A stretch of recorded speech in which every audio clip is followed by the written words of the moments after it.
Shalom, shalom, shalom, shalom.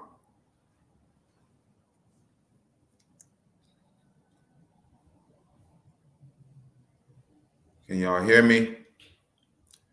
Can y'all hear me out there? Shalom.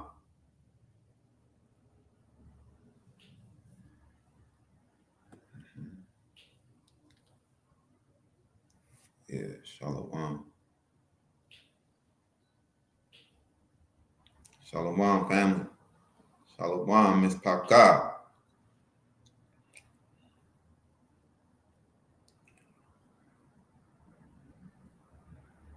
This live is about who is Esau, Edom. You know? Who is Esau, Edom? And we're proving who Esau, Edom is. And we're proving that the Edomites wrote the New Testament. All right? We're going to be getting off into that. And we're also going to be like in between, just letting people on talk about the topic. If they want to talk about other things concerning the topic, like JC being real or not, you know, if they want to have a dialogue or a debate about that, we'll let them on. Of course, leave room for that. All right. Shalom, shalom. So, yeah. And this time, when the live starts, when the live is just starting, right? You know, we give a little time for everybody to go and get their snacks, and you go and get your notebooks, and you know, just go and get comfortable. It's a live, you know, and we're gonna be live.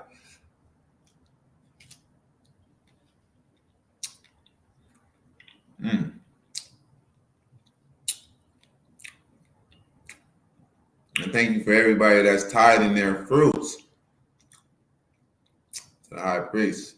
All praises to the Most High God, YAHAWAH.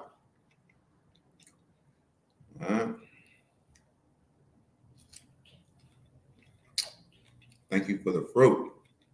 Thank you for the tithes. Higher than the fruit.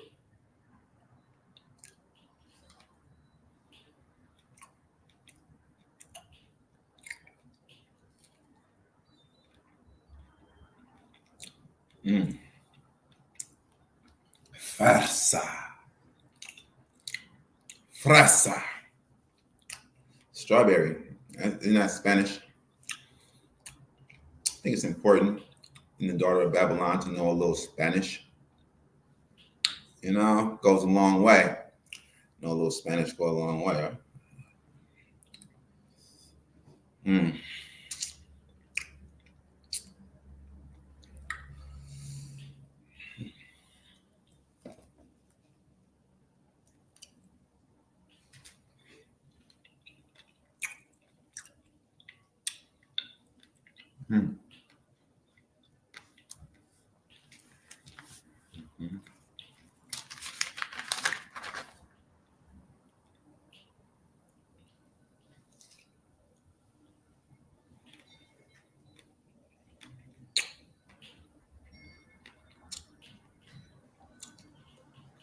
Who is Esau, Edom? It's nothing personal. The truth is just the truth. We want to get the truth out there so our people to know who their arch enemies are. Like, it's very important to know who your God-given arch enemies are.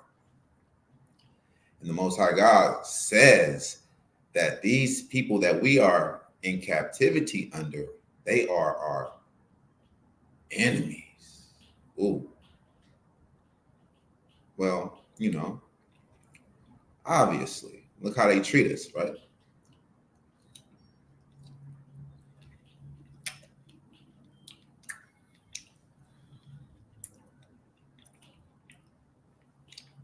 And nobody is enemies to the Israelites, and nobody hate the Israelites like the Edomites, right? Because from the very beginning, they feel like they've been gypped or robbed of something. When the scripture tells us that Esau sold his birthright, he sold it. He didn't think nothing of it. It wasn't precious to him. And that is symbolic and it's spiritual. And it lets you know the characteristics of the white man. Spiritual things and the things of the Most High God is not sacred to him. It's not precious to him. He doesn't hold it with any great value. And you can see that in the so-called white man's characteristics, you know what I'm saying? Just like their whole so-called white race, you know what I'm saying? The Edomites. They're not real spiritual people. Like, look what the Romans did with the New Testament. We got to touch on that too. We got to go back over that again because I think that went over a lot of people's head. And I don't think, maybe it was how I delivered it. But, yo, when you really think about that, man, yo, that hit home. What they wrote in the New Testament in Revelation 2:9, they said that the Jews are the synagogue of Satan. And it's written that JC said that, like, if you do not follow me, if you're not my apostle, a follower, a disciple of JC, he's saying that you're not a real Jew, right? Or you are a Jew without him, you serve Satan. You are the synagogue of Satan. The synagogue of Satan. So what do the Jews believe? Who's the God of the Jews? YAHAWAH. So what are they saying? JC is saying, the Romans is saying with their fictional character JC, that the Jews that are not following JC, they serve Satan, right? They are the synagogue of Satan. That's what he's saying, that YAHAWAH is Satan. And we brought that out in the abomination of the book of Revelation. We brought that out in the Revelation Demolition series, you know, and it's really true. It's true. It's not a coincidence. Things in a holy book is not supposed to be coincidental like that on that type of level in those many areas. You know what I'm saying? Oh, you reaching with that one. Okay, you reaching with that. And if that was the only one to reach for, then it'd be like, okay. But man, they're calling YAHAWAH the devil all over the book of Revelation, you know, subliminally. They're disrespecting the God of Israel, you know, the Hebrew God. So you got to understand, the Hebrew God is the God of the Hebrews. So if it was a such thing as a Hebrew Edomite and a such thing as a Hebrew Moabite and Hebrew Ishmaelite, then they got a God. And we know that that's not true because Joel 2:27, what it says, I'm in the midst of Israel and I'm YAHAWAH, your God, and none else. And my people shall never be ashamed. Roughly paraphrasing, right? But That's what it says. So, yeah. We got the inheritance. We are the Hebrews. We held on to it, you know what I'm saying? Then we converted the Jewish people in ancient times, in the time of Esther, in the time of the Maccabees, and the writings of Josephus. It says that, and even though that's, take that with a grain of salt.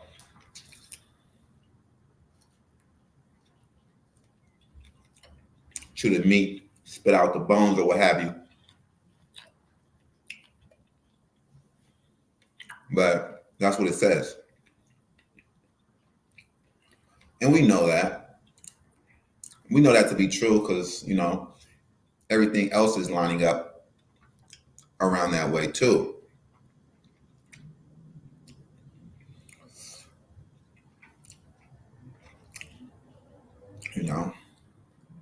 Of course. Of course they learn from us, and they created their own stuff. They went off. The Talmud, that's not of us. And then, they had to do that because, they wicked, man. They want to do extra stuff. And they think that they get like some type of extra wicked privileges for being the chosen people. And you get to molest children. Like, bro, little babies, 3 years old. The Talmud says that Jewish people can marry 3-year-old babies, and then they have a ritual where they, suck on baby's penis after the circumcision. They suck the blood off with their mouth. Grown adults, these sick adults, man, these heathens, with their moils and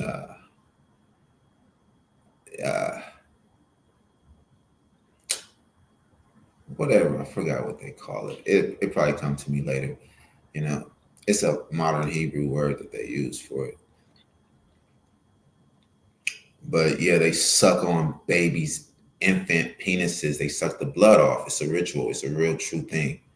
You know what I'm saying? So YouTube, don't try to give me some type of whatever. That's what they do anyway. They try to strike you for telling the truth about something like. And it's out there. The information is out there. But as soon as we say it, you want to strike us and come against it. Like, dang. All right. We just warming up. You know what I'm saying? Yeah, exactly. Giving those babies STDs and all of that. You know what I'm saying? That's disgusting, man. And babies, but at the same time, man, that's they babies. Hey, that's that.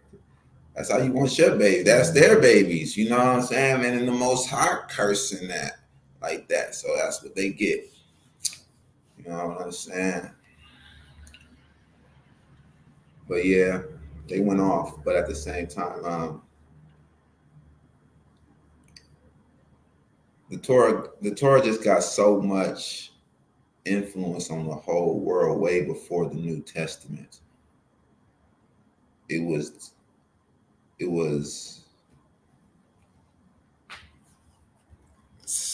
like the gospel is now, and everybody loving JC.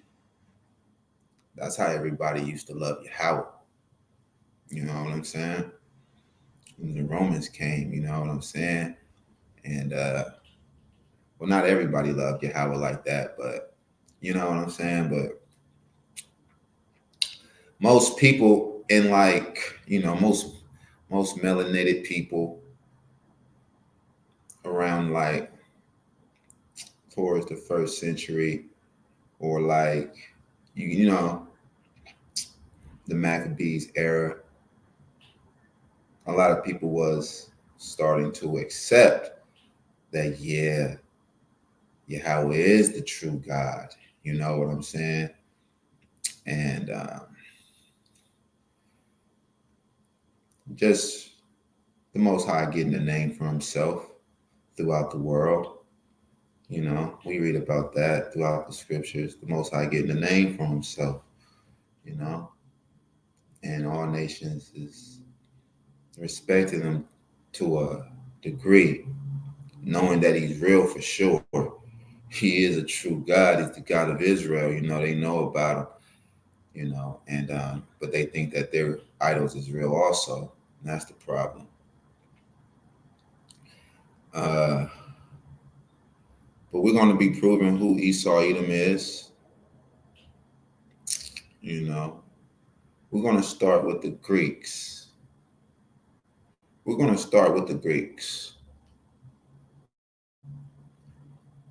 The Greeks, the ancient Greeks, the freaks, right? The freaks, the Greeks. In ancient times, you know, ancient Greeks, they are white people.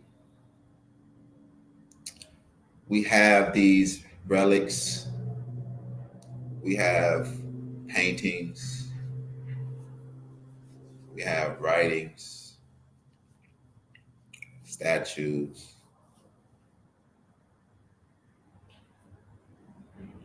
of the Greeks being white and only white.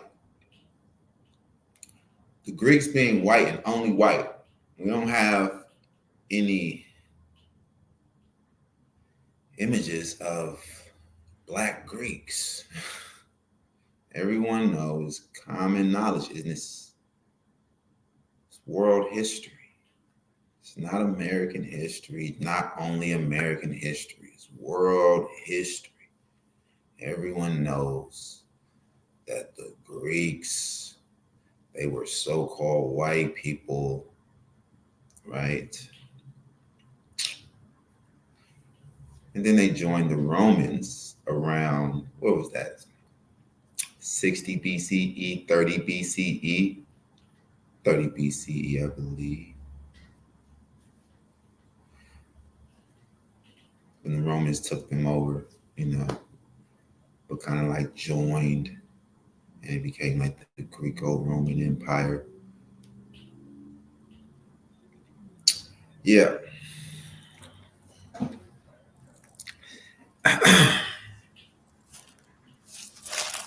So we got to start there. We got to start with those Greeks, man, because we got those Greeks. We got those Greeks in the scripts. We got those Greeks in the scriptures. And we're going to find out who they are. We got to trace their lineage to see, you know, that they trace back to Esau, Edom. So those Greeks that we know to be white people, they trace back to Esau, Edom. Okay?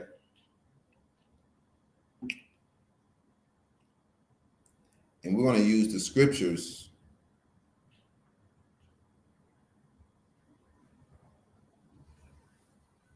that they took out. You see, they took the Apocrypha out of the original King James Bible that was available to, you know, the public, that it was available to Americans, you know, the blacks, the Negroes, right? And that was circulating the most. King James Bible, it was pretty much the only Bible around for a long time. And, you know, when we started to learn how to read, or when they allowed us to read, that's when they started to take stuff out. They took the Apocrypha books out,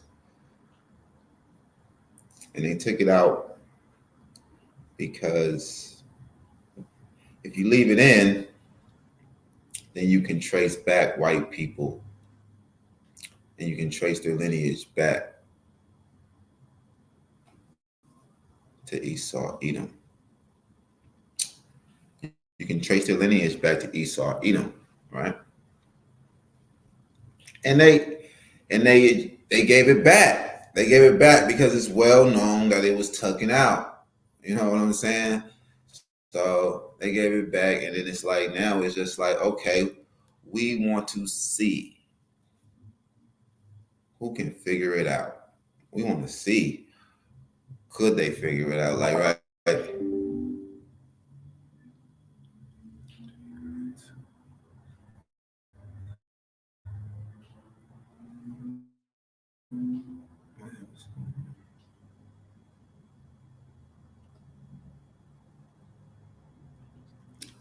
Salakia, I don't know what just happened right now.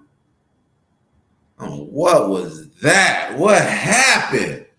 What the heck? Damn. Hey yo, but you gotta understand that this is a spiritual war that we're in. You feel me? This is a real spiritual war that we're in. Like these evil spirits out here, you know, and we the righteous spirits out here, and they coming up against the truth. They coming up against the Most High. They coming up against, Lucifer says that he wants to be like the Most High.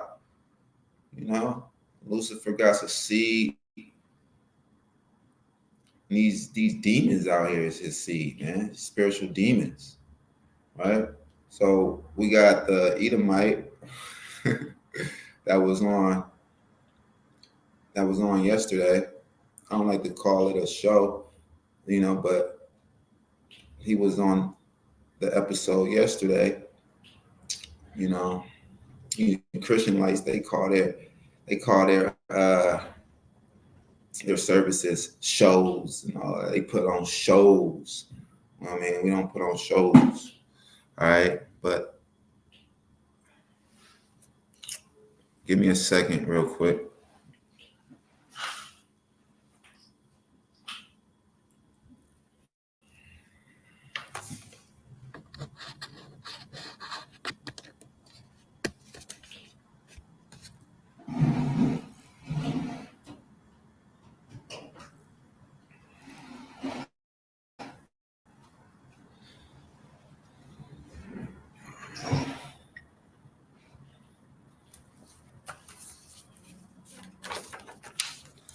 All right. So like tomorrow, I'll probably be sharing my screen and putting the scriptures up on the screen, okay?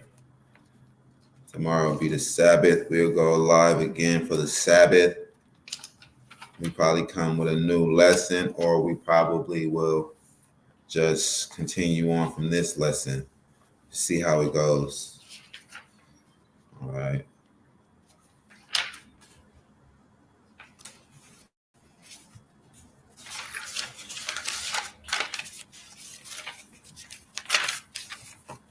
All right.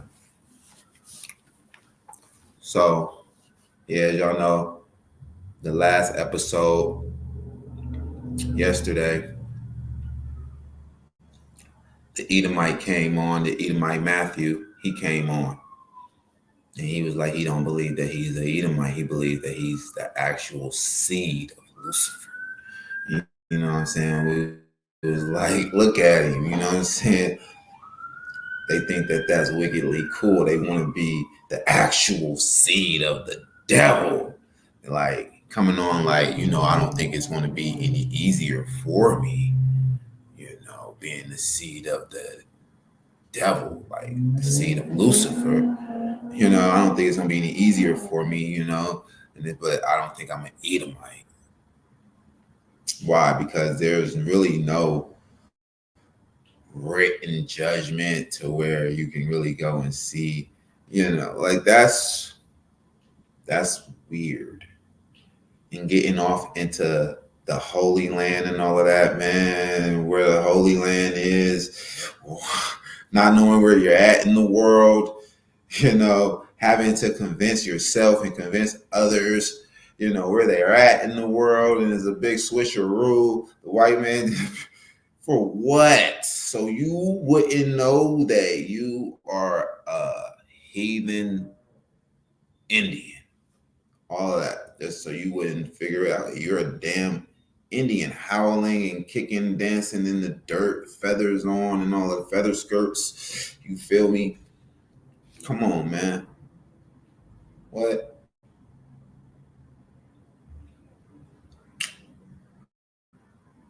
That's crazy.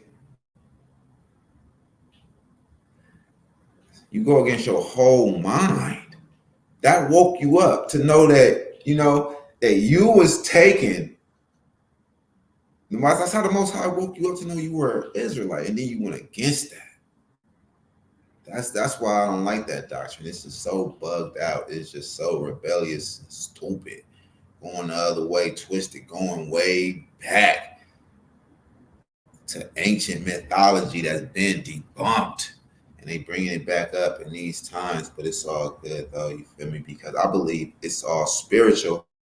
And I believe that those be like the people that's mixed with Indians. They got that spirit to want to, um, seek their roots as Indians, because we were slave to the Indians as well. We were slaves to the Indians, so we're mixed in with the Indians as well, because we were their slaves as well, right? So guess what that means? Indians will be our slaves as well. Yeah. All your adversaries, every last one of them, they shall go into captivity. Every one of them. So you feel me? Indians, they can be nonchalant and kick back and all chill all they want to. You feel me? Enjoy whatever you got that you signed off for, that the white man gave you. You signed off and agreed to that, and enjoy your casinos. You know what I'm saying? You're going into captivity. The end of America is the end of the American Indian as well. Where your home going to be? You're going into captivity under us. That's where your home is going to be. Yeah. America is the daughter of Babylon. It's going to get blown off the map. Where your home is going to be. Yeah. The Most High God rescue us via chariots, and with his mighty spirit, his mighty hand, his power, Yeah. You're going to rejoice with us. You called to be, part of our society. So that it is, man. With all of this fake imagery, because of the wicked high priest Ariah that made this wicked false 12 tribes chart, man. You seeing these images of these chief Indian kings and all of that stuff, man. Out of here, man.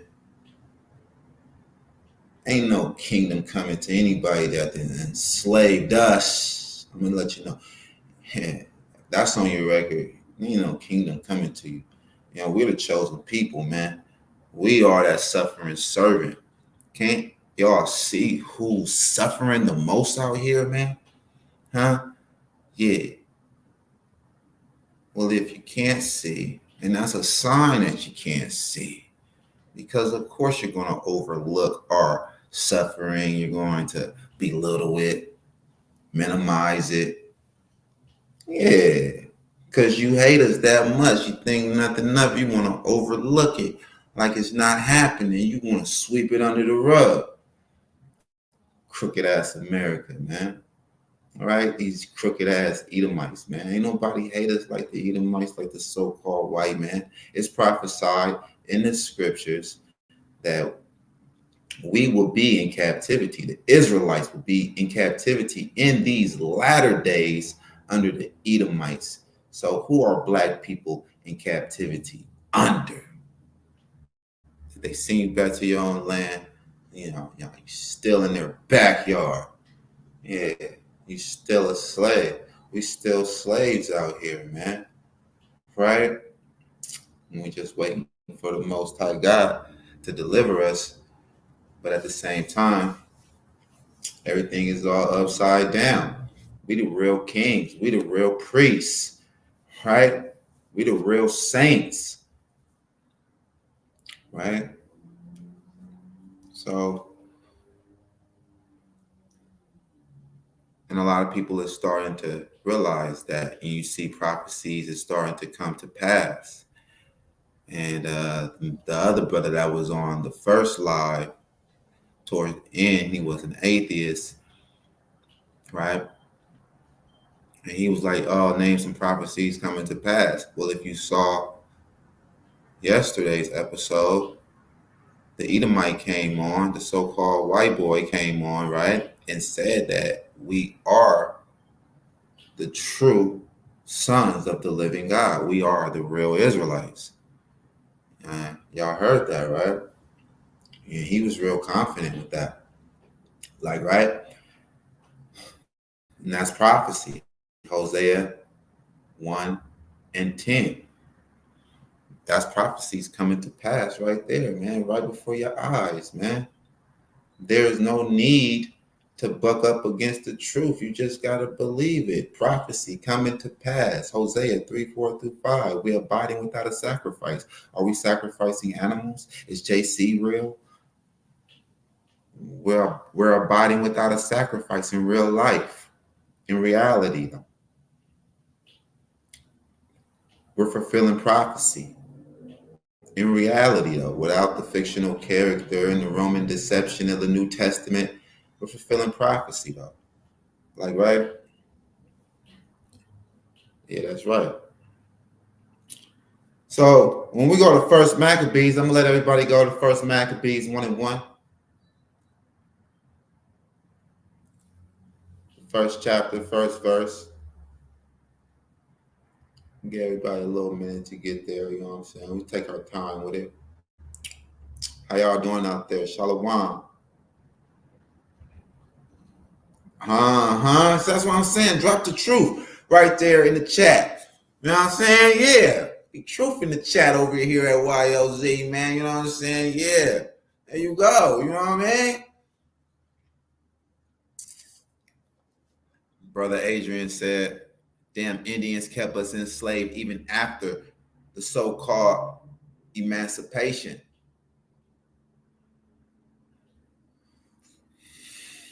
Yeah. So you gotta understand, man. These people hate us, man. But we love everybody though. You just love the heathen. That's what the Most High tell you in Jeremiah. You just gotta love the heathen, man. It's just so soft. You the sheep, so docile. You know what I'm saying? And so loving to the other people and everything. You know what I'm saying? But then you feel me? You wanna ram and bump heads with your brother, though. You know what I'm saying? Save everybody else. Everybody else. Wicked high priest Ariah made that false 12 tribes chart trying to save everybody. That's why that old weak ass shit is scared. Scared of the Mexicans and scared. You ain't scared, nigga. I'm telling you, man, salvation is only for black people, bruh. The ones that's been suffering the most, bruh. That's our God, bruh. Like, right?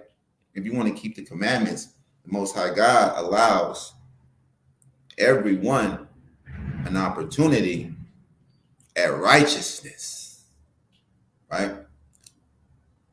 If you want to keep the commandments and you want to be righteous and you want to be a part of the congregation of Israel, you dig what I'm saying? You want to be a part of the congregation of Israel. You know what I'm saying? And you are more than welcome. But you got to pay tribute. And it's not necessarily like, it's not really like you got to like pay tax or with money, but it's like you got to like pay respect. Because even if you saying that you're us, you're like a mutation of us, so you should respect us as your purest form. You know what I'm saying? Pay some respect. But then people don't respect us though. They just want to swagger jack us. That's why I don't respect that. You can never be me. You can never be Z. You know what I mean? Look out here. You know what I mean? Despite your efforts. You know what I mean? But at the same time, we get high priest already out, man. Look at him. And if you don't believe that he's wicked, then you're wicked. You look at it. Look what he said, that Tazadakia was the God-sent comforter, the Holy Spirit in human flesh, and he died of COVID. The God-sent comforter, Holy Spirit in human flesh. Tazadakia, he died of COVID. Wow. Wow. See? You can think that you all that, man. That's just way too much. You thinking that you just going way off, man. But I'm that real prophesied high priest in Zechariah 3. Was Hanan. Yeah. I'm the one that's standing up saying, serve Yahawah only. You ain't never even read the Hebrew Bible. What is it telling you? You can't even understand it. It's telling you to serve Yahawah only. Yeah. I'm manifested. Yeah. I'm the high priest called Allah, giving all praises to the Most High God, Yahawah. Respect what I say. He's a sucker. And we coming in the power and the spirit in the name of the Most High God, Yahawah Akkad. Coming in that spirit, man. Can't come up against us. Can't come up against it. Can't stop it. You know what I'm saying? And all these false prophets like G Dash, G Trash, you're a false prophet. You're a false prophet. You need to stop it. Like for real. Talking because you just proved it. You don't even know what the prophets believe. You don't believe what the prophets believe. You don't believe the reports. You ain't got the same reports as the prophets. And that's that we're the Israelites and will be in the latter days in captivity under the Edomites. Right? So I think everybody is here at Maccabees. Maccabees 1:1. We're going to be proving, we're going to be tracing these white people's lineage back to Esau, Edom. Oh, and it's such a blessing to have. It's such a gift to have. It's such a blessing to be able to do this, to be able to prove this. Because you some liars out there, you know what I'm saying? We don't believe in no sci-fi and white people just fell from the sky, mutation, aliens and reptiles and seed of Lucifer in physical form. Like, no, Lucifer possessed the physical. He's a spiritual demon. He possesses the physical. They're under demon possession, demon attacks like no other. Lucifer can get to us, but he can't move us like that, you know what I'm saying? Because we got Yahawah in the midst of us. So if you're really reaching out to Yahawah, he can't, you know what I'm saying? But then again, they don't have a God. So Lucifer adopts them and possesses them, right? And gives them knowledge, wicked knowledge on the left-hand side, right? And he manipulates off of their frustration and hate that they got towards us over the birthright, right? So that's the same hate that he got towards the Most High because he wants to be like the Most High. So, you know what I'm saying? They kind of, agree and relate with each other and like that. You see how the spiritual, it complements the physical.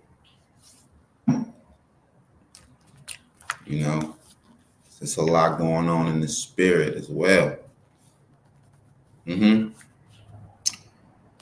First Maccabees, chapter 1, verse 1. And it happened after that, Alexander, the son of Philip, the Macedonian, who came out of the land of Chittim, had smitten Darius, king of the Persians and Medes, that he reigned in his stead, the first over Greece. Okay. And it happened after that, Alexander, son of Philip. So, have anybody heard of Alexander the Greek? They call him Alexander the Great. We call him Alexander the Freak because he was like a homosexual, bisexual warrior, but he was like good at killing, good at fighting, even though he was still a homosexual, and he was good at like directing his military and stuff like that, and strategizing, mapping out wars and how to win wars and stuff like that.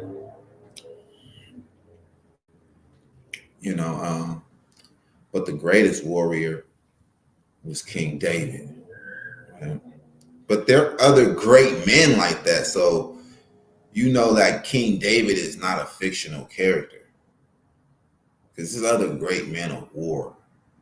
You know what I'm saying? In other nations, and great fighters.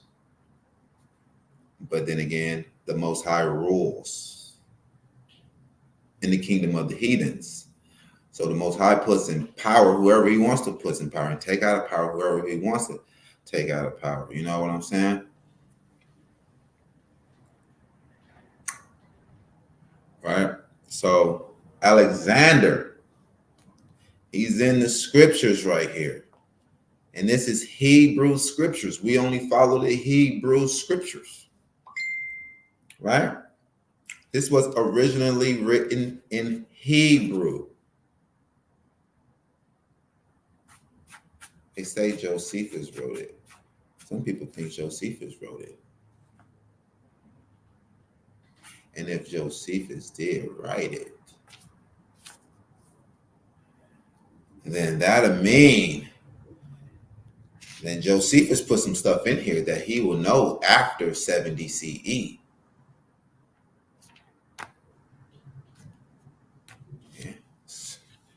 Yeah. But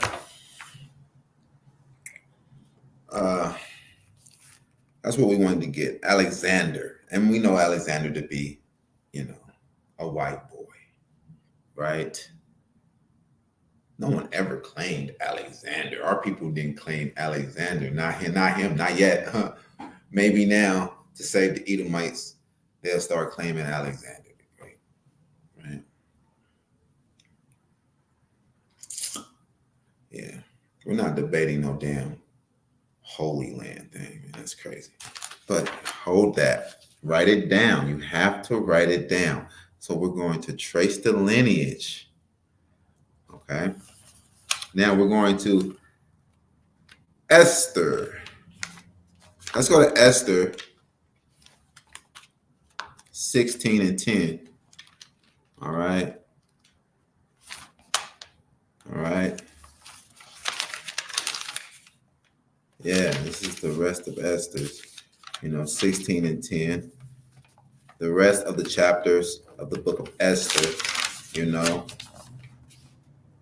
So, chapter 16.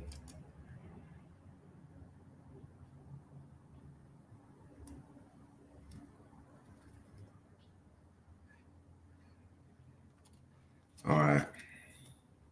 So 10. For Adam, for Ammon, a Macedonian, the son of Ammedatha. So Ammon is a Macedonian.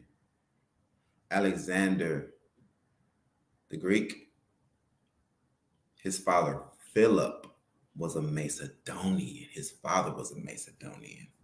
And we see here in Esther 16 in the Apocrypha, Esther 16 in the Apocrypha,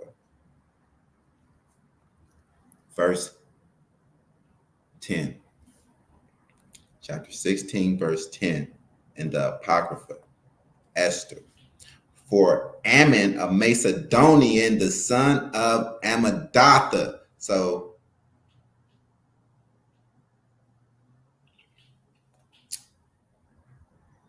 Ammon is a Macedonian. His father, he's the son of Ammedatha. So let's go and see Ammedatha. His father, Ammon's father, Ammedatha. What was he? So we got to go to chapter 12, verse 6. In Esther.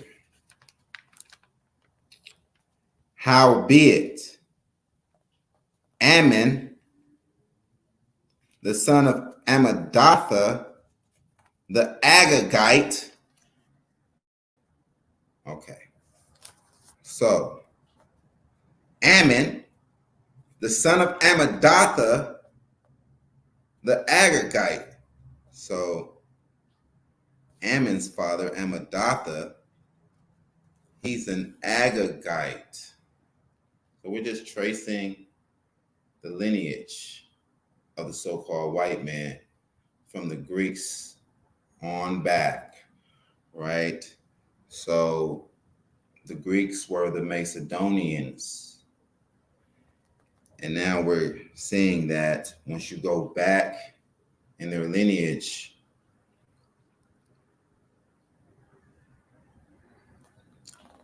they have Agagite in their lineage, right? So what will happen is they will be originally named something, and then someone will come into power and change the name, but it's the blood on the name is still the same. You know what I'm saying? So the people are still the same. They just go under a different banner. When you're going back, you will see that the banner is changing. It's changing from the Greek Macedonians, and now it's going into Agagites. Because somewhere, they changed the name and started to go up under something else. And they started to do that because we started to really slaughter them at one point in time. They had to really regroup and you know what I'm saying? But at the same time, this is a real treasure because we are able to see this, you know what I'm saying? So when we go to Esther, we're going to go to Esther 3 in the Tanakh. Let's go to Esther 3 and 10 in the Tanakh.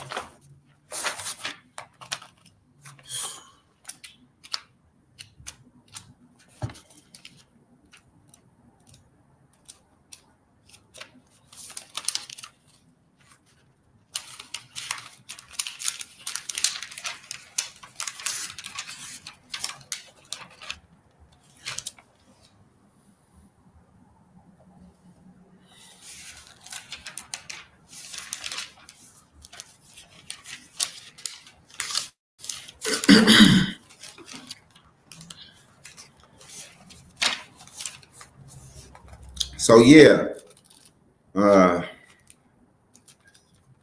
so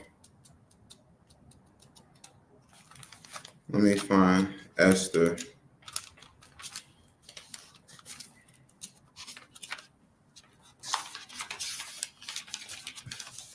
Find Esther.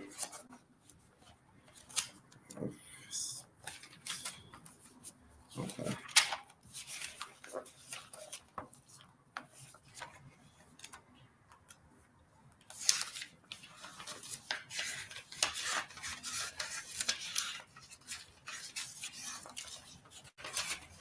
Go to Esther 10.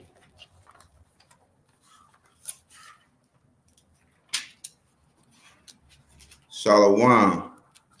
He said Maccabees is a false book. Say Maccabees is a false book.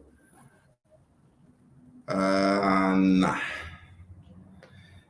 It has true historical events in there, man. It has true historical events in there, man. Okay? And we can bring that out. We can show that. We can prove that. We didn't prove that. No, it's not a false book. First Maccabees? Nah, you probably can say that about Second Maccabees. Second Maccabees was written in Greek originally. Go ahead, do your homework, man. So let's go to Esther 3 and 10, right? Just write it down. And the king took his ring from his hand and gave it unto Ammon, the son of Hammedatha, the Agagite, the Jews' enemy. So right here, this was a time when we were slaughtering the Edomites during the time of Esther. You know the story of Esther, And so the Edomites was going as the Agagites around this time. You know what I'm saying? So we read right here that they are our enemies. So even the time of the Greeks and going back and back further than the Greeks and back into time that you see that these white people has always been our enemies. It says right here, let's read it again. This is Esther 3, verse 10. And the king took his ring from his hand and gave it unto Haman, the son of Hammedatha, the Agagite, the Jews' enemy. We can go to Esther 8. Let's go to Esther 8 and 17.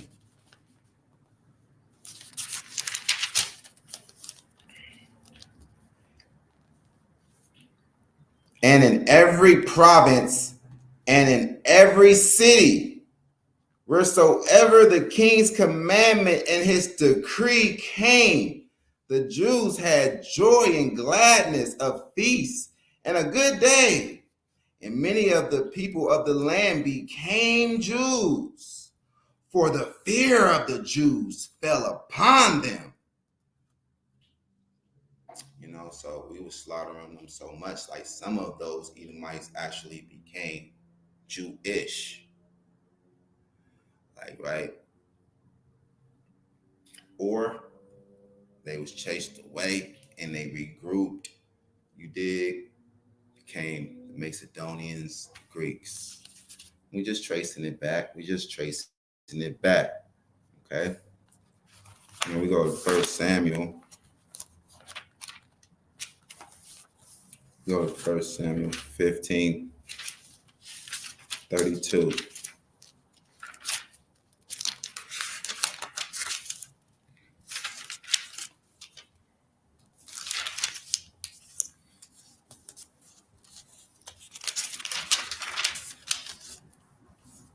First Samuel 15:32. Then said Samuel, bring ye hither to me Agag, the king of the Amalekites.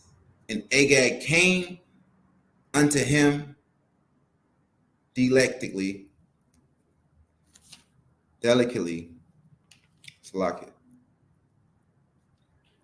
and Agag said, surely the bitterness of death is past.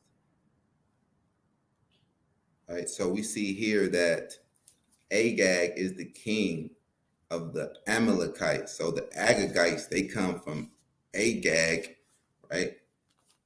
And Agag, he's an Amalekite. He come from the Amalekites, right? So tracing it back. Now we got to go and see who's the Amalekites, right? Because this is where they were, getting slaughtered as well. right here, you know. These are the Edomites, the Agagites. They come from King Agag, and they got slaughtered out, you know. So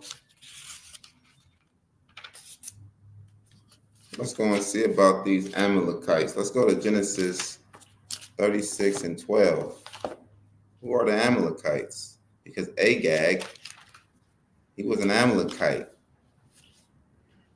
And the Agagites, right? They are the Macedonians. Macedonians are the Greeks, white people, right?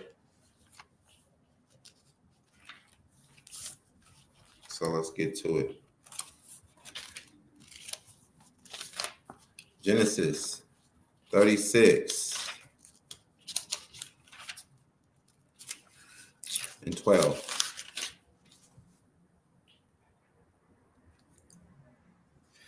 And Timnah was concubine to Eliphaz, Esau's son, and she bare to him Eliphaz, Amalek. And Timnah was concubine to Eliphaz, Esau's son.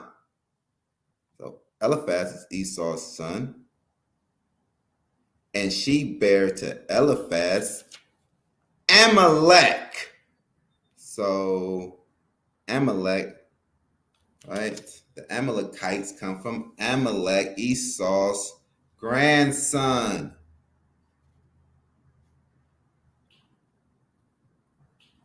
So there we have it. We just traced the lineage back, right? Amalek is Esau's grandson.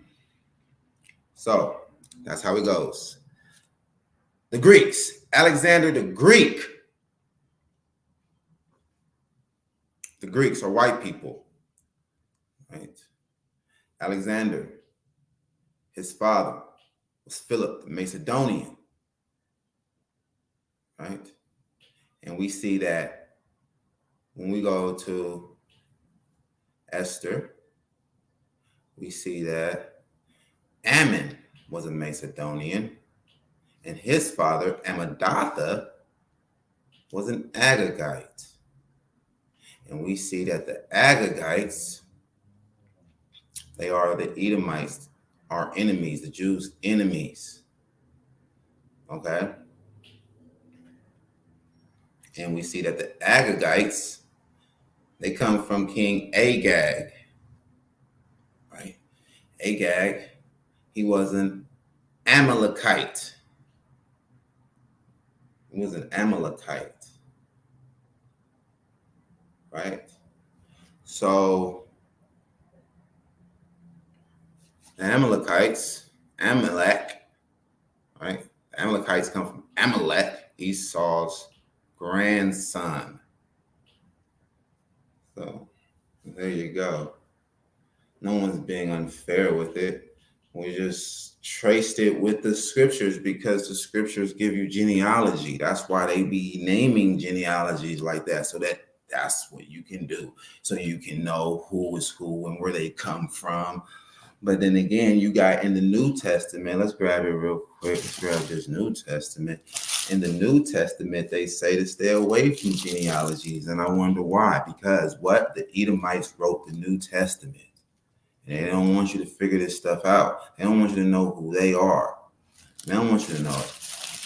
That's why they're telling you in the New Testament to stay away from genealogies. And they say it's vain.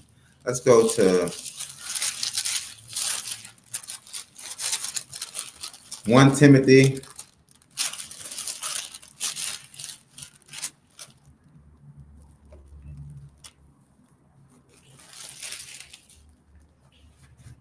1 Timothy verse 4.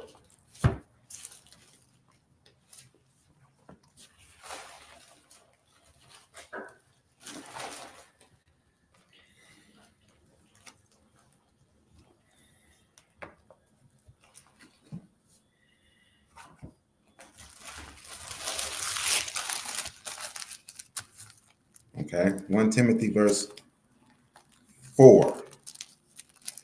nor give heed to fables and endless genealogies, which cause disputes rather than godly edification, which is in faith. Blind faith. That's what it preaches. Blind faith. So yeah, when you go here to Revelation,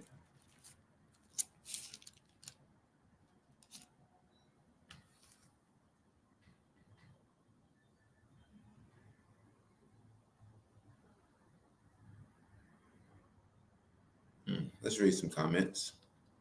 Let's read some comments, huh? Let me go up a little bit. All right.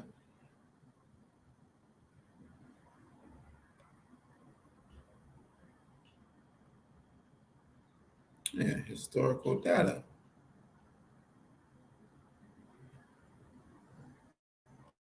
Shalom.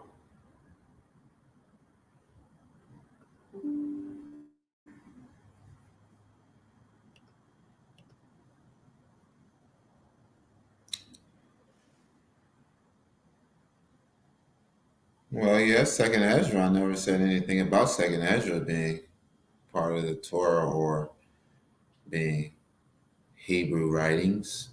We don't accept anything that's not originally written in Hebrew, and things that are originally written in Hebrew, we don't accept everything originally written in Hebrew. It just has to be agreeing with Isaiah 8 and 20. To the law and to the testimony, if they speak not according to this word, that's because there is no light in them. If it ain't, agreeing with Isaiah 8 and 20, then, we don't accept it. If we can't find precepts on it, and,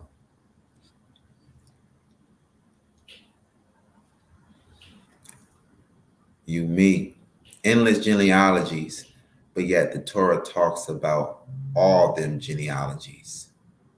We see what they put that in there for and why. Yeah, we see why they put that in there for.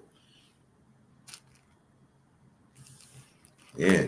Yeah, they want you to stay away from it.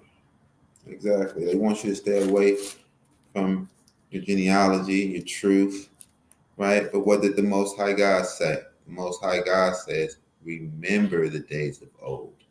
Like, right? Let's go get that third Deuteronomy.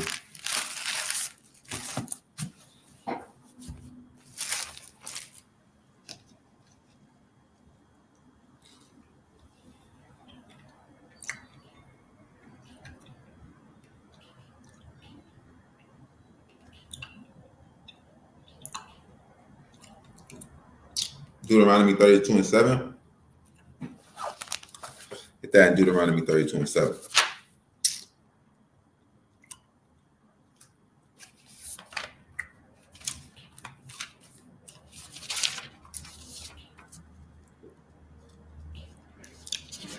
Now, Matthew here, look at the Edomite here.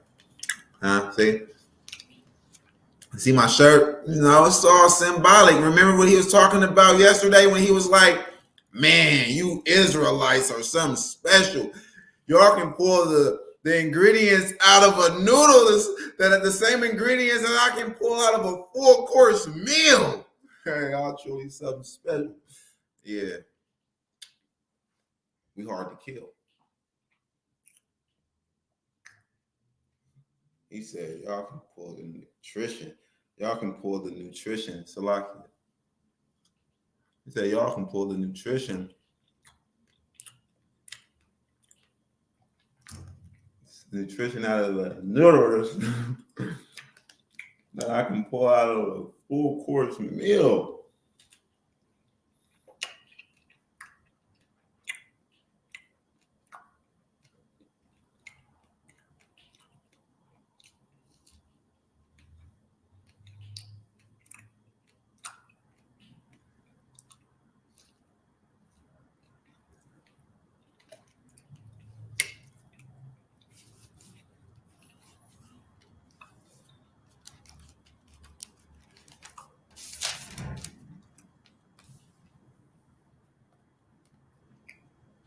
Deuteronomy 32:7. Remember the days of old. Consider the years of many generations. Ask thy fathers, and he will show thee, thy elders, and they will tell thee. But what did the New Testament say? Right? It says, pay no heed to genealogies. But the Most High God says, remember the days of old. Consider the years of many generations. Because the Most High God is a true God. He wants you to think for yourself. He wants you to think. He wants you to be smart. He wants you to meditate on these things. He wants you to get it right. He wants you to know these things. These things are important for you to know. Right?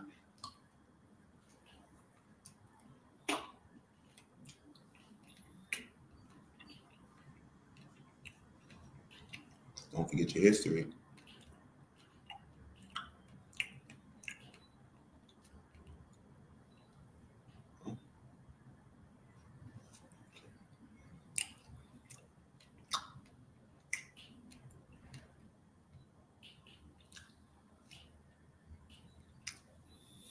White people are not Japhet.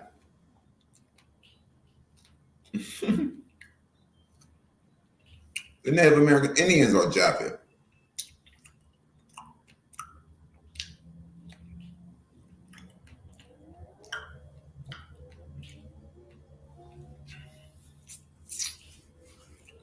You want to be Japhet. Can't accept your judgment. That wasn't good enough for you? Huh? Can't escape your judgment. You ain't no actual seed of Lucifer, demon manifested. You come from Esau, the wicked, weak twin brother of Jacob. Wicked, weak twin brother of Jacob, hates Jacob, jealous of Jacob. Look at you. You're jealous of us. It all lines up. It all mirrors each other, man. It all comes together. It just makes sense. It's the answers to everything. And to deny it is to go back in darkness. Because you don't got no answers other than that. Why do they hate you so much? It goes back to the beginning. You can't deny the hate. You can't, when you want to close your eyes and go and crawl under a rock so you don't see the hate, you're going to hear the hate. Close your eyes, you're going to hear it. And you can plug up your ears and close your eyes, but you're going to feel it. Understand me? Because they're going to knock your damn head off, all right? And the devil is going to come creeping at your door one day. Huh? You don't deny it. You feel? I mean, hey. That's the answers to it all, man. They are the damn devil. Yeah. That in that way to where they are, more prone to the devil. They being used by the devil, bent over backwards by the devil, the spiritual devil. They are his physical counterparts. You know what I'm saying? Like, but being like the actual seed, man, that's weird. No. Isaac, his seed was split. The Most High is dealing with that controversy right there. So they were born first. That's the way tradition has it. That the first, he receives the inheritance, the birthright. The first came out red all over, and they named him Esau. Let's get it. We're not far from it.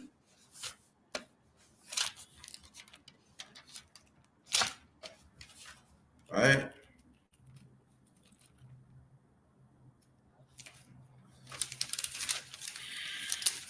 Go to Genesis 25.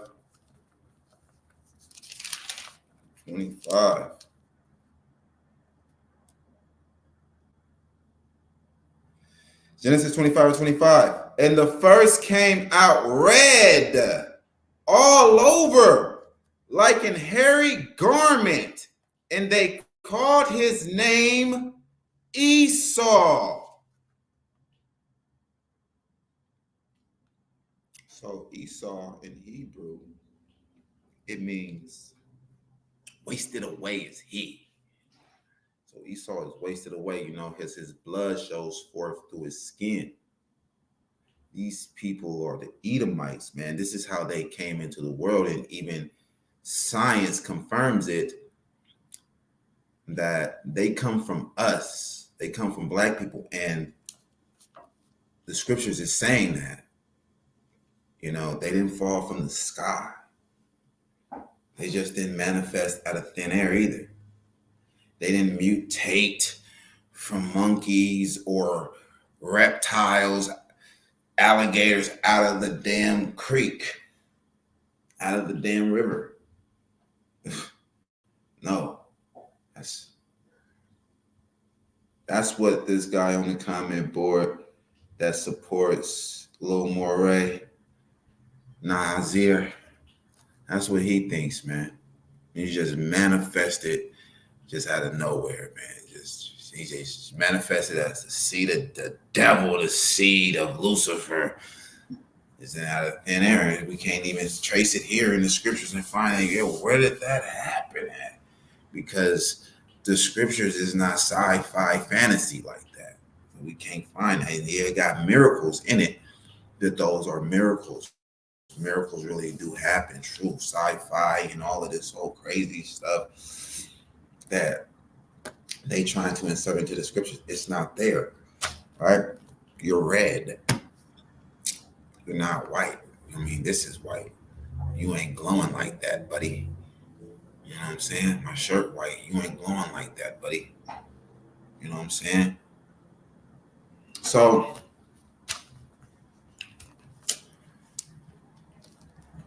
look at the characteristics, man.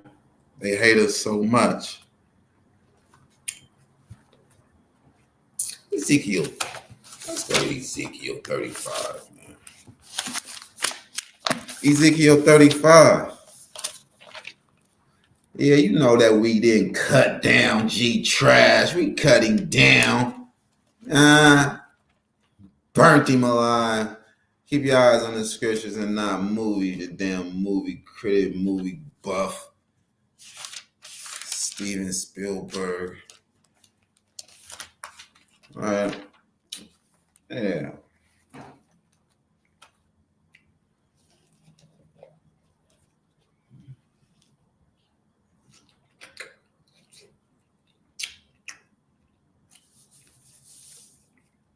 You got one job. That's your only job, G-Dash? He always tells us that's his only job. The only job is watch movies. Tell us what you see in movies. How about watch these scriptures, man? Tell us what you see in the scriptures. When it's time to tell us what you see in the scriptures, going off. You don't know. I'm about Esau the Arab. We cut you. Yeah, check that video out. Put that video out and we cut him up. Farsa.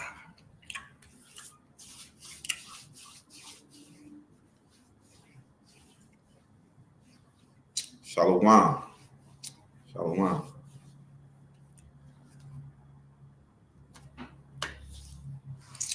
So,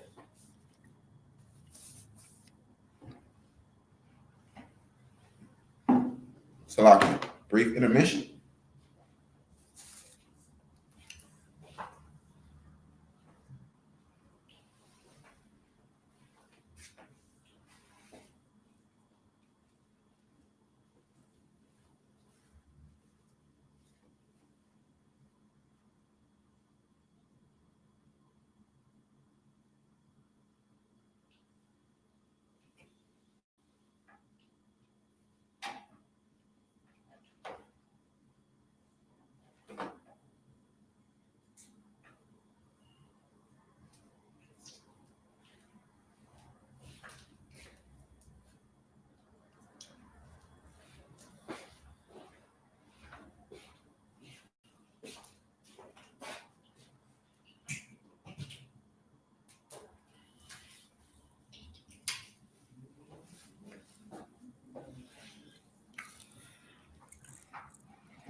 All right.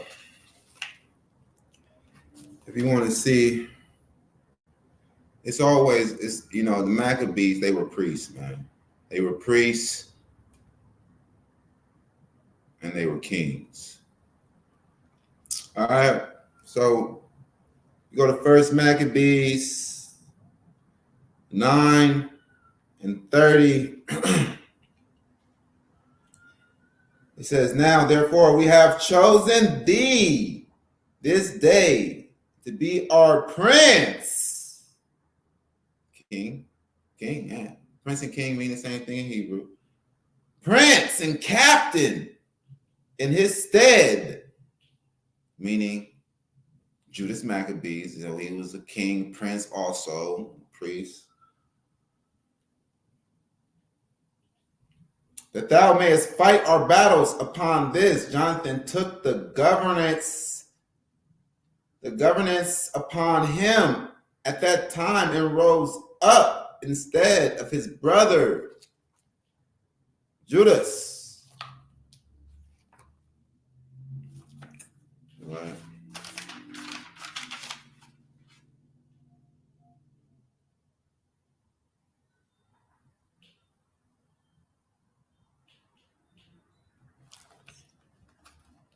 That's a cut.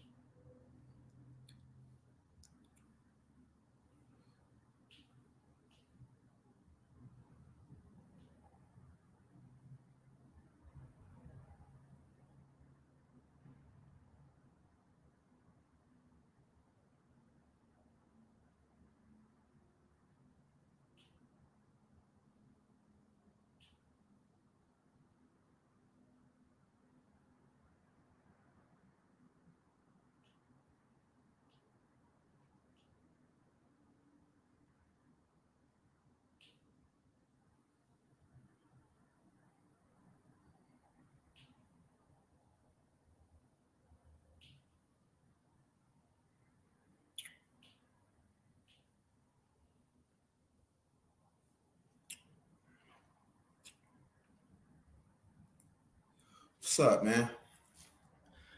So y'all wanna let me put a link in the chat, man. But we always gotta leave room for the Christians that want to debate, Let's leave room for the Christians that want to come on. Yeah, man. Sakari, they dodged me for real. I sent them another email. Ariala, you didn't get back at me, man. You scared. I just wanted to holler at you. I just wanted to have a little dialogue. I just wanted to debate, man. That was it. Look at them. They running. They scared of it, right?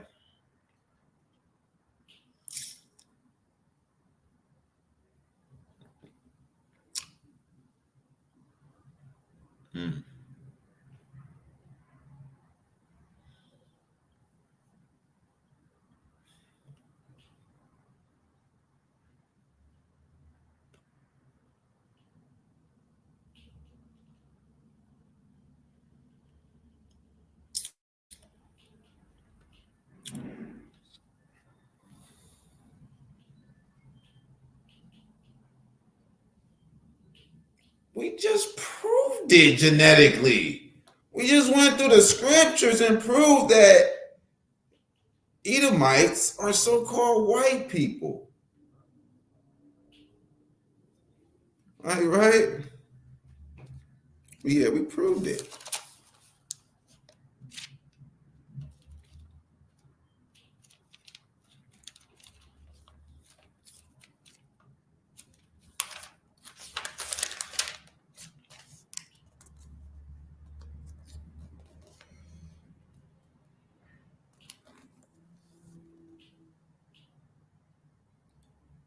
Ezekiel 35 from the top. "Moreover, the word of YAHAWAH came unto me, saying, Son of man, set thy face against Mount Seir, and prophesy against it, and say unto it, Thus says YAHAWAH God, Behold, O Mount Seir, I am against you, and I will stretch out my hand against you, and I will make you most desolate.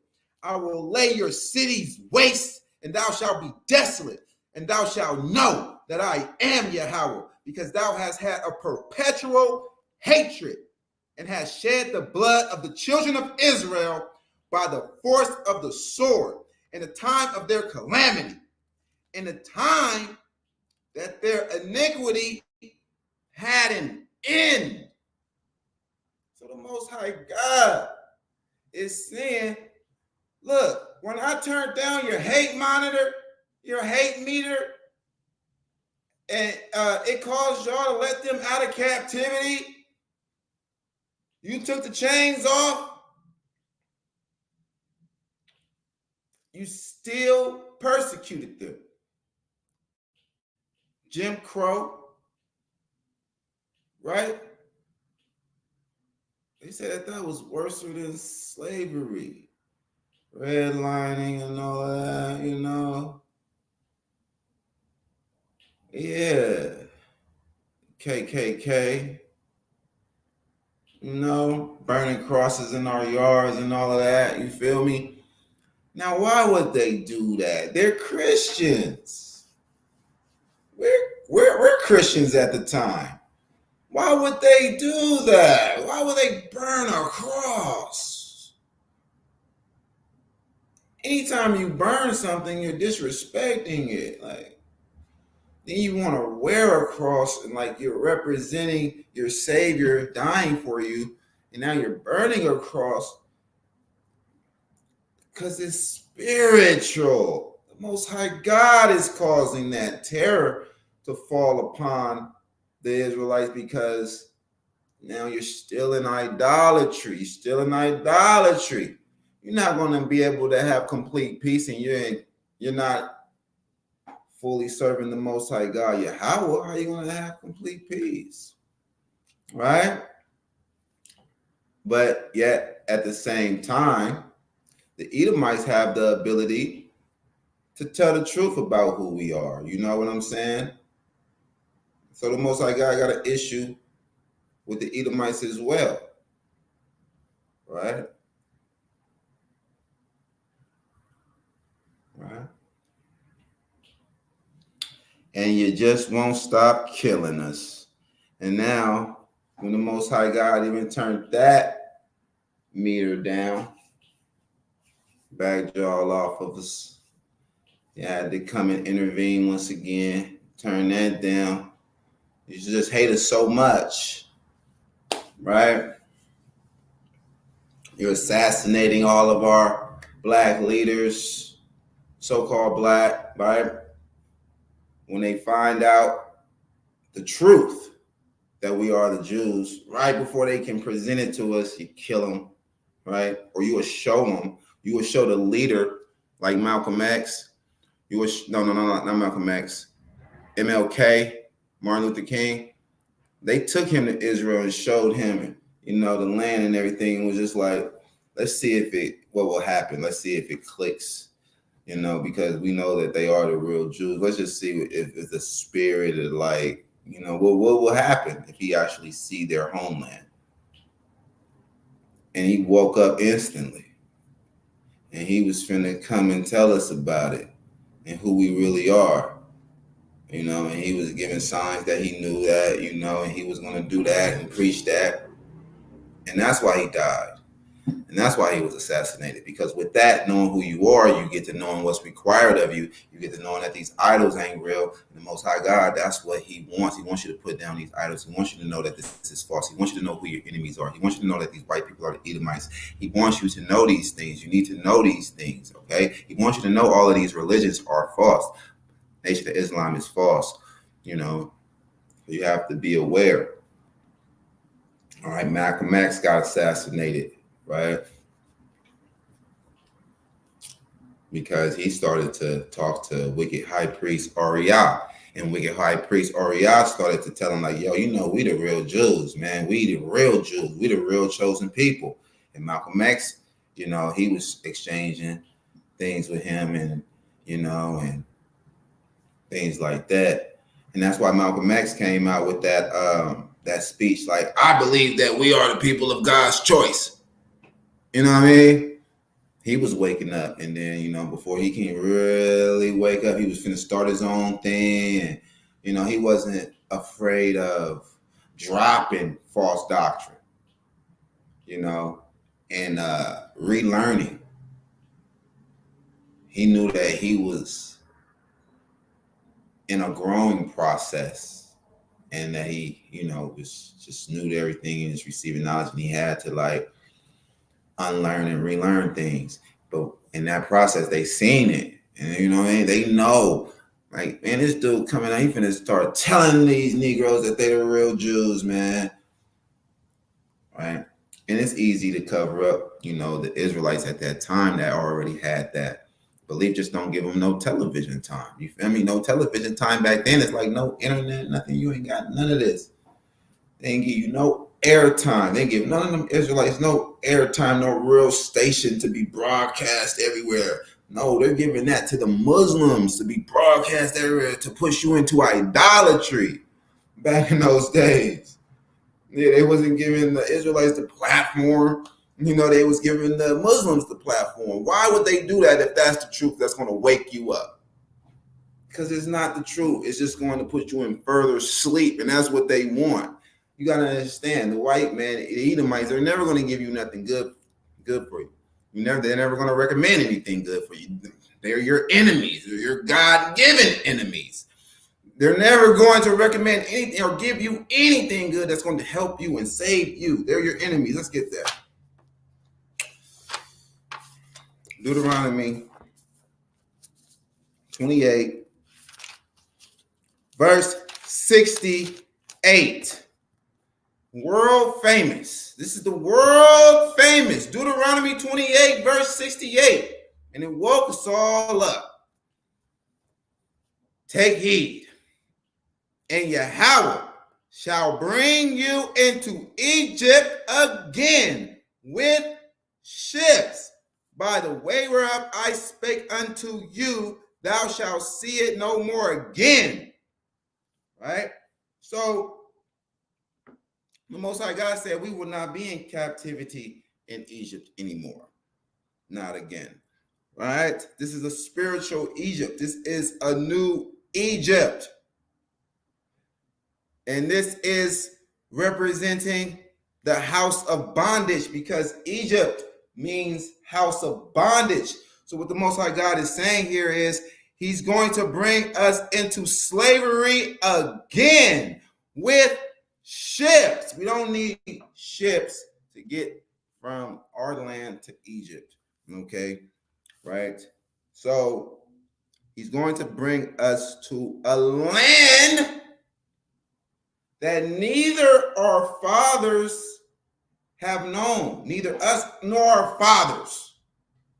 So how the hell can we be the Israelites and here in America fulfilling prophecy in a land that we do not know, neither our fathers have known this land? This is like specifically made, crocheted to be a place of punishment for the Israelites, away from their neighbors, dragged away by their arch enemies, the Edomites. None of their neighbors can help them. Nobody can feel sorry for them. You know what I'm saying? You got nothing but your enemies. You got these new Indians over here. These Indians over here in America, they don't know who you are. They don't recognize you. You were imported. That's why they call you Buffalo Soldiers. Like, who the hell is these people we fighting? They fighting for the white man in the Civil War, in the American War, what have you. Right? In the American War. Right? And the Indians don't recognize you. If they did, they would have been like, hey, it's the Hebrews. They wouldn't have been calling you Buffalo Soldiers. They're these big, strong black men with these afros that buffaloes have. You got the hair of a buffalo and you're strong. So that's how they identify you. That's what they called you, a buffalo soldier, because they didn't know what else to call you. Like, damn, man, who the hell is these strong ass buffalo soldiers that they got? If it wasn't for these buffalo soldiers, we would be able to hang with them a little bit. But they putting these buffalo soldiers on the front line. They didn't say they putting the Hebrew Israelites they putting our brothers on the front line. They didn't say nothing like that. They didn't say, man, these are the Hebrews, man. We the Canaanites or the Assyrians. We know that we had them in captivity before ourselves. Damn, nigga, shut the fuck up. You's a fucking weirdo. Matthew, you watching Lil Moray, Nazir, you's a fucking weirdo. He's a fucking weirdo. You know, you don't know nothing. But, hey, bless you. You know, the Most High God loves Lil Moray. So, yeah, the Most High God loves Lil Moray because he gave him the truth and brought him to him as, like, you know, took him out of idolatry. So, it is what it is.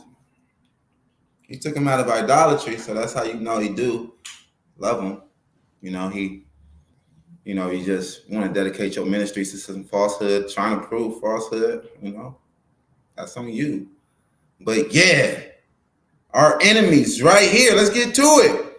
And YAHAWAH shall bring thee into Egypt again with ships. We are the only people that went into slavery on ships. The only group of people that went into slavery on ships in large numbers. You know what I'm saying? We came out with the Israelites saying that we are the Israelites, proving that we are the Israelites with world history, well-known world history, not something that you gotta go and read about. It's something that you already fucking know about. If you haven't been living under a rock, if you're not like illiterate, if you're not slow, right? If you had any type of schooling, because even the damn Edomites tell you how you came over here in the school. If you have any little bit of education, right? It's world history. The Chinese people know how you came over here. The African people up over there is apologizing to you. They know how you came up over here. Their history wasn't erased. They're apologizing. They know where you came from. They sold you into slavery. They was in cahoots with the white man. They apologize in this day for their actions, for their part in it, and you're trying to say it didn't happen? Huh? They got records, bruh. They got history class over there, bruh. Yeah, they know who we are, bruh. They know the prophecies is real. You suckers steady denying who you are, bruh. Trying to be a damn Indian howling at the moon and howling and dancing and flipping in the dirt, man. You want to be a slave. It's okay, though, because that's that spirit, you feel me? It's the blood, too. It's the blood. You know, you probably got a little Indian in you. Most High purge it out. You just got to serve the Most High only and keep all of his commandments. Right? And YAHAWAH shall bring you into Egypt again with ships. By the way, whereof I spake unto you, thou shalt see it no more again. So YAHAWAH said, you ain't going to see this Egypt no more. I want you to know that I ain't talking about that Egypt that you just came from. You know what I'm saying? Because then he's going to be like, man, you know, the Most High God, he don't like vanity. You know what I mean? And just to take you out of Egypt, just to put you back in Egypt, that's vanity. You might as well keep your ass back in Egypt. He already know you're going to mess up. No, he's going to put you in a different Egypt. Understand that? And YAHAWAH shall bring you into Egypt again with ships. By the way whereof I spake unto thee, thou shalt see it no more again. And there,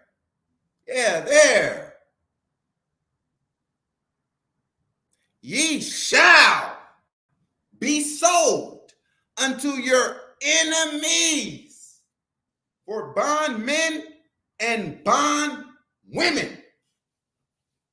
So when we came up off those ships, who are we sold to? Huh?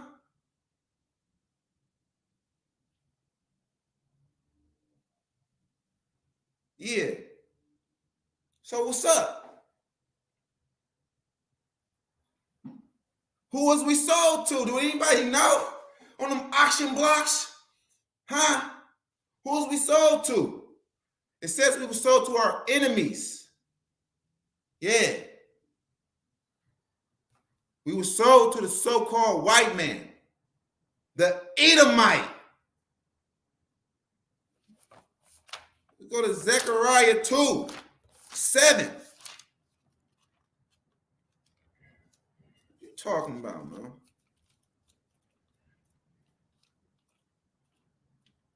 Right? Go to Zechariah 2:7, man.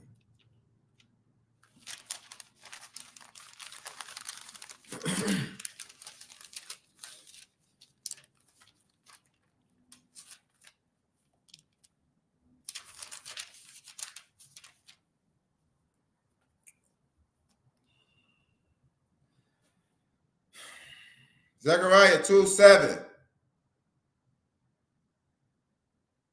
Deliver thyself, O Zion, that dwelleth with the daughter of Babylon. Right?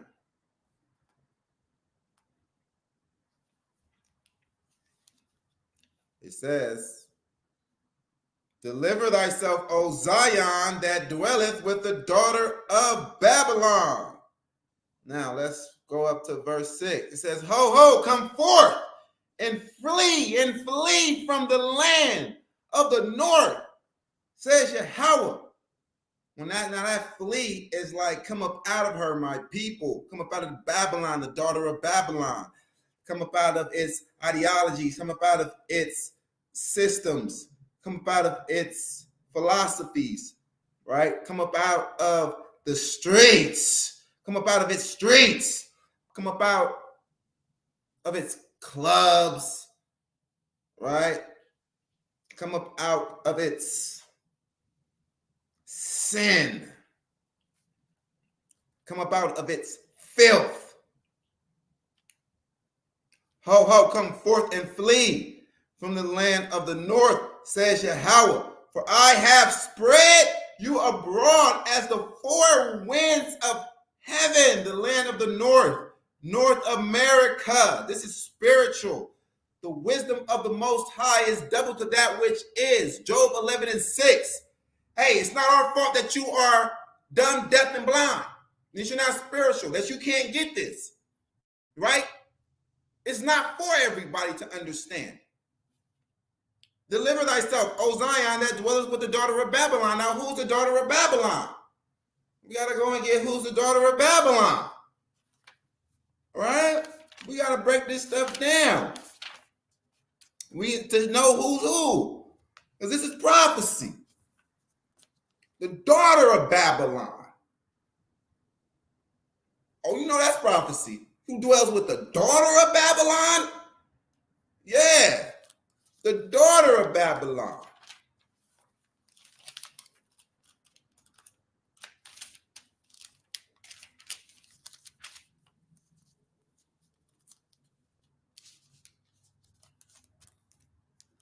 Psalms 137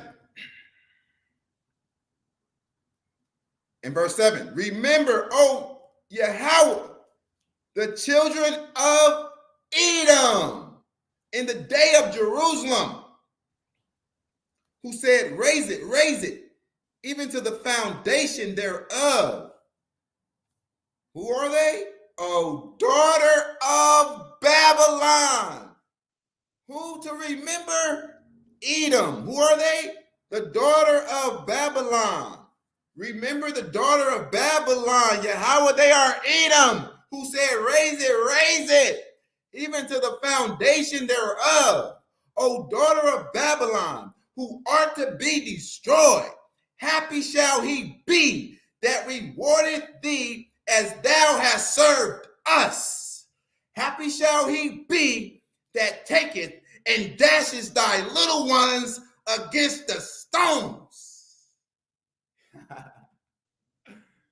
Yeah, happy shall he be that taketh and dashes thy little ones against the stones. Yeah, that's right. You know what it is. You know what time it is. Y'all, Edom.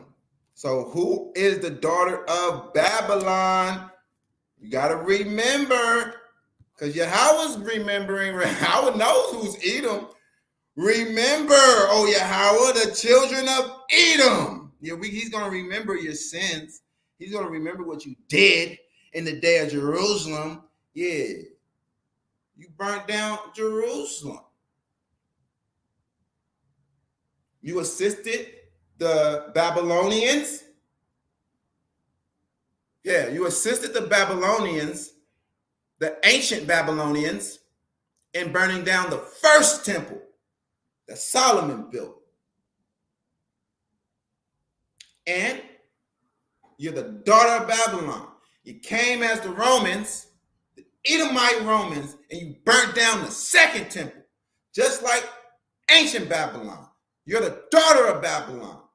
That's who you are. The daughter of Babylon. That's who Edom is. You did the same thing, and you're about the same thing, and you push nothing but confusion and lies. Just like Babylon. That's what Babylon means. Confusion.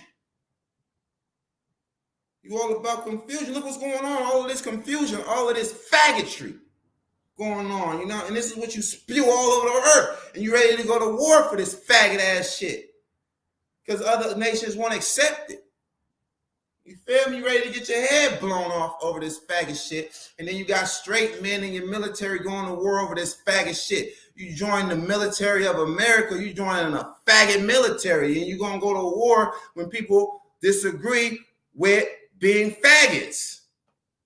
If you're in the military, you're a faggot. That's it, man. You in the U.S. military, you join a faggot military, man. They let faggots in. They go to war when people don't agree with this faggotry. They get all offended. You know what I'm saying? They ready to go to war behind that shit. You a straight man up in there, you feel me? You going to war with some faggots over some faggot shit. America is finished. Fucking transgenders in your military. Right? Yeah, man, you're finished. Yeah, man, the white man's kingdom is going down. But look at this. Who's the daughter of Babylon? Edom. Proved it. The scriptures proved it. I didn't write this. It's right here. It's just written for me to understand it. So I'm bringing it to you so that you can understand. You don't want to understand it. You don't want to accept it because, hey, so-called white people are the Edomites, the wicked, and they got a strong judgment coming on them.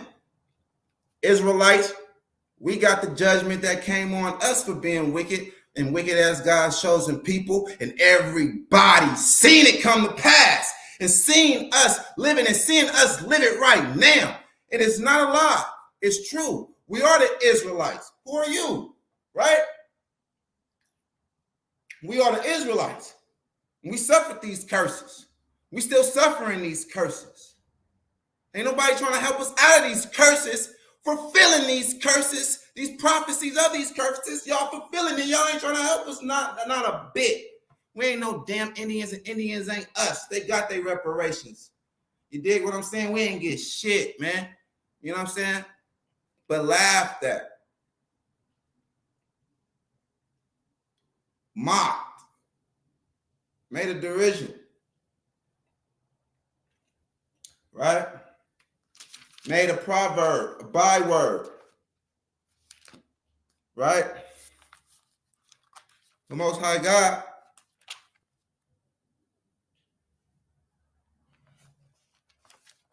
So when you go to Deuteronomy 28 and 68, right here, yeah, you see who we were sold to. That was the beginning of it all right there, man. Go ahead right now. You feel me? Live out these curses, right? May Yahawah have mercy on our ancestors and our forefathers and foremothers, right, that had to endure that and suffer that. You know, may they get the kingdom.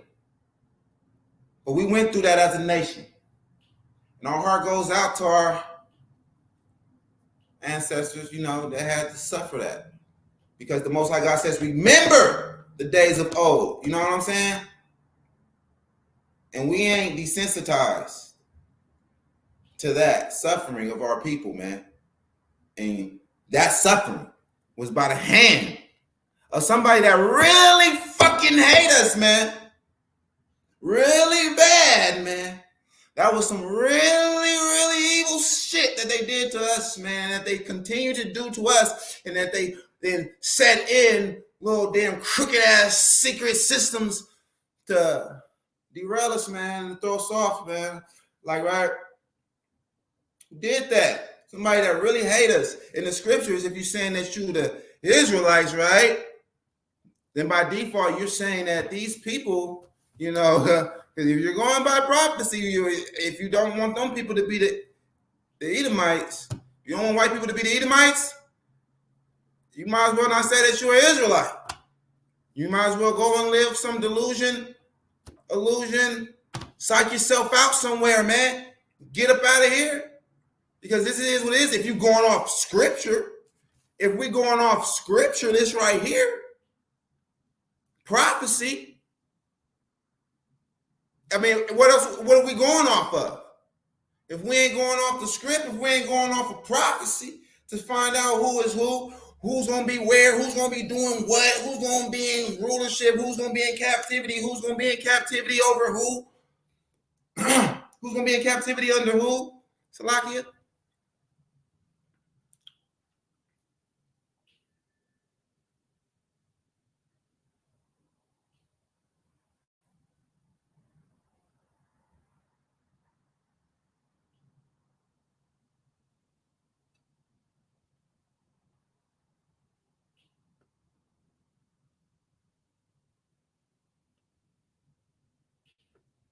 Read some comments.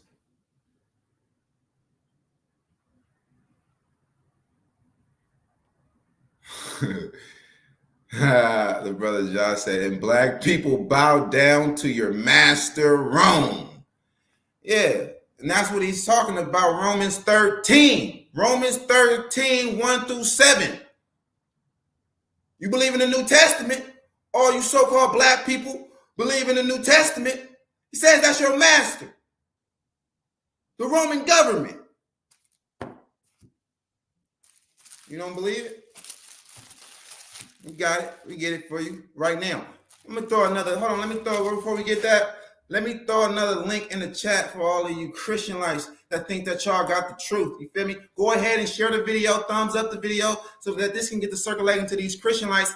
Maybe they can come up on here, you feel me? Maybe they feeling a little gusty, maybe they feeling a little bold, and they can come up on here, you feel me? We can swing this sword, you feel me? We can do this zealot thing. We can do these zealous things, man. You feel me? Let's do it like zealots, man, and war it out in the scriptures. Because I'm coming with them one-shot kills, man. Headshots. Bomb. Feel? Them intercontinental ballistic missiles I'm coming with, man. Bomb. Right? In the name of the Most High God, YAHAWAH. Ain't got no time to be putting up with people that do not like to keep it real. Keep it real. You're a damn Edomite, man. It's just what it is, according to the scriptures. There's no judgment that we can read for Japheth. And we know, like, you guys cannot escape judgment in this. If the Holy Bible, if the Bible, the Hebrew Bible is truly holy and just, but it let all the wickedness of the white man pass by it. And they're Japheth.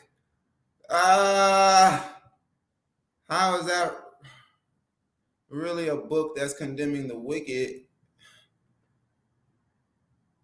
Come on. Don't play dumb. All right. There's a link in the chat. There's a link in the chat. Any Christian lights want to come on, thumb up the video. You know what I'm saying? Thumbs up the video. Any Christian light want to come on?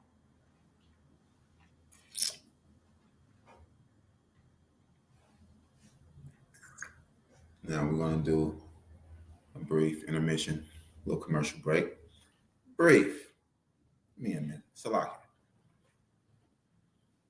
Let's just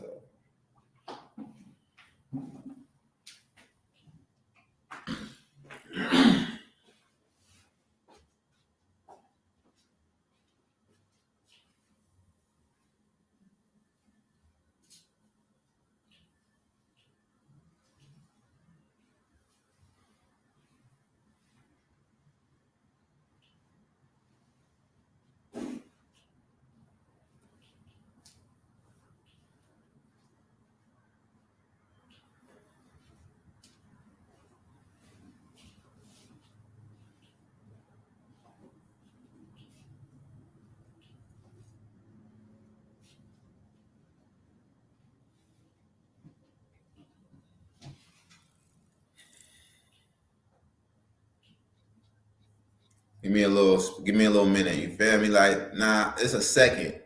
It's just a little second. A brief little.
Okay, we're back.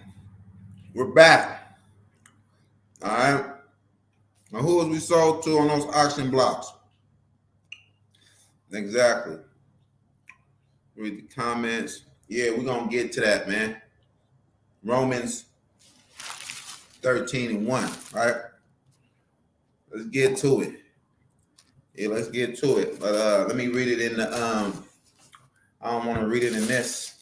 I'm gonna read it in the original King James Version. Okay. Yeah. Because the Edomites wrote the New Testament. And this is proof. This is proof. So-called black people. This is proof. Proof.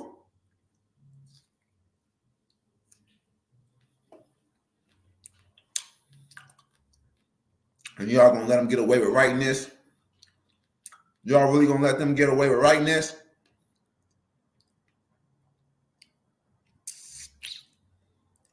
This blasphemous material? Y'all gonna really let that slide and get past y'all when y'all supposed to be the smartest, most spiritualist people on the planet? You gonna let that happen? They pour this one over your eyes. How could they?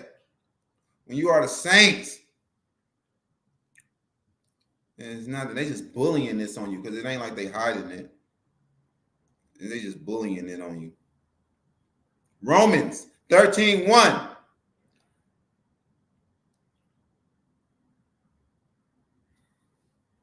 Now we're gonna go and get that one more time. We're gonna go and get the comment from King Joseph. Let's get it.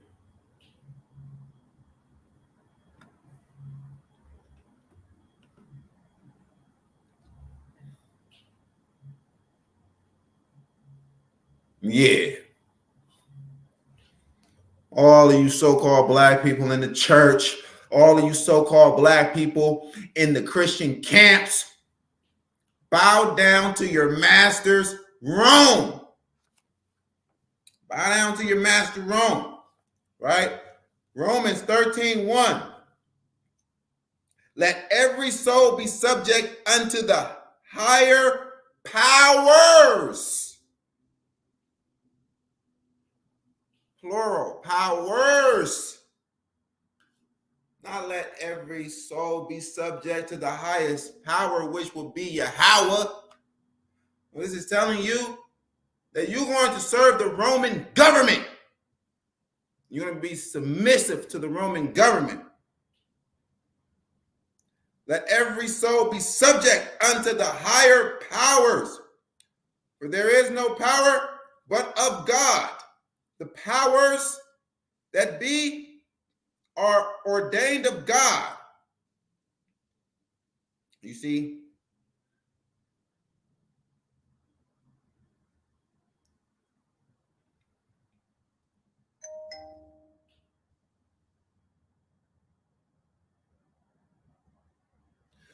Verse 2, whosoever therefore resisteth the power, resisteth the ordinance of God, and they that resist shall receive to themselves damnation. Like, right? Trying to play off of God's, like, ultimate power. They're trying to play off that,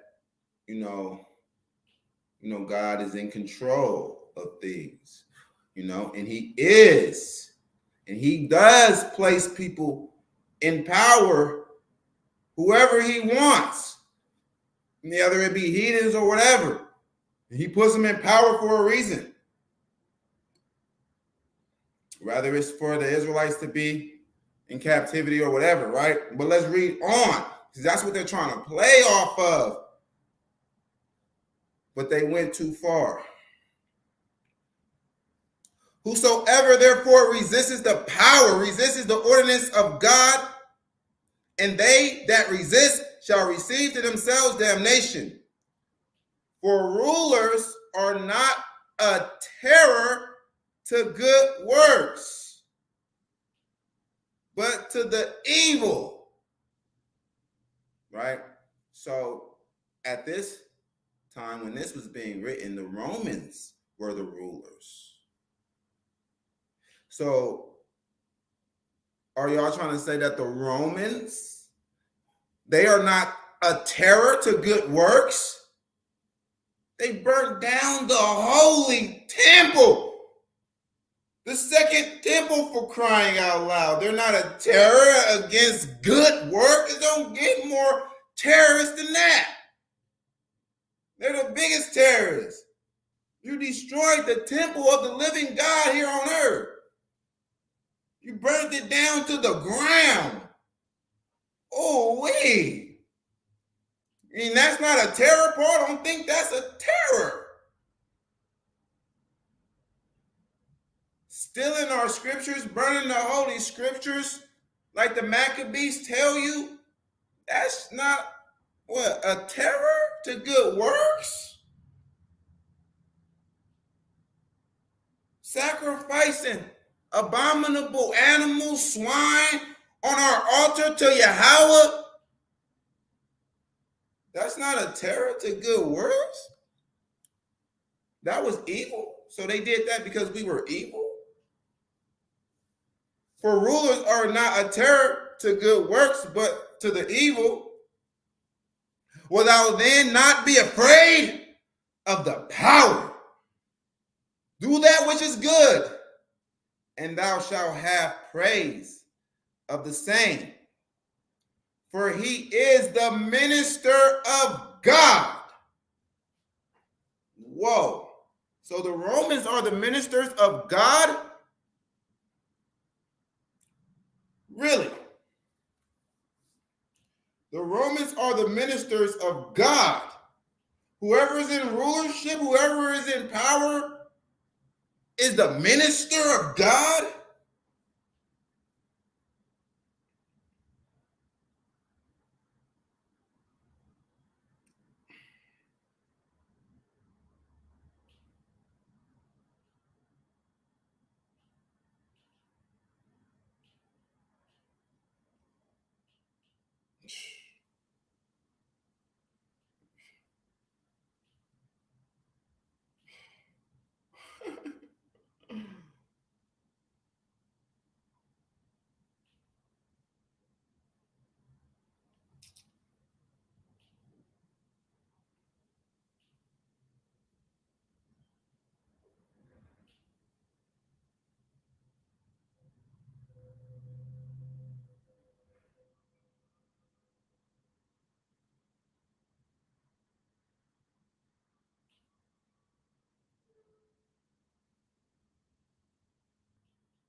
So you done lost your mind, man.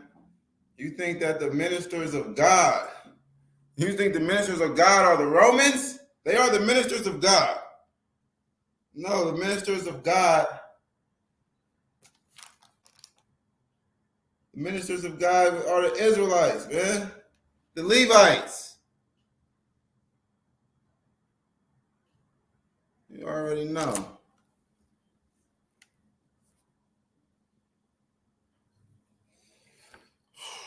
So, cut it out. We're back at Romans.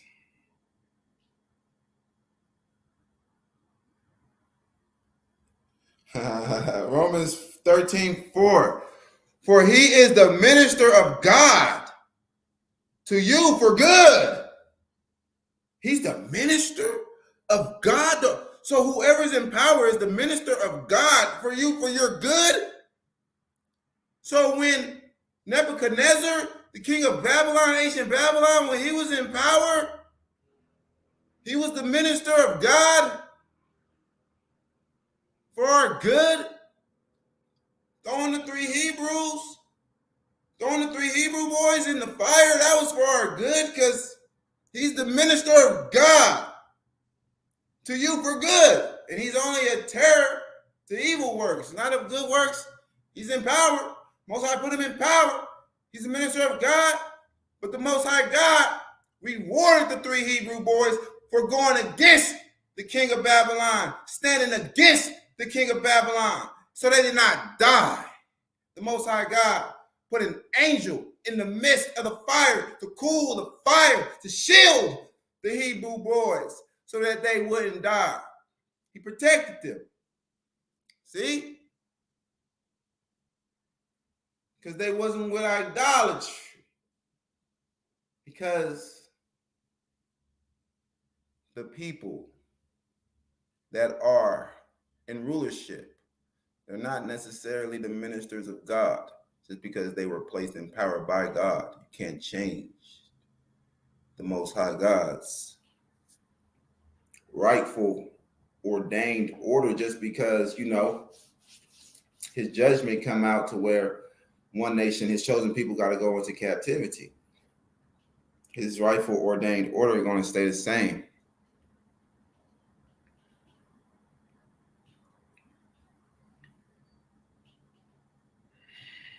Right?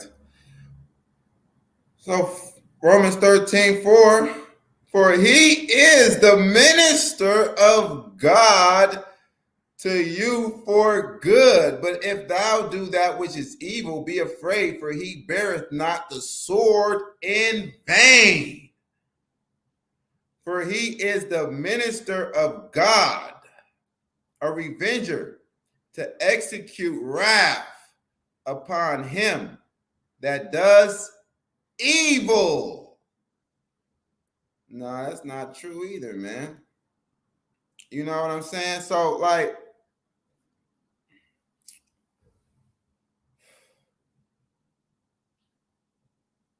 wherefore ye must need be subject, not only for wrath, but also for conscience sake. For this cause pay ye tribute.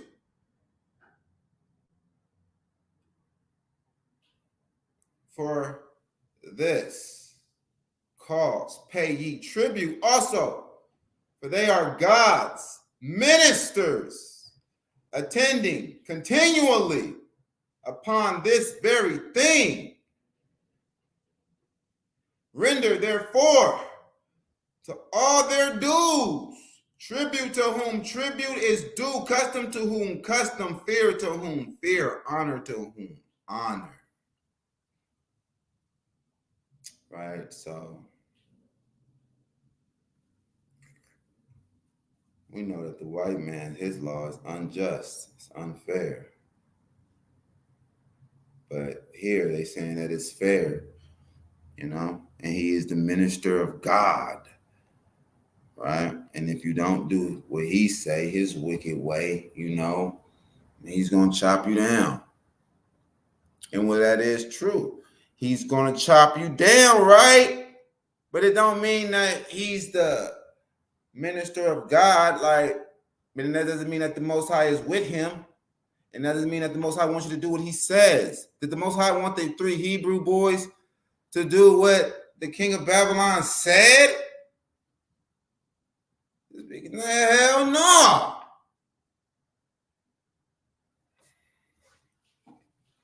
No, he didn't.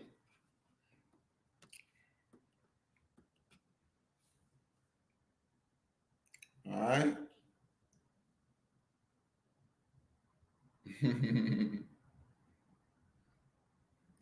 So, yeah.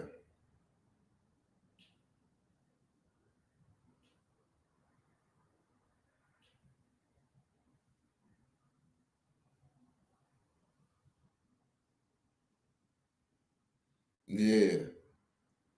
That's right. Yeah. Read some comments. Yeah.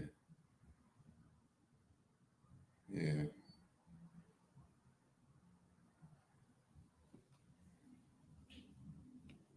All right.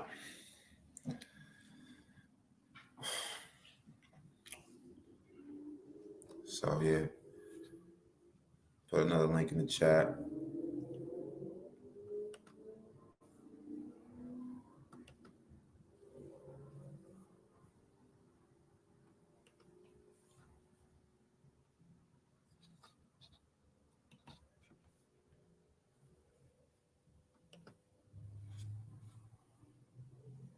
Link in the chat for any Christian lights, any Christians, any Muslims, Muslims. Like, right? Yeah. Got the link in the chat. All right. All right.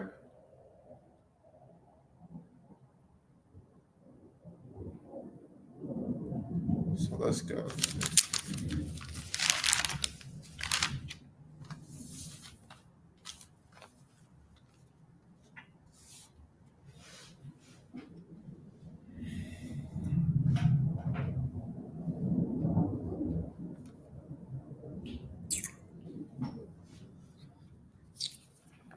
Oh yeah, the Edomites wrote the New Testament.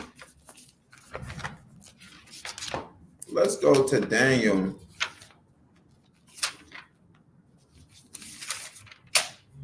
Let's go to Daniel.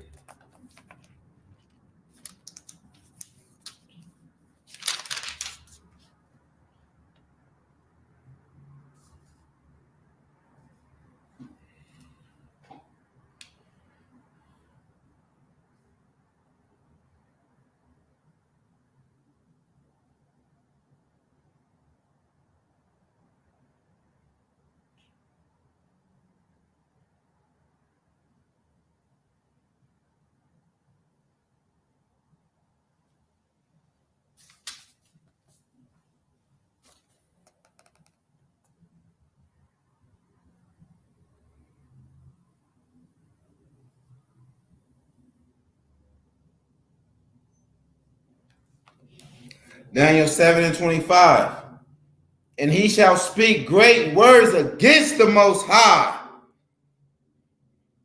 That's the New Testament, speaking great words against the Most High. Now you have a new King of Kings, a new Lord of Lords. Now you have JC as the Almighty. Now you have the New Testament JC saying that the God of Israel, the Father of the Jews, is Satan. Okay? Yes. We want to go and get that. Let's go and get that.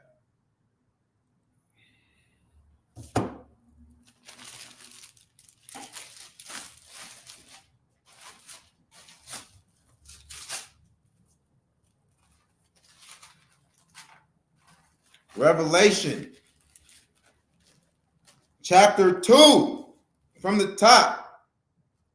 To the angel of the church of Ephesus, write These things say he who holds the 7 stars in his right hand, who walks in the midst of the 7 golden lampstands. I know your works, your labor, your patience, and that you cannot bear those who are evil. And you have tested those who say they are apostles and are not. So in order to be a Jew, you have to be an apostle. And if you're not an apostle of JC, then you're not a real Jew, is what he's saying. You're just serving YAHAWAH.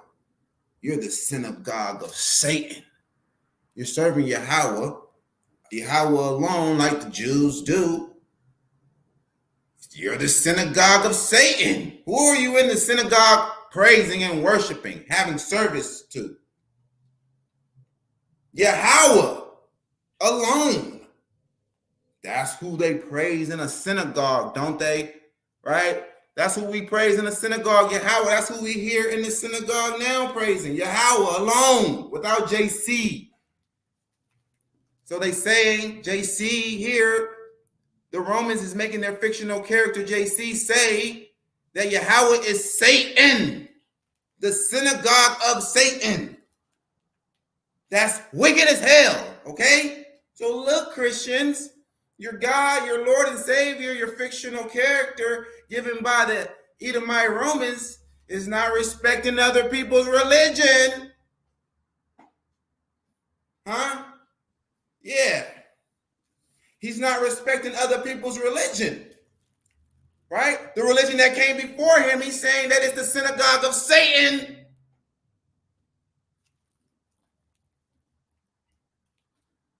That's some evil stuff. That's not very nice of JC to say. Huh? It's not very nice, Christians.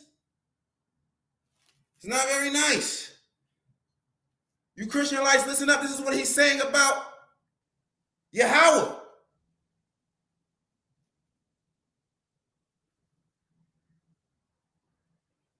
I know your works, your labor, your patience, and that you cannot bear those who are evil.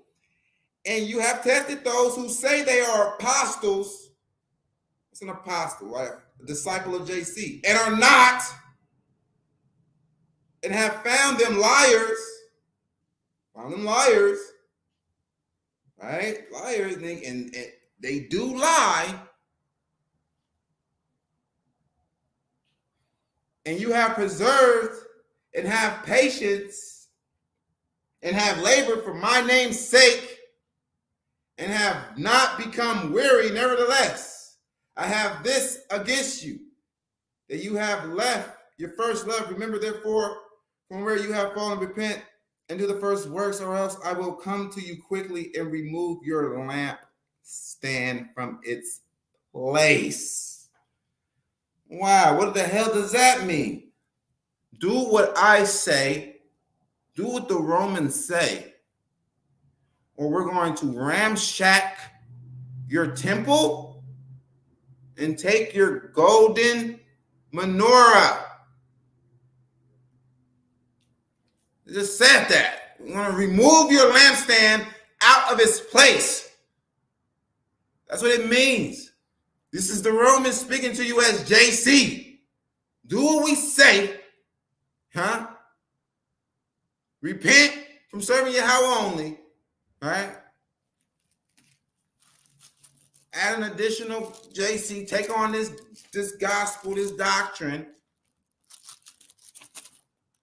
like, right? Or he's going to he's going to ramshackle your temple. So you didn't bow down to the Romans. You know, they ramshacked your temple. But this is already written after the temple was ramshacked and the golden candlestick was taken away. Do your history. Look it up. When was the book of Revelation written? Yeah, we got Google. Let's look it up.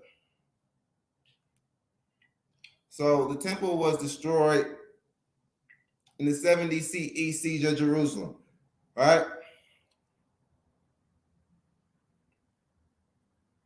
When was the book of Revelation written?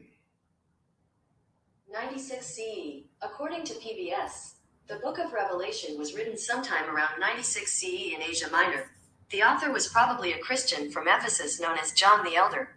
According to the book, this John was on the island of Patmos, not far from the coast of Asia Minor, because of the word of God and the testimony of Jesus. Reverend 1.10.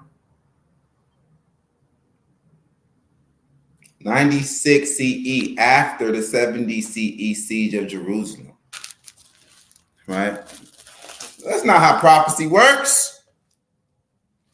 It's not how prophecy works. It has to be written before the event happens, not after the event happens and you speaking on it, it's bullshit. And even Christian scholars know that the New Testament is supersessionism, it's replacement theology. They know that already. You know what I'm saying? They're not just going to teach it because why do they care? It's not their people. Their people is not the Jews, the real Jews. I'm not going to really harp on it a lot. It's not to fool their people, you know what I'm saying? They know it. Because really, a real scholar, he jumps in this and he's kind of like biased, you know what I'm saying? Like non-biased, you know what I'm saying?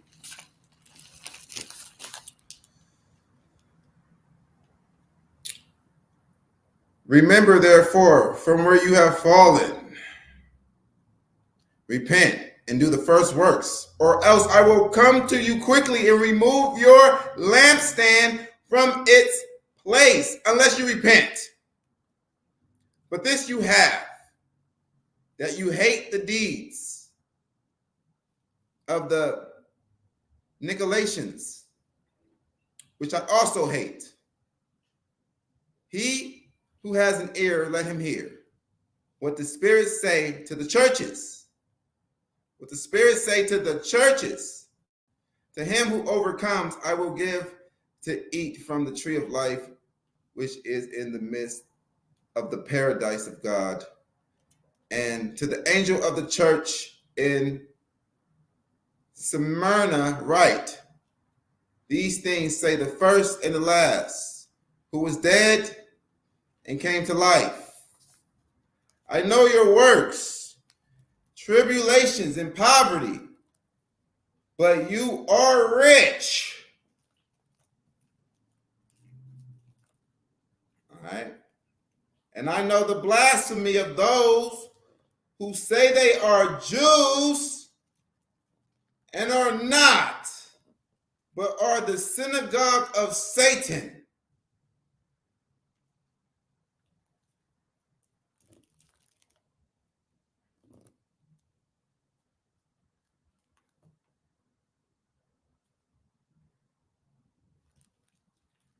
All right. So back at verse 9. I know your works, tribulation and poverty, but you are rich. And I know the blasphemy of those who say they are Jews and are not, but are the synagogue of Satan.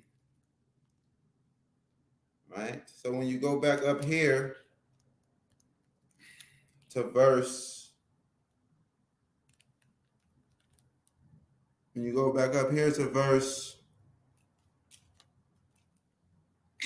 2, it says, I know your works. Right? And you go right here to verse 9, it says, I know your works. Right? Right? So your labor, your patience, that you cannot bear those who are evil, and you have tested those who say they are apostles and are not, and have found them liars. Right? So if you're not an apostle of JC, then you're not a real Jew. You're the synagogue of Satan. Let's go to 3:9. Revelation 3:9. Revelation chapter 3, verse 9. Indeed, I will make those of the synagogue of Satan who say they are Jews and are not, but lie. So you say you're an apostle, but you lie. See? That's what he's saying.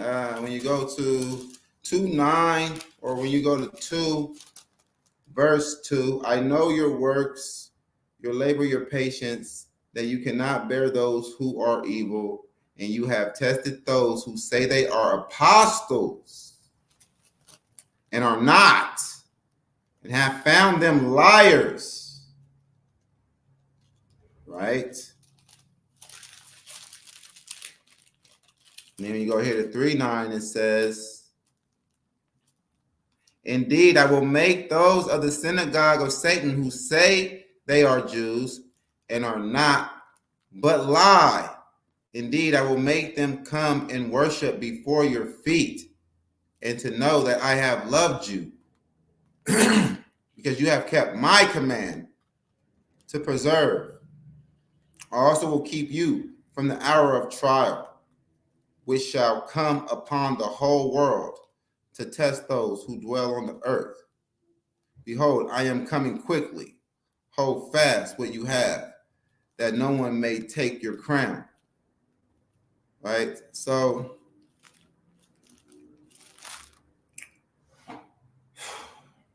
all of that is lies. You feel me? Like, the Most High God is coming back to reward us. That's what we read, man. The Most High will reward us, not JC. So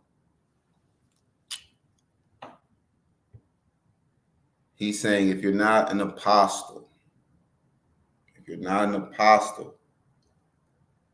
of his, then you're not a real Jew. And that's wicked as hell right there, man. That's super wicked. To just serve YAHAWAH only. And that's the same spirit that you see the Christian lights in. If you serve YAHAWAH only, they call you a YAHAWAH only demon. Right? They think you of the synagogue of Satan.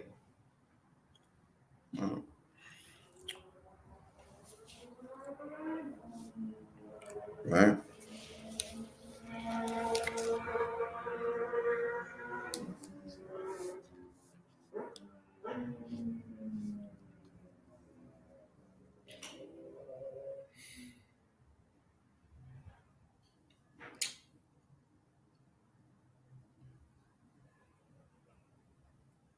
So let's go back to Daniel 25. And he shall speak great words against the Most High. We just read that, like, saying that the Most High God, to serve the Most High God alone, is the synagogue of Satan. And he shall speak great words against the Most High. That's the New Testament. You serve the Most High God alone, you are the synagogue of Satan. And he shall speak great words against the Most High, and shall wear out the saints of the Most High, and think to change times and laws. And to think to change times and laws. Let's go to Hebrews 7 and 12. Hebrews chapter 7, verse 12. For the priesthood being changed, there is made a necessity, a change also of the law.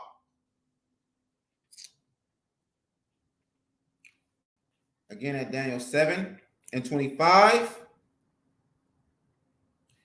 And he shall speak great words against the Most High, and shall wear out the saints of the Most High, and think to change the times and laws.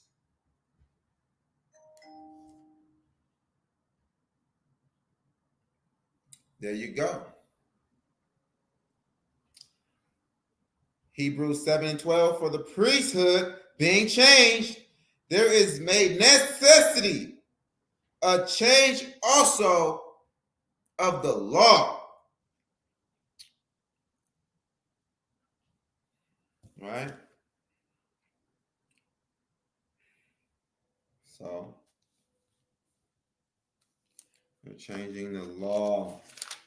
We see in the New Testament, they're changing the law. The Most High God prophesied this. He wants you to be aware of this. That's what they're doing in the New Testament. You know what I mean? This wicked prince to come amongst, that came against the Israelites. And then it's going to be, and then this was like a paradigm shifting. Like it's going to be a new way in the world. The Most High is telling you and is preparing you for like what's to come. Like the New Testament is coming, and these people is going to push this federal real seriously, and they're going to murder a lot of people, and they're going to, destroy the temple and everything, man. It was all prophesied, and it will be a curse. Ezekiel prophesied that the New Testament is a curse, and a curse was coming, and Zechariah prophesied that, he's seen a scroll that will be a curse. It's coming. It's going to be in everyone's household, like the Holy Bible is in everyone's household. This word, this is a curse. This scroll is the New Testament. It's in all of our households, really. You feel me? If you're not teaching, throw it out. If you're not teaching, throw that out. That curse out your house. Don't put a cursed thing in your house, or you'll be a cursed thing like it. Right? And let's go. Well, let's get all that up in there. All right. Yeah, we can go to Zechariah.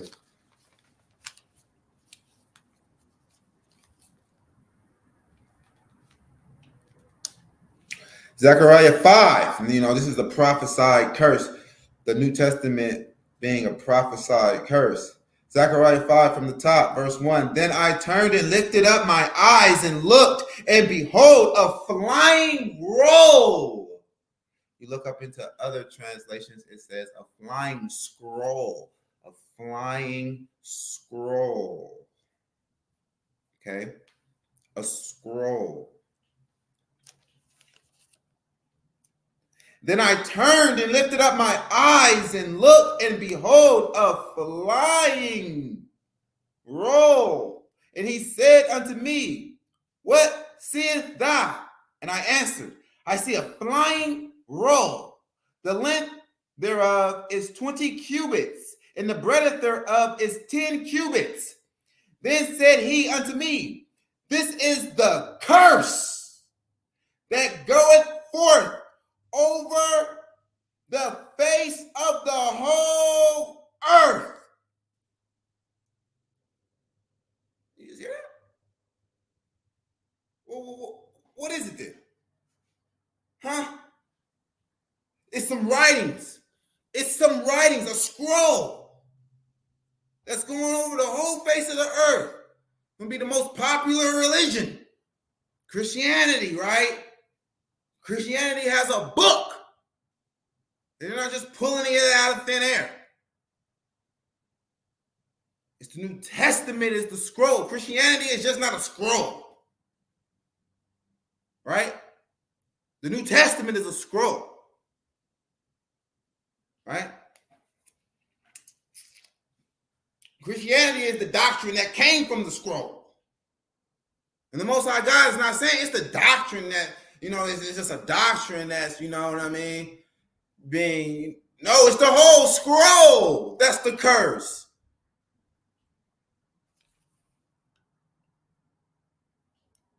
Stupid, you a dummy. Oh, you so dumb. The Most High is going to kill you. You dumb Christians and Christianites. You can't see this? You can't piece two and two together? The Most High don't want your dumb ass around him because he is the God of knowledge. Right? He don't like stupidity. Right? Understand that. Get my mantle right. You know what I'm saying? All right. Verse 3. Then said he unto me, this is the curse that goeth forth over the face of the whole earth. For everyone that stealeth shall be cut off, as one this side according to it, and every one that sweareth shall be cut off, as one that side according to it. And you agree with it, you're being cut off. If you side with it, the New Testament, you agree with it, you're being cut off. It's blasphemous. It's subliminal blasphemy towards the Most High God. He ain't with that. We finna prove it. We finna bring it out. Even though we ain't already improved it in our video lessons, the recorded video lessons, the pre-recorded video lessons, right? The Revelation Demolition Series, part 1, 2, 3, and 4. And it's just jam-packed of letting you know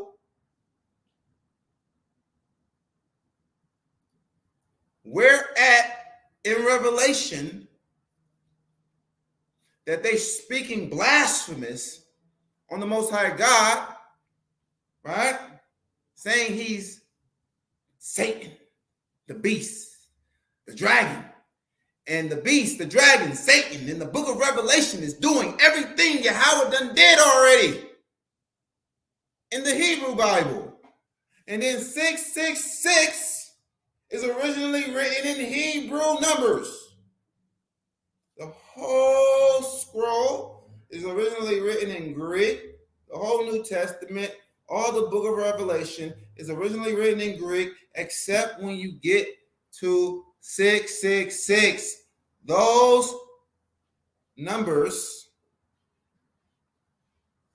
are original Hebrew numbers. It's originally written in Hebrew. That when you get to that part, it's Hebrew numbers. Letting you know in code, in gematria, witchcraft of who that name is. That's witchcraft, and you still want to be in it. And it's a curse.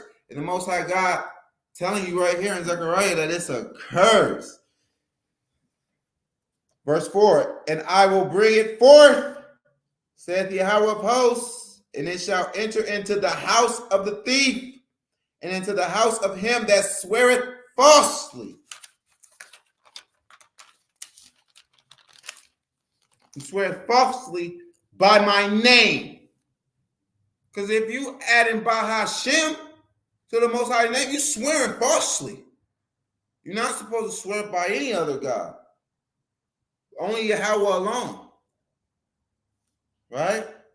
And it shall remain in the midst of his house, and shall consume it with the timber thereof, and the stones thereof. Exactly. Everyone is eventually falls believing in the New Testament. Your house is going to eventually fall believing in the New Testament, believing you got this law, liberty, you got this type of free grace and all of that. Yeah, the Most High God is going to, eventually chop you down, Look at P. Diddy,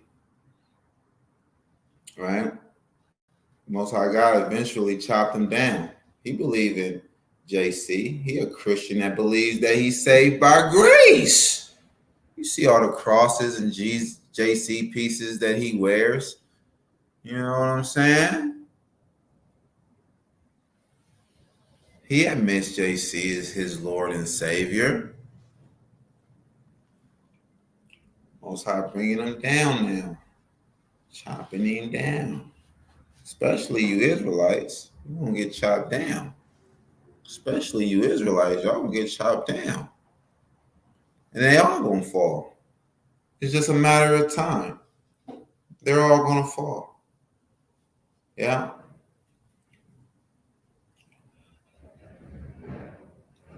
So we go to, it's a prophesied curse. Let's go to Ezekiel 20. Let's go to Ezekiel 20. I'm going to prove it. Yeah, it is a curse. Yeah.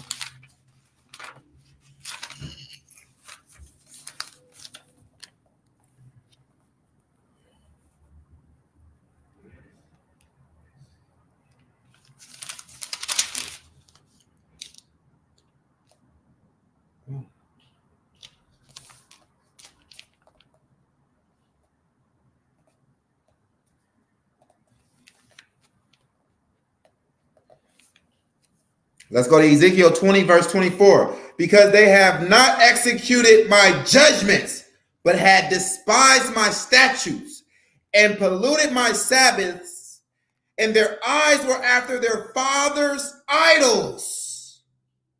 Wherefore I gave them also statutes that were not good, and judgments whereby they should not live.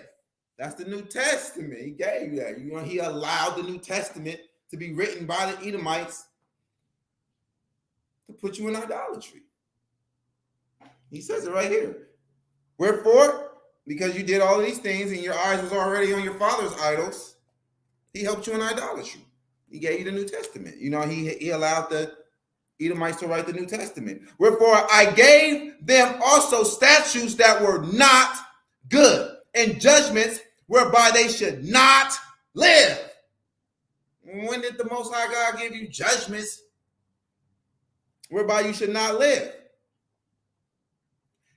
Wherefore I gave them also statutes that were not good, and judgments whereby they should not live. When did he give you statutes and laws and all that were not good? He gave you laws that were good. No, it's in the New Testament, right? He's giving you laws that are not good. Nothing that's without you, that goes in you, can defile you. Nothing. Keyword nothing. Nothing that's without you that goes in you can defile you. Your belly purges all meats. Your belly purifies all meats. Wherefore I gave them also statutes that were not good, and judgments whereby they should not live. It's good to do, it's all right. You do good on the Sabbath. Do some good work on the Sabbath, though. I know he said don't work, but you do some good work. Do good work. Wherefore I gave them also statutes that were not good, and judgments whereby they should not live. We don't live like that, man. Rest means rest. Right? Eye for an eye, that's fair. Getting slapped and just beat on and bruised, and that's not fair.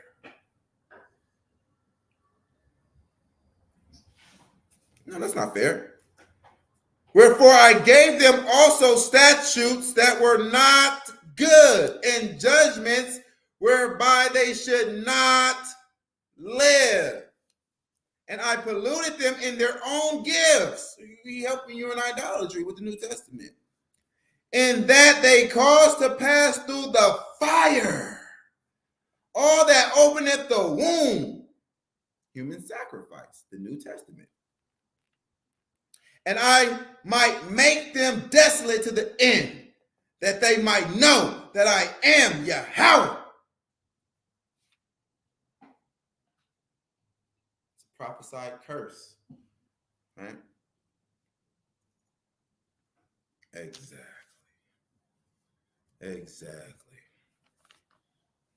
Yeah. Put another link in the chat. For you Christian lights that want to come on and shine, you don't want to debate this. You don't want no smoke. You only want smoke on your platform so you can just mute everybody. You know what I'm saying? Pick people that don't know much.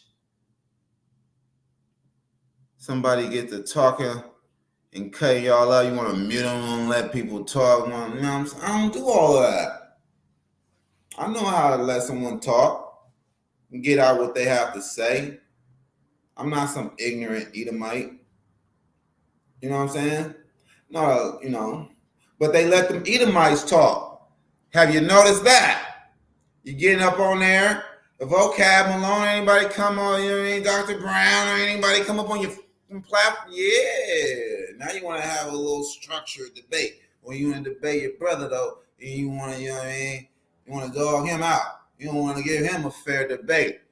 They don't want to give us a fair debate, man. They don't want to serve YAHAWAH only, man. That's evil to them. That's being a part of the synagogue of Satan, right? That's evil to them. That's just too mighty. Now that's too much might. You know what I'm saying? They need to be diluted a little bit. You know, their ministry needs to be diluted. You know, with a bunch of little fairy stuff. You know, a little wimp, sissy, get naked, rub your feet. You know, spit in your mouth. Touch your tongue with tongues. Plug in there. What the hell? The New Testament is garbage, man. Get up out of here with that, man. Like, right? New Testament is garbage.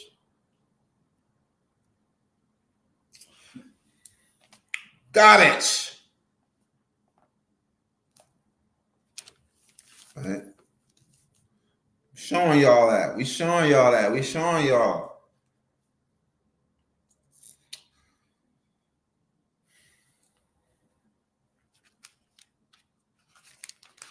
Let's go back here to Ezekiel 35. Who hates you more than a white man? Because thou hast had a perpetual hatred and have shed the blood of the children of Israel by the force of the sword in the time of their calamity, in the time that their iniquity had an end. Therefore, as I live, says YAHAWAH, I will prepare you unto blood, and blood shall pursue you, since thou hast not hated blood, even blood shall pursue you. The Edomites don't hate blood. They cover themselves in it. Sickos covering themselves in the blood of JC, right? Drinking blood. You haven't hated blood.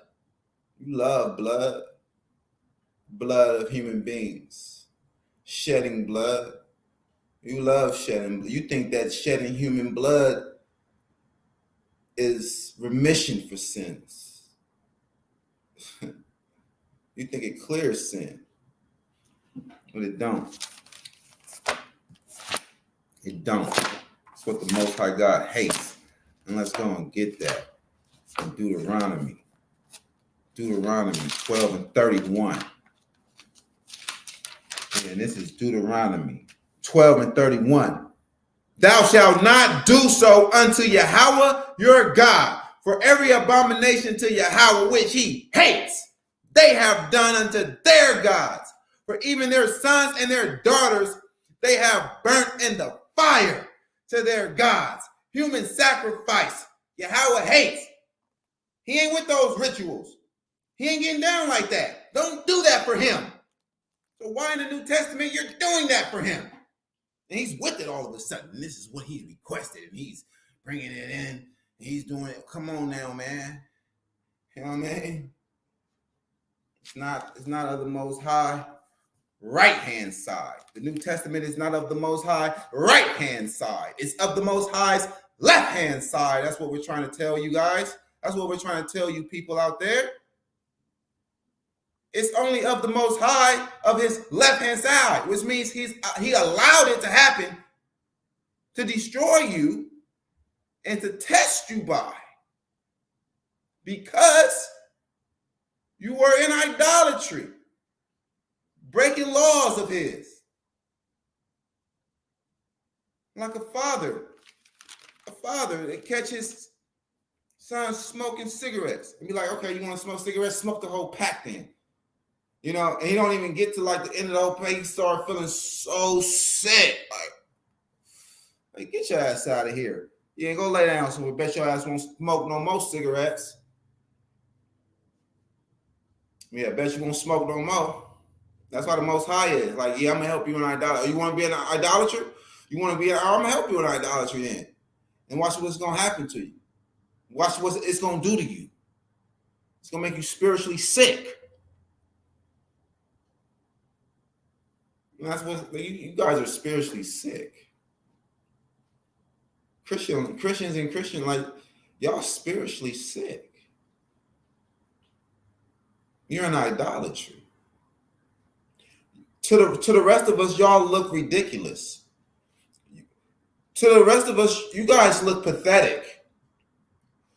On a real intellectual level and like a spiritual level, like you guys look pathetic as hell, man.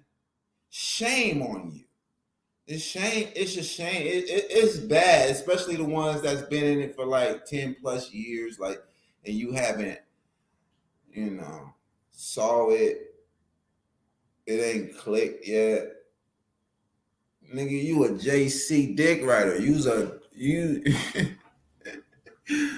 nigga writing JC's fictional dick. Like, right?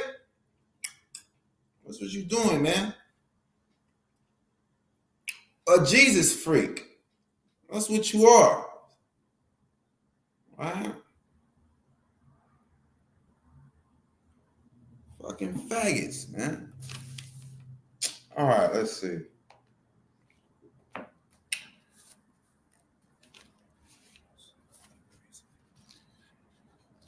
Deuteronomy 24:16.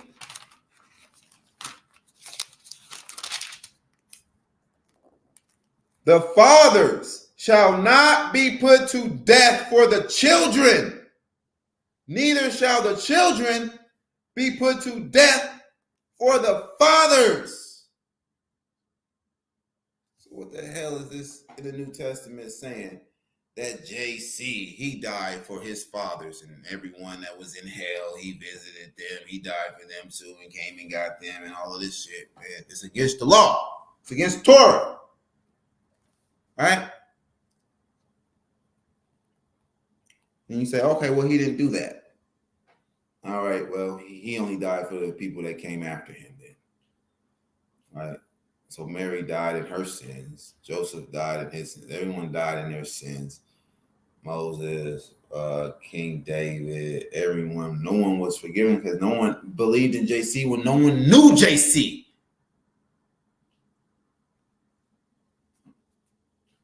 But check out this next part. Every man, that sums it up for you right here, man. Sums it up. Just in case you try to play that little trickery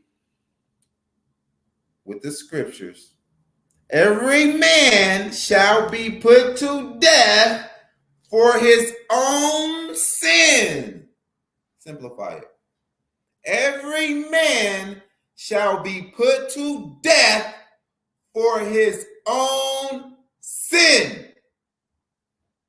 Okay?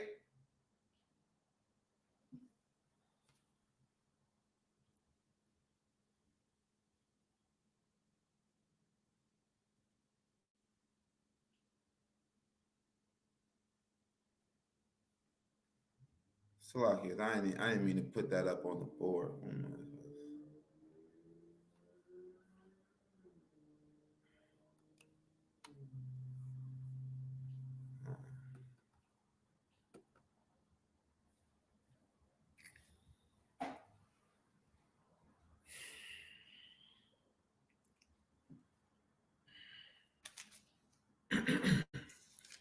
No one can die for your sins. So what the New Testament talking about?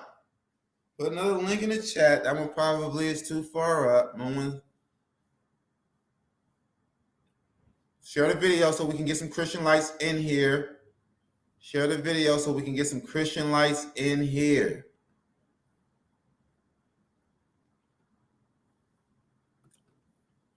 Put a link in the chat.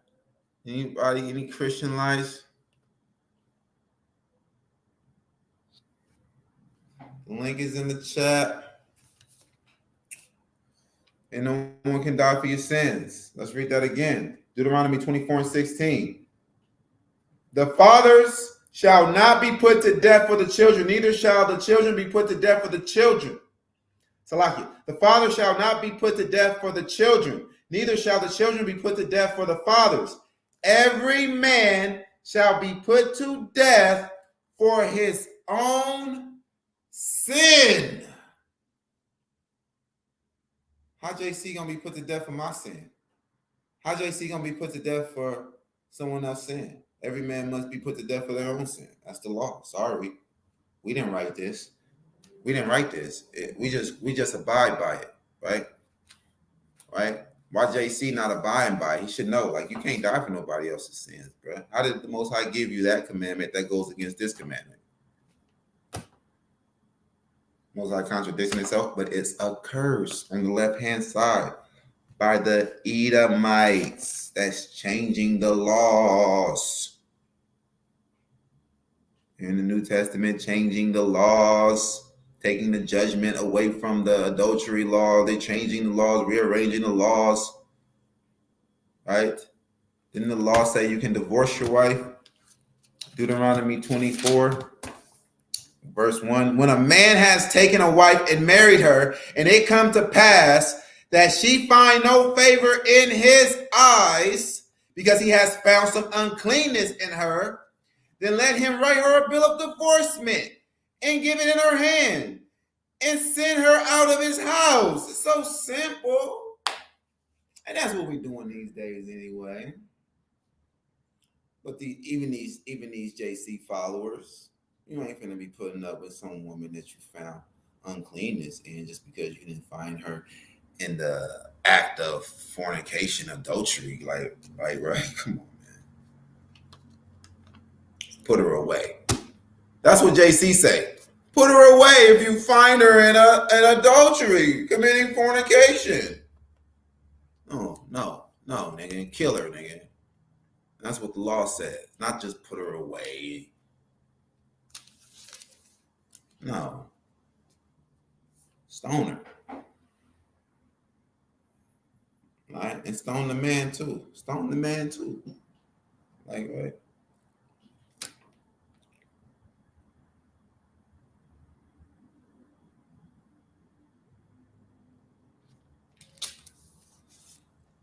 Okay. So yeah. So we just saw, like, it's prophecy that the Israelites will be in captivity under the daughter of Babylon. And we saw that the daughter of Babylon is Edom. The Israelites will be in captivity in these latter days under Edom.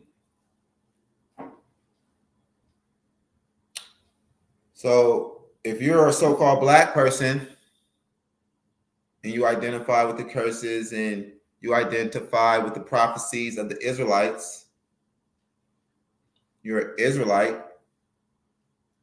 And when you recognize that, by default, you must recognize that white people are the Edomites, because it's a prophecy that you're living out. Like, right? It's like it's mirroring each other. You know, they just put us in these different like social race groups, black, white, right? But we're really Israelites, and they are really Edomites, and we're living amongst them. And you know what I'm saying? We're in captivity under them. We need deliverance from them. It says flee.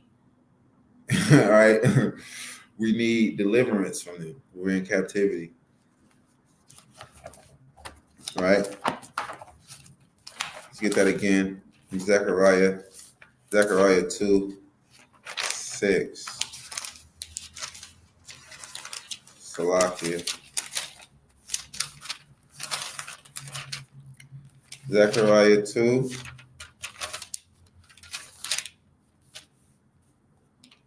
Verse 6, ho, come forth and flee from the land of the north, says YAHAWAH. I have spread you abroad as the four winds of heaven.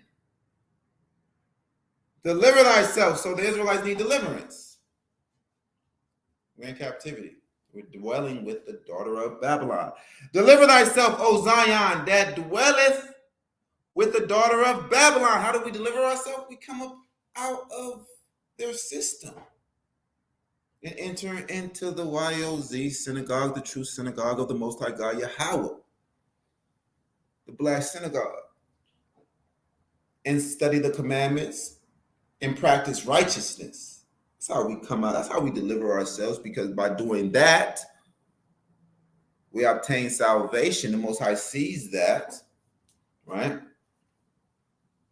And we will be the ones that, came about. And we will be his people. Because the Most High God is seeking a people from up out of a people. Because he says, your people shall be all righteous. Right? That's what he wants. For his chosen people to be all righteous. And it's coming a day when the chosen people are going to really be all righteous. And it comes from us, brothers and sisters. We are the 1/3. We are the remnant. We're all going to be together in the kingdom, all righteous. Thy people shall be all righteous, which means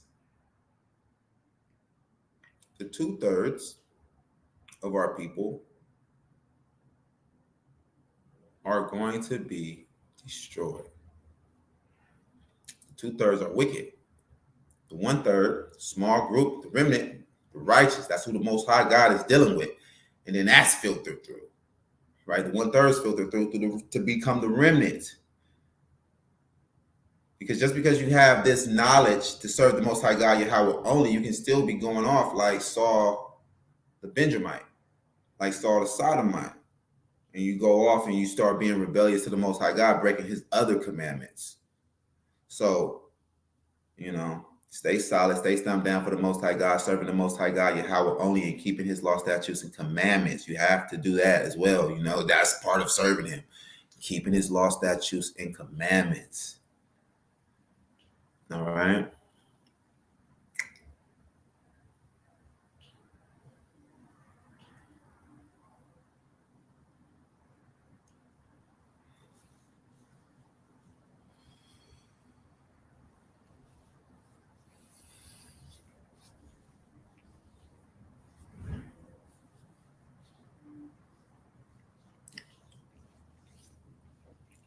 All right, Matthew, you are an Edomite, and it's nothing against you. It's nothing against you. You just an Edomite. Like, that's your people. That's who you are. We proved it, and we can go further in depth.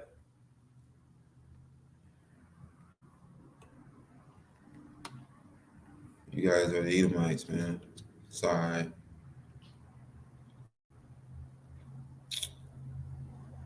The Edomites will be completely exterminated, eradicated out of this earth.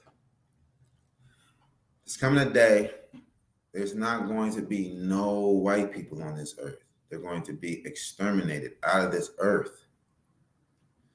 And that's what the book of Obadiah is about. It tells you that. They're going to be slaughtered out of this earth. And we're on the edge of it.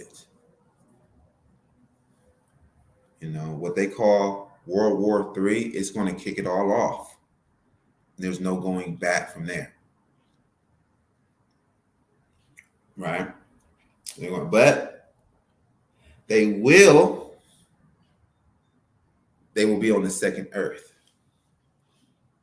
They will be on the second earth in paradise, the Israelite paradise. They will be in our paradise as servants and handmaids. Okay, that's what the scriptures tells us. We're not going to be doing our own work with crowns on our heads. No, the elder shall serve the younger. This prophecy, they serve us. And then the kingdom to come on the second earth in paradise, because there's no regeneration, souls coming back to this earth. No. Right?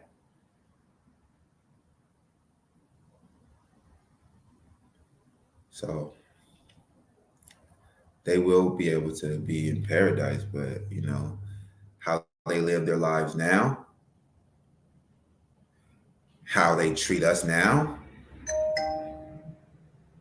if they keep the law, statutes, and commandments or not, and how they treat us, it all is factored in where they are placed in their servitude. Right?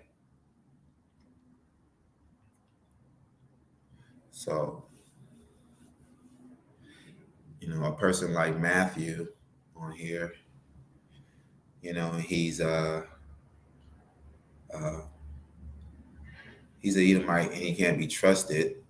But as far as we know, when he's speaking to us, he's respectful, right? And he recognizes us as the chosen people, as the Israelites, who we are, And he recognizes and he admits that our government is the righteous government. And he would love to be a servant in our government, And he knows he will be a servant in our kingdom. Okay? It's not hard to figure out, We were their servants. They're going to become our servants. Isaiah 14. Let's go to Isaiah 14 and 1. Isaiah 14 and 1. For YAHAWAH will have mercy on Jacob and will yet choose Israel and set them in their own land. Well, the Israelites are not in their own land. So-called black people are not in their own land. See, we were never meant to be a nation up under a nation, man. Never.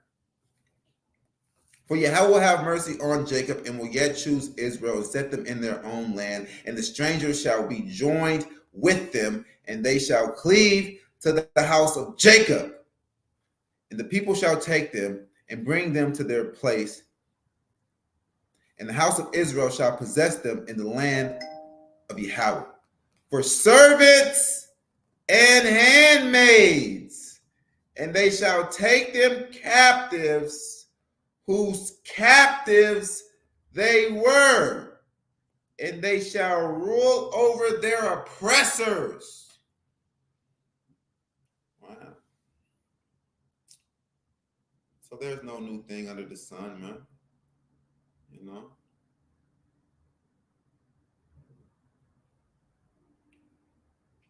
And this will happen, man.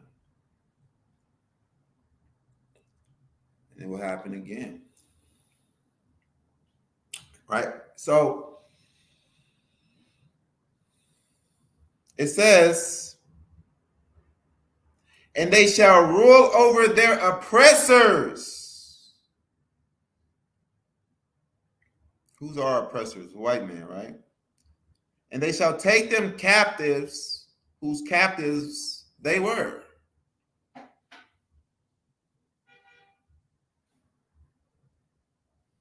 Who were we captives to? We were captives to the white men. So they're going to be our captives. That's what it's saying to you, right? All praises be to the Most High God, YAHAWAH. Like, right? Who is this? We got someone in the...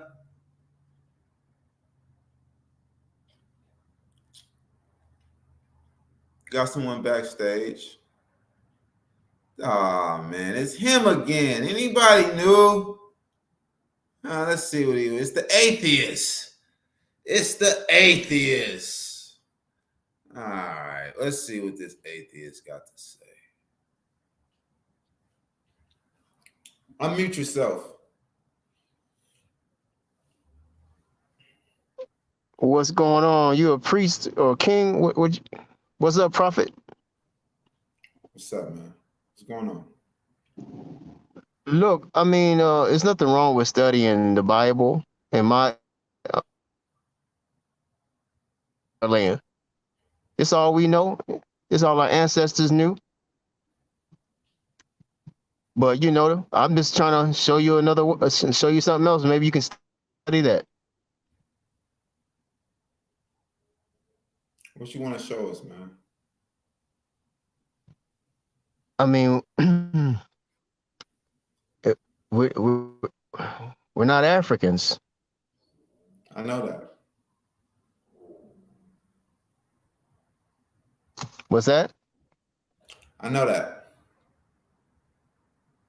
Okay, but isn't Israel part of Africa?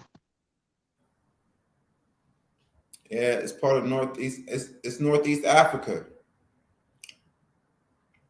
So we're not. So anybody that's from that continent, normally they call them Africans, don't they?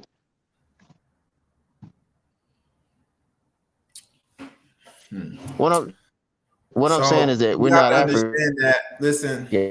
you have to understand, okay?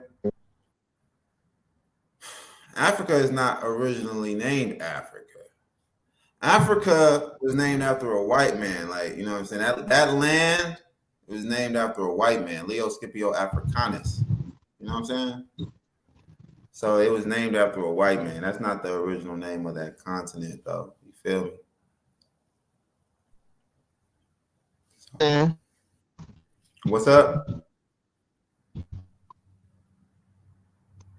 Well, when we have family reunions, you never see no Africans show up at no family reunion. What did I mean? I don't.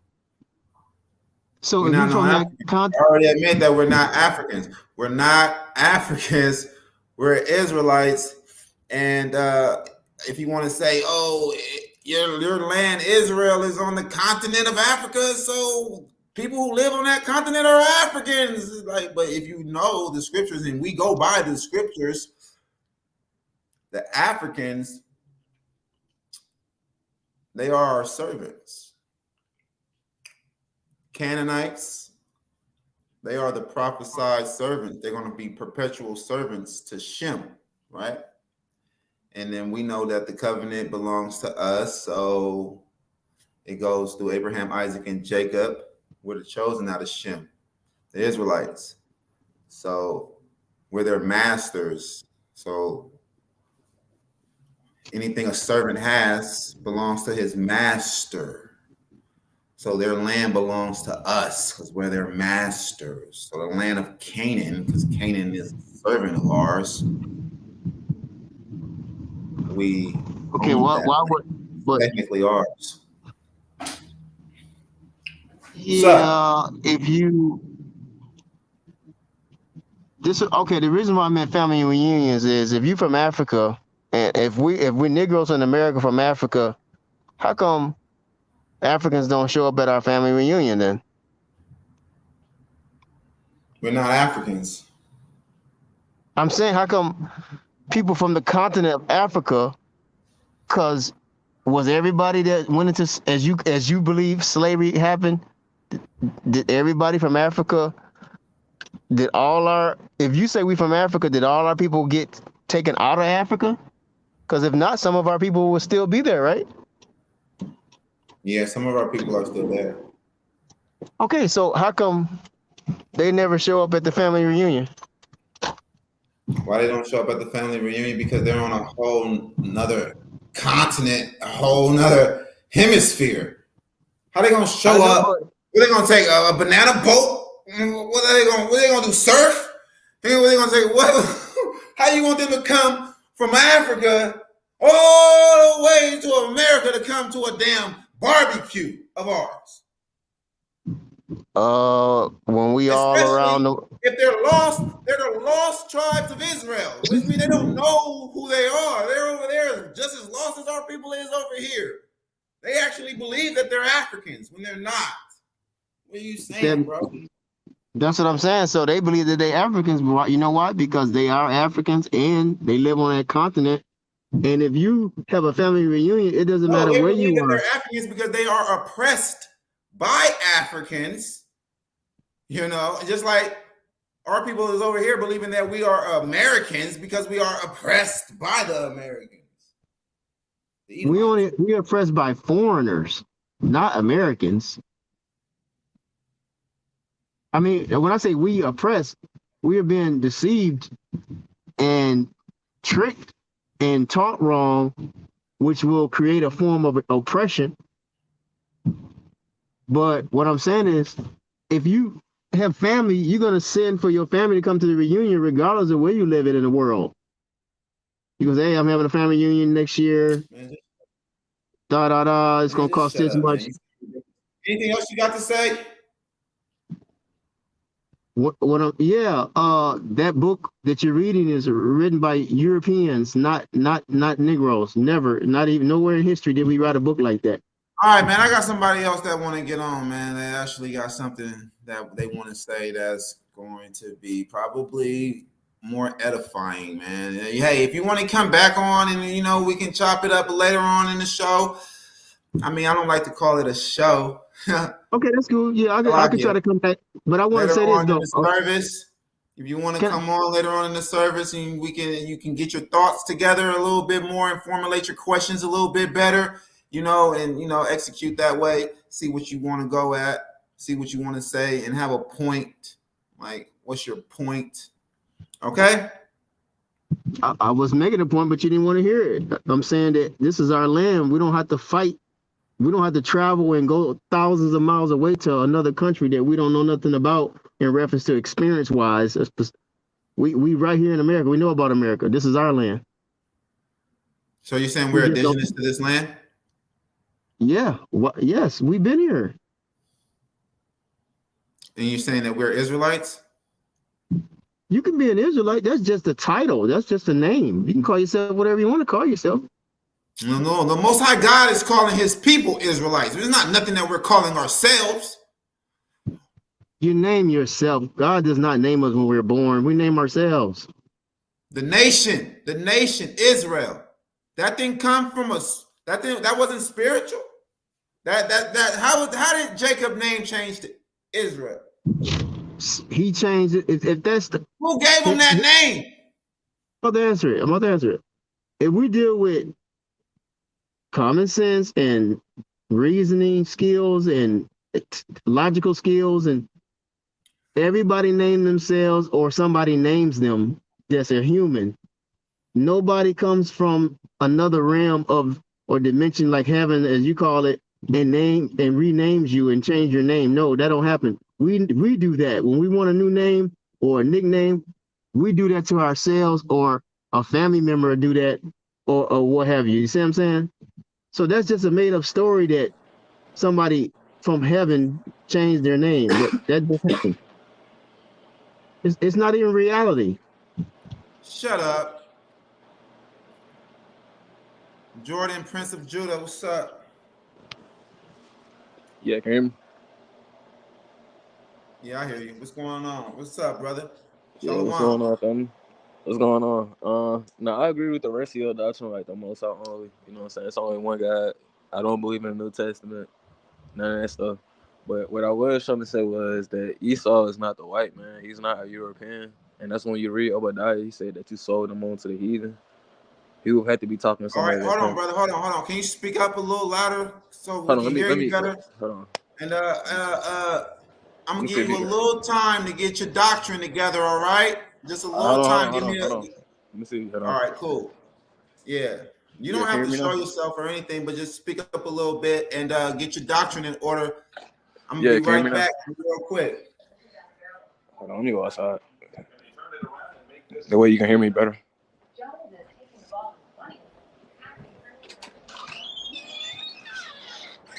All right. All right, can you hear me now? Yeah, give me a minute though. All right. Okay.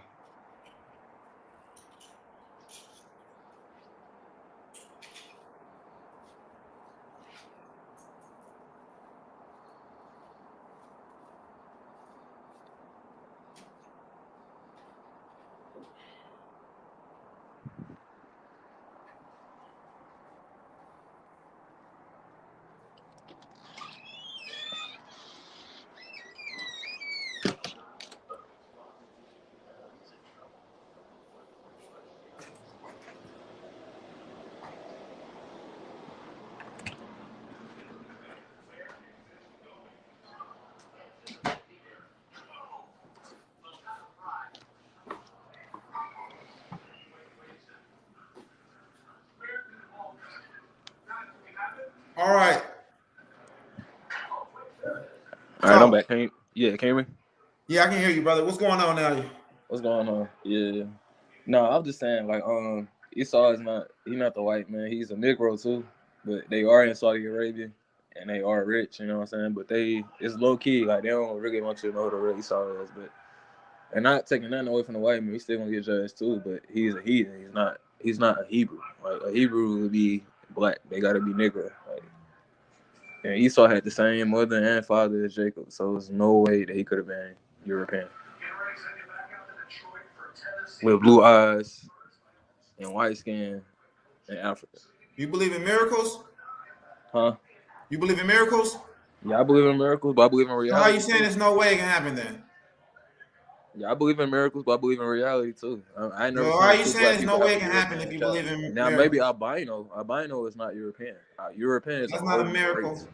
It's not a miracle. And so you saying you believe in miracles? That's not a miracle. That Not happened. a miracle? That's something that has happened over. That's something that's beyond your belief. Like that's something that's like something that's never happened before. So it's a miracle. That's something that's like having an albino is not supernatural, right? Happened before. But then at the same time, it's not so much a miracle in this day no more. You know, it happens. So two black people having a year, not an albino, but a full-blown European. Yeah, you haven't seen it? Are you serious? You haven't seen that? European. How long you been in the truth, bro? Bro, I've been in the truth for a minute. I've been in the truth for a good minute, but I know that ain't possible. I ain't never seen that happen. You have social media? Do you have social media? Say it again. Do you have social media? Yeah, I got social media. I got my own YouTube. You can look up my name, Jordan Prince of Jude. I got thousands of views on my video. Okay, cool. So you haven't seen the picture of two so-called black people with a white baby with, blue eyes. It still has blonde black hair. features. It might have blonde hair. You seen that though, right? But it still have Negro features. It's not a European. That's what I'm trying to understand. It's two different things. You haven't seen that. So yeah, it happens, but you gotta pay attention. Yeah. But you calling a white man your brother, that's not biblical. They're not our biblical brothers. They're not. They wasn't in Egypt because Esau was in Egypt too. It was Jacob and Esau that was in Egypt. And there's no way that Europeans was in Egypt. That's like saying that's giving them credit. That's pretty much saying, okay, now you're a part of the book. They're not a part of the book. They wrote the New Testament to write themselves into the book. Esau wouldn't have to do that because he was a part of the book. He was there when Jacob got the law. Esau is in Egypt today. The white man is in Egypt today. We all. The white man is not in Egypt today. Huh? The white man is not in Egypt today. He's a heathen. Esau is not a heathen today. He's still. You saying a white man? He's allergic to Egypt. He can't stand. He can't go. He can't walk into Egypt. So the white man is just allergic to Egypt. He can't walk into Egypt. He can't go to places where it's hella hot. I'm right here in the desert of Las Vegas. It's hella white people here, bro. It's hella white people it's all nationalities. In the so-called Middle East. Chinese people, Esau. They in our land right now. Yeah, okay. Enjoying the heat. Well, they gotta get rid of that shit. Yeah, they can't stand it as much as we can, but they still can be out there. We're not saying what they can and can't do. We're talking about reality. I want you to show me two black what people do it mean to you when it says 2 nations are in thy womb? 2 manner of people shall be separated from thy bowels. Characteristics. I seen twins a lot. Twins, you got two different personalities. You got one. I got twin cousins. They got 2 different personalities. That's what it means by 2 manner of people. One was good. Yeah, exactly. That's what it means. It didn't mean that, okay, I'm going to create a whole nother race of European people. No. So what did the 2 nations mean? The 2 nations in thy womb. Let me ask you a question, bro. You've been in the truth for a minute, and you supposed to have common sense. Let me ask you a question. When we was in the land, if Esau is our twin brother, he's the white man. Why would he need to teach us English? Why would we not speak the same language? If we got the same mom and the same daddy, we understood each other back then. Apparently, we had to understand each other. He sold the birthright to Jacob and all that. So we were speaking the same language then. Why would he need to teach us English when we came to America? Think about it. Okay. So Esau was in the land. Can I answer your question? He brought us to America. Can I answer your question? He brought us to America and then taught us another language. Are you done? Can I answer it? Okay, go ahead. All right. So To think that the world just stood still for 4,000 years is ridiculous, man. So you're saying from the time of Jacob and Esau, the patriarchs, the actual men, the progenitors, since their time of being on this earth, nothing changed. Right, that's my whole Everything point. stayed the You can go same. to Saudi No Arabia one right moved now, and you'll see around. people that look No just one like was me and you. conquered. No one was the conqueror. No one took on another banner, created another language, moved around, took over territories, fought these nations and over here and mixed up around, raped these people and consumed these people. And come on now, bro. To think that the world just stood still for 4,000 But the years Most High speaking in the is scriptures and ridiculous. what they call the Old Testament, The he's world speaking haven't as if stood nothing else still changed. for 100 years. He's saying Esau, I'm gonna get you when I get you. The white people You just still moved here? into Jacob still here? the All land the of heathens that Israel did in what they did, they still 1948. here. Y'all the one keep trying The to make world it hasn't believe. even stood still Dang, for it's not 100 nothing. You gonna get years. signed, And bro. you thinking that it stood still for 4,000 years? Get real. Yeah. The world haven't even stood still Y'all for 100 go years. back to make the white man y'all brother. People The white still man, moving around. he can be your brother. He not my Gaza brother. got blown off the map. You think that the world gonna stand still and be the same for 4,000 years? Can't you see what's happening even in this day? Think, nigga. You got You can common ask sense. yourself that. Think, nigga. Why your brain is in a standstill? I'm telling you Your to brain think. is in a The white fucking man not your brother. standstill. He's Is that a screeching hawk? He's Saudi Arabia. Maybe you can try to Saudi. Ain't no fucking Esau Arabian. We finna show that shit right now. That the Arabs is not Esau. Come on now. So They literally tune walking in, around man. with the same name, and you You still saying understand white me? man is Esau. Learn, man. Get edified. Let's go to White Jeremiah man, 25. heathen, they And this Esau, is the nation's judgment they roll our biblical call. brother, And they we're going to everybody, show man. that Esau is not the fucking filthy, Esau is disgusting, not the white sickening man. He's not the Arab. white man. He's not the white man. He's not the white man. He's not the white man. We don't care what you say and how much you in love Maybe with try that Saudi white Arabia. bitch. Try the Saudis, man. That Try white Saudi. bitch and that They white still man, got the they are biblical culture. Edomites, They still according don't to let the their women walk scriptures around and according without to reality on. They and still according got to all the the biblical truth. customs. But we gonna say And the we white don't man. care about What happened feelings. to the culture? What We're happened to about the to culture? prove it right now. Let's go to Why he don't feel Jeremiah that biblical culture? 25. Fuck feelings, man. Answer that question. Answer You that love question. that Why white he bitch? forget his culture? Why did Esau forget his I culture? don't love that white bitch. I use and abuse and violate that white bitch. Like I said, try Islam, that bro. white bitch on Look all at fours, Islam. man. I Make don't know her if you eat think out they of all a broke. fucking They don't got doggy money or bowl. That's something what like the that. fuck I They in the do desert to a Arabs or something like fucking that. white bitch, a Bro. They got filthy, more nasty, money. disgusting, stinky, Everywhere nasty living life. white bitch. Y'all ain't even Edomite talking about bitch. White man, a white You man, a understand white me? man. Even though I still believe that the white man is going to be judged, but he's a heathen. Yeah, man. Nah, bro. Let's go to it. Since you showing love, He's a heathen. And Showing most love gonna with give that all of them bitch. work. He gonna get Esau to work and he gonna get the heathen to work. you know what I'm saying? I'm not gonna say that the white man Love is with Esau. that bitch. Let's go and show you who that bitch is. You can get All bro. right, so I can we show here you at with Jeremiah scripture that the white man 25. is Esau. Open your sword. The Open burden the upon Hebrew Arabia. Bible That to don't sound like Jeremiah America. 25, That and don't let's sound really like get off America. into this then, though. You feel me? Let's get it on then. You feel me? You want to do it, then let's do it. If you don't want to do it, then you need to be quiet then. You feel me? And just accept this truth, man. Bro, I got videos on this. I can show you my videos. We can do a breakdown. Hey, man, that's all cool and everything. Maybe I will go and check out your videos or something, man. Maybe I will go and check out your videos. You feel me? But as far as your videos on who Esau Edom is, bro, come on, man. All that's cut. You trying to say Esau Arabia or the Arabs and all this? Red Check mean. it out right here. Here's the judgment. Look at the word Adam. Here's the nation's Look at the judgment word roll Adam. call. Let me mute this fucking chatterbox. European. Listen Adam. up. Adam was created from red soil. Listen up, chatterbox.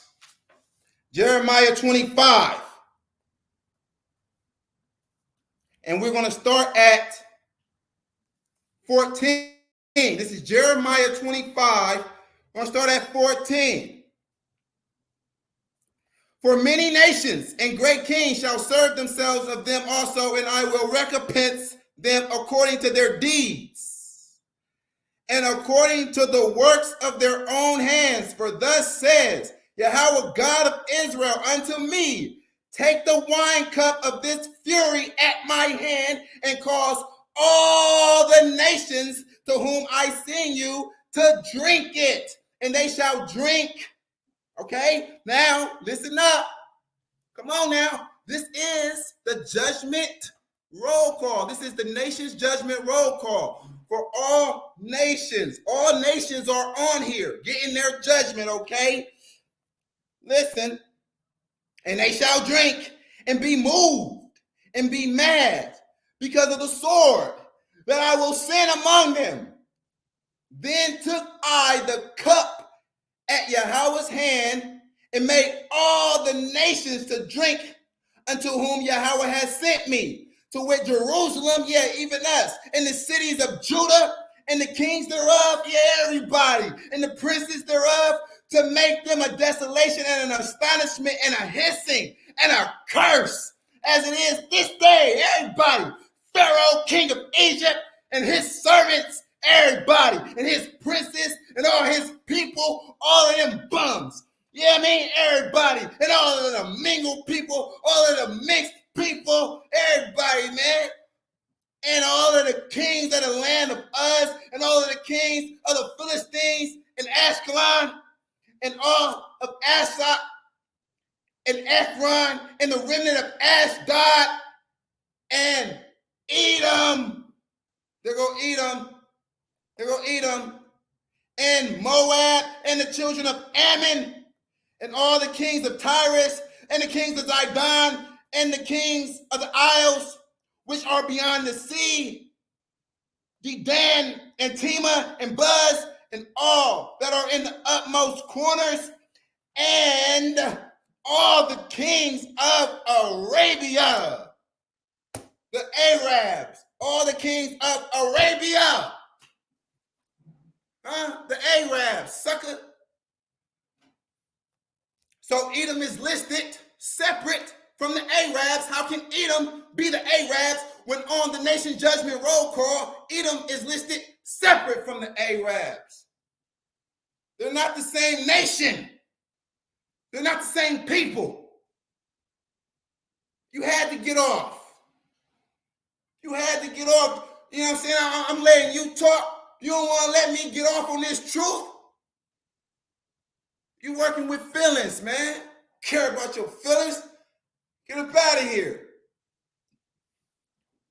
If your feelings ain't really rooted in the Most High God Yahawah, if you ain't really got zeal and passion for the Most High God Yahawah and speaking this truth, you just got cut. They're not the same people. Esau, Edom, is listed as a separate nation from the Arabs. Nigga, do you got common sense? See, that's why I get to calling y'all some niggas when y'all get to acting like niggas. You acting ignorant. Like an ignorant, uneducated person. A nigga. Feel me? Cut. Exactly. Cut his ass, man. You cut, man.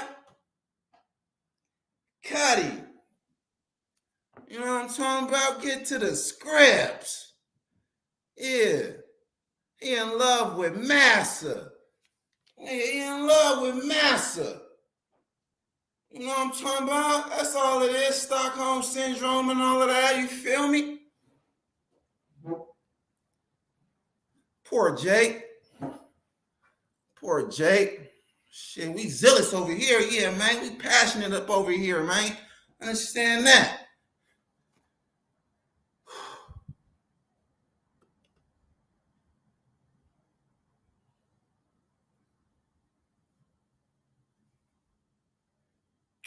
Everything.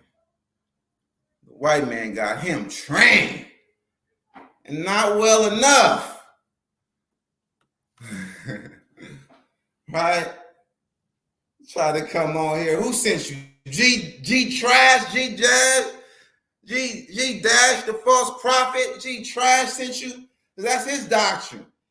They got cut. Straight up, bruh. But now, we don't hate Edomites. We don't hate y'all. It's just business. We commanded not to hate Edomites. I don't believe that's a clerical error. I believe that we commanded not to hate Edomites because we're going to be spending so much time with these people in captivity that, it'd be foolish to hate them. It'd be, vexation of spirit because you can't do nothing. You don't have the power in your hand. You don't have no might in your hand to do nothing with that hate. So it's going to consume you and eat you alive. You're just sitting back hating somebody like, ugh. You can't do shit. You can't take them out of power. YAHAWAH can only take them out of power. So it's pointless to hate an Edomite. We don't hate Edomites. That's not why we're saying white people are Edomites. We don't even have a pass to hate them. We don't have a pass to hate Edomites. We don't have a pass to hate white people, by proving that they're Edomites, saying that they're Edomites. Like, that's how you guys act. Like, we got something to gain. Like, now we can hate white people because they're the Edomites in the scriptures. But we're commanded not to hate white people. We're commanded not to hate the Edomites. So what are we doing this for? Y'all think it's wicked? Y'all think it's with malicious and wicked intent to say that white people are Edomites? Oh, because we just want them to fit this Obadiah judgment. This Obadiah judgment, we just wanted to stick it to them because of all what they did to us, right? Well, what the fuck? Who else deserves the Obadiah judgment? Because none of y'all can ever say that the white man is an angel, an innocent saint or something. Nobody can actually say that. No one can actually say he don't deserve the Obadiah judgment. And you say, well, he's not the Edomite. They're still going to get a punishment. They're still going to be destroyed. Why are you saying that they're still going to be destroyed? Because you know that they're wicked as hell, right? Man, ain't nobody more wicked. Prove it. No one's more wicked. Who created the New Testament? The Edomite Romans. It's written in their language. It's written in It's written in a white European class, right? It's classed as, what is that? Greek is classed as a European language, a white person's language. Hebrew is classed as a so-called black person's language, right?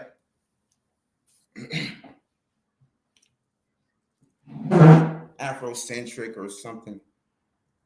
Afro-addict, something like, you know what I'm saying? So it's in, our group. That language, Hebrew, is in our groups of languages. Greeks is in their group of language. So, you know what I'm saying? You put it together like that. And you can see what it's saying in there, how it's going against the Torah and everything. You know that the white people wrote it. The white people came up with the Church of Satan, man. Right? Worshiping Satan. White people wrote the Satanic Bible.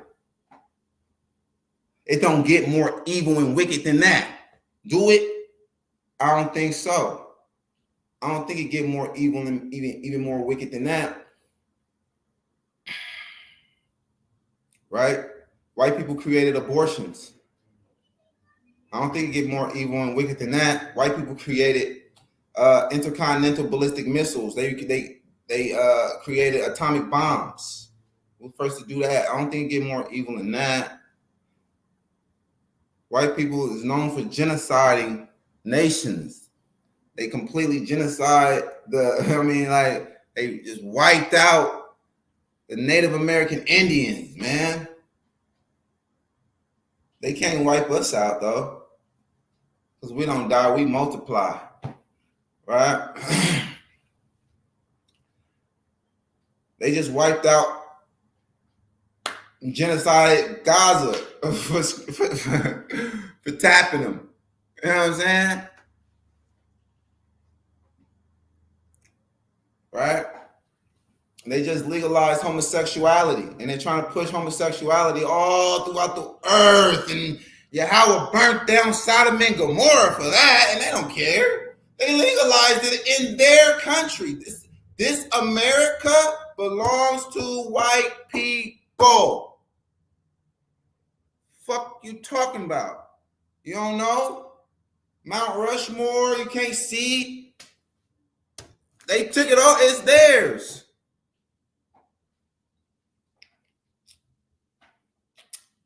All the presidents are white on the money. Yeah. So what? They used Obama as a damn mule, as a damn puppet to do their dirty work. The only thing that Obama was elected for. Because the higher up, the elites, they wanted to legalize homosexuality. Bestiality is legal in America in certain states. These some sickos, bro. No one does wickedness like the white man. When we just bringing out facts. These motherfucking sick people pumped you with syphilis, injected you with AIDS, man. Laughed at you and said that you was having sex with monkeys. That's how you got it. AIDS is a man-made virus. They injected it in you and said, oh, it's a polio shot. That's wicked as hell. AIDS, nigga, you know what that do to you? Wipe you out. Break down your immune system so you're going to catch all kind of other diseases. And all these other diseases, you're going to be having to go through the symptoms and the pain that these other diseases cause you. AIDS give you damn near every disease in the world because your immune system can't fight off shit. So you suffering from every fucking disease in the world, every virus, every infection, every bacteria fucking you up. The white man put that on you. He invented that. Nigga. He invented that shit on you.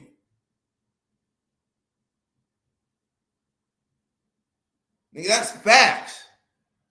So, Salakia, I'm gonna stop saying nigga so much. You got me hot. You pissed me off. You got me hot about this thing, man. So-called white people are evil as hell. We can go on and on and on. They invented the pap smear on experimenting on the so-called black woman in slavery, clamping down with metal objects and tools, you know, all inside of her vagina, stretching her. Imagine the pain that they put you through. They boiled you. They made you into your skin into leather shoes and leather jackets. Complete torture. And they don't deserve the Obadiah judgment? Who else? Someone else then did something greater than that? Something more evil than all of those things? Who? So hold on though, like, right? Okay, so he's saying that his phone died. He finna be back. He said, I'm finna join back, phone charging. Who the hell? You can't say that the Arab is more wicked than the white man. White, you know, he was chopping our rods off. The Arabs, they were chopping our rods off. But the white man was chopping your rods off and sticking his rod up in the men. Raping the men. Yeah, that's what the white man was doing. I don't think he wasn't chopping your rod off too. Right? So, man, he was doing a lot. He chopped your rod off. The white man would chop your rod off and put it on a damn hot dog bun and eat it. That's what the white man would do, man. He like, hey, that's a fucking Polish right there, man. Hack. Oh man, y'all don't even know, man. Kill, man. What national terrorists you dealing with? KKK, national terrorists, bruh. Right here, specifically formed, brought about just to terrorize Negroes, just to terrorize the Israelites. That's what they gathered together for. That's why they came to be the KKK. To hunt Negroes, to terrorize Negroes, to terrify the Negroes, to oppress the Negroes, right? So-called black people, the Israelites. They didn't care if you were Jews or not. They knew back then it's a possibility that we were the Jews. They didn't care because of what JC said. If the Jews are the father of the devil, let's go and get that. 8. Matthew 8. Because of JC, what JC said.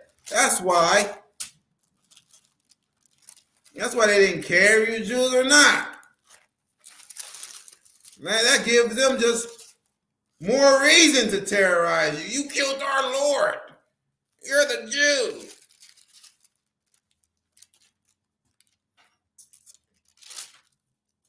Let's go to, what is this?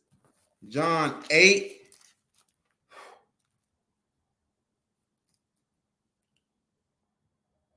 We're going to go to John 8 and 41. You do the deeds of your father. Then they said to him, we were not born of fornication. We have one Father, God.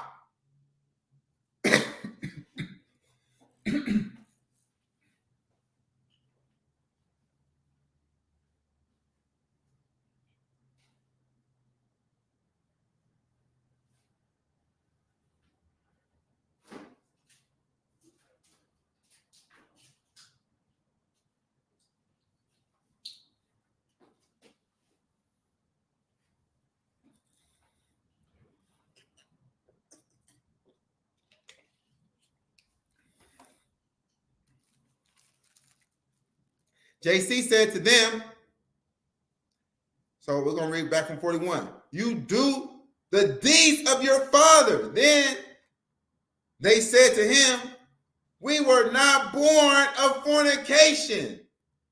We have one Father, God.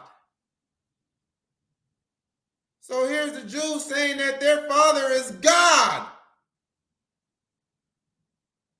They didn't even say it in a rude way. They didn't say he was the devil. Like, wait, like, did they? No, not yet. It says, JC said to them, if God were your father, you would love me. For I proceeded forth and came from God. Nor have I come of myself, but he sent me. Why do you not understand my speech? Because you are not able to listen to my words. You are of your father, the devil, and the desires of your father you want to do. He was a murderer from the beginning. The devil was a murderer from the beginning? Can anyone show us where the devil, the serpent, Lucifer, show us in the scriptures where the devil murdered anybody? He killed anybody? No. We can show you in the beginning. What's the beginning? Genesis. We can show you in the beginning where the Most High was murdering people. From the flood, that's in the beginning. From Sodom and Gomorrah being fried up with fire and brimstone from the heavens, that's in Genesis. That's in the beginning. He was a murderer from the beginning. You're saying that? Well, everybody knows who God. Everyone knows who the God of the Jews is. Yahweh. Why are you saying that they are the father of the devil? And you saying because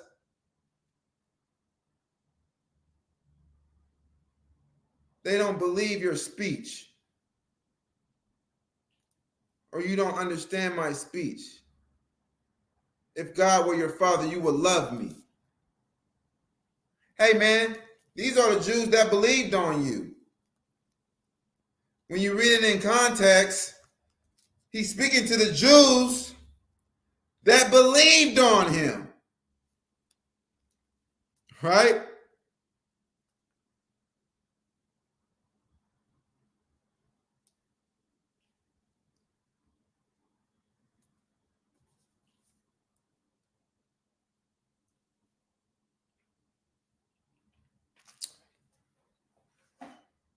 All right, so white man's a damn devil.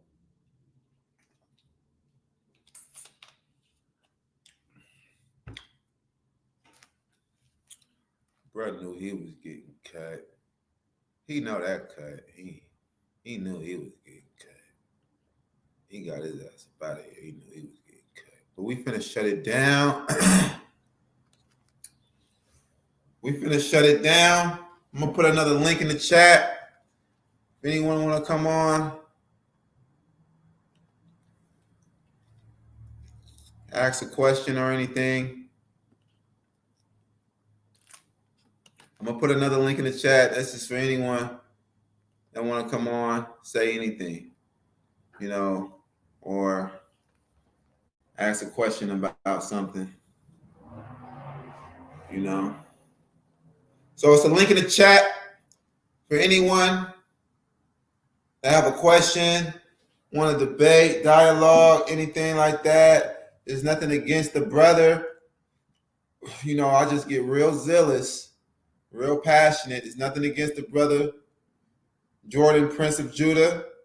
Nothing against you, King, Don't take no offense to my style of preaching and teaching, man. Sometimes I just get real zealous. And I like the fact that you serve the Most High God, YAHAWAH alone. You are a servant, you feel me? And remember that this is not a hell or heaven. This is not a hell or heaven issue, right? This is not a hell or heaven issue. It's just very important. It's very crucial to know who your enemies are, because the scripture tells us to not trust your enemies, because as irons rust, roughly paraphrasing, right? We can get it though. So right, it's really important so that you will know who they are. And if you don't believe that they are the Edomites, then you might go about hating them, and then you'll be breaking the commandments. So it's important to know who the Edomites are, because we're commanded not to hate them, man. Don't hate them. It's just business. They got off on us because we were, doing wickedly. The Most High God used them. They went overboard. They went extremely overboard. And the Most High God is going to allow us to get off on them. Praises be to the Most High God, YAHAWAH. Right? That's all it is, just business. No need to hate. We're going to get ours. Now, if we wasn't going to get ours, that'd be really hard not to hate someone. If we couldn't read in the scriptures where we're going to get our turn, oh, yeah, then that's, but yeah, all praise be to the Most High God, YAHAWAH. He says, yeah, let's get that. Oh, yeah, Ezekiel 25 and 14. Yeah, we're going to have our turn, buddy. We're going to have our turn. Ezekiel 25 and 14. And I will lay my vengeance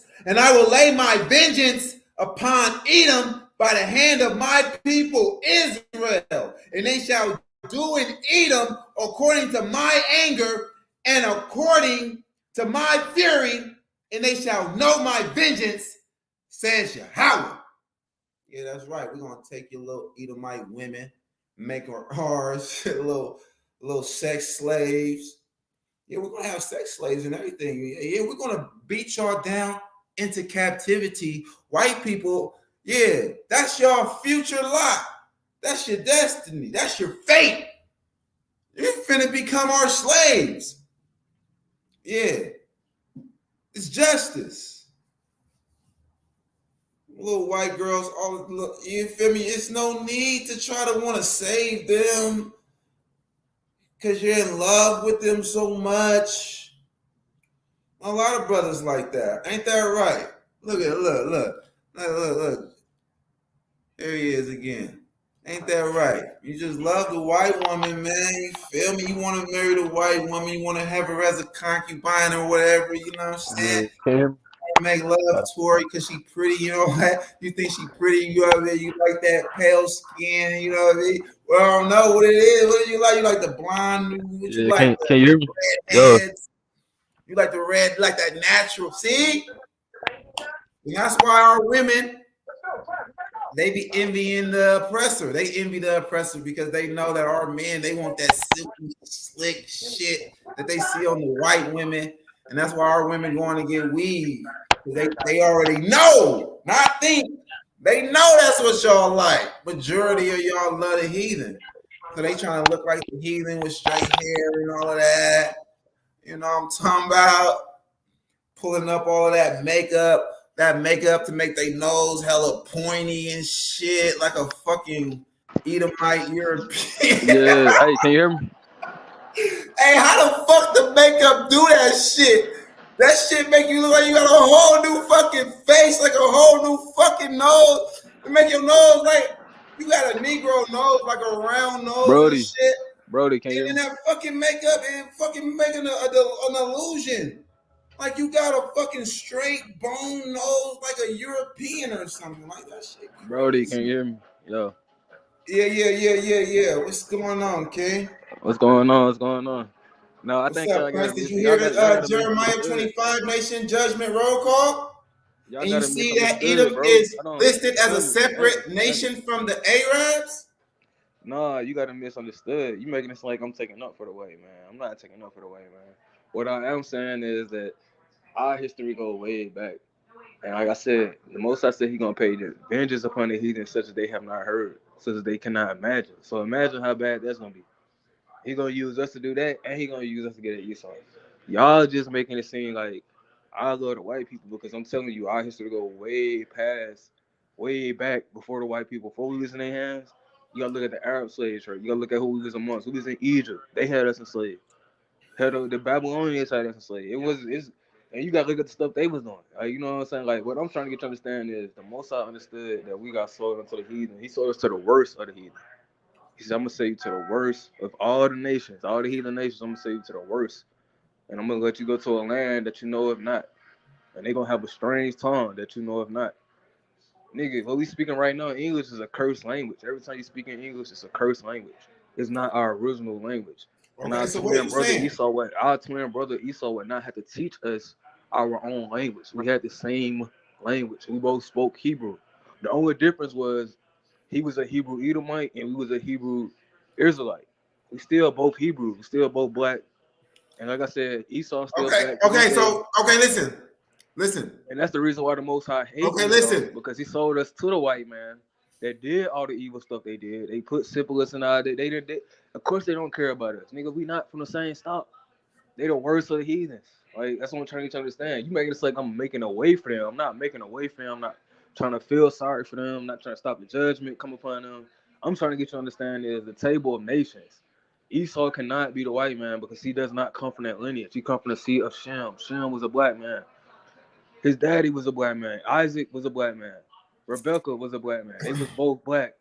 So how the fuck do you get a full-blown European, not an albino, a full-blown All right, blood. Listen, check it out.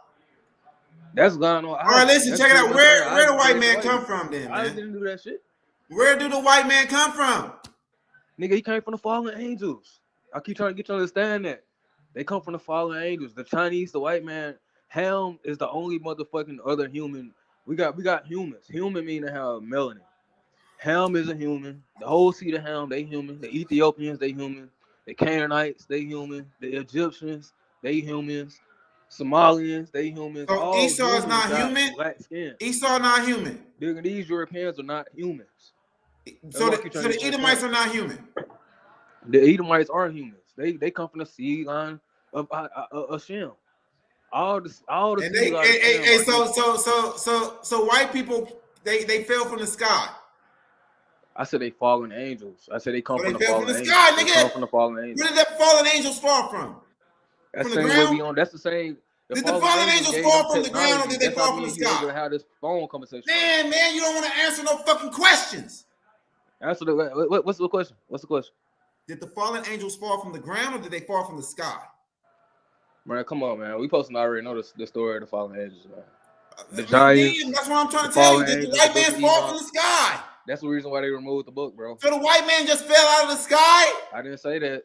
I didn't say Yeah, that. I see how crazy that shit sound. They laid with the women. Yeah, it's being repeated back to you, and now you're hearing how crazy that shit sound, huh? You taking your own twist. You putting words in my mouth. You just said that they come from the fallen angels, bruh. I didn't say that the white man himself. Come on now, I King. said that they came. You said that they come from the fallen angels. Yeah. So they fell from the sky. They didn't come from Isaac. Isaac didn't create them. He didn't know. He didn't put them. So they fell from the sky. If you have a kid right now, if you nutting a woman right now, so white people fell from the sky. Say that's your kid. You know what I'm saying? What it ain't. So they fallen angels. So white people fell from the sky. That's how they got here on Earth. You said how they get to America? That's how they got on Earth. They fell from the sky. Nigga, they curated. White people are GMO people. They not all the way human. They are not all the way human. You saying that they're fallen angels? On the earth. You saying that God created. When God created Adam, listen, I'm trying to understand what you're saying. Nations from Adam. I'm trying to understand what you're saying. You're saying that white people just fell out of the all sky. All the nations are black. That's fallen angels, and they just like manifested. The only white nation come from Isaac and Jacob's brother. All the other nations black. The Egyptians black. The Ethiopians black. Everybody else black. But Esau just got to be white, right? He was in the land with us. He was in that area. I'm trying to understand what you're saying. We gotta have some order here, man. We both can't talk at the same time. It don't make sense. We can't talk at the same time, brother. It makes sense brother. I say that you stood on the other side. You read Obadiah. He said you stood on the other side while foreigners came in and cast lots upon Jerusalem. So who are the foreigners that came in and cast lots upon Jerusalem? Who are the Babylonians? The ancient Babylonians. He talking to Esau. The ancient Babylonians. Those are the foreigners that came in. Who are the foreigners? The ancient Babylonians. If the white man is Esau, who the foreigners? The ancient Babylonians. So why we not in their hands right now? Why we not speaking ancient Babylonian right now? Why did they? I think the foreigners might be the people that took us and brought us to America. I think. Maybe. Tell me what you know. Because we're not brainstorming here, man. You're supposed to already know your doctrine. You're supposed to know your doctrine. You're not supposed to just be creating shit up as you go, talking about you think some shit. So answer this question. Tell me what you know, brother. Esau, who is the foreigners that cast lots upon Jerusalem and Obadiah that the Most High talking about? Who are the foreigners? Because apparently we got sold into the foreigners. Great. So I'm trying to figure out who the foreigners are. You have a question. Okay. I answer questions. I'm not like you. Or other people. No, I'm saying you ask them like you run your mouth. Great, that's cool. Set some order. Let's get some order in here. Let's get to answering some questions. So I can answer your question. You brought out Obadiah. Shut the fuck up so I can answer your question. Now you acting like you don't believe me. You don't want to answer the question. Like I'm answering your question. I'm saying that's good. It's good. You brought forth a question. Now I can talk and answer your question, and we can get somewhere here. So your question is, who are the foreigners that came in? Let's go to Obadiah.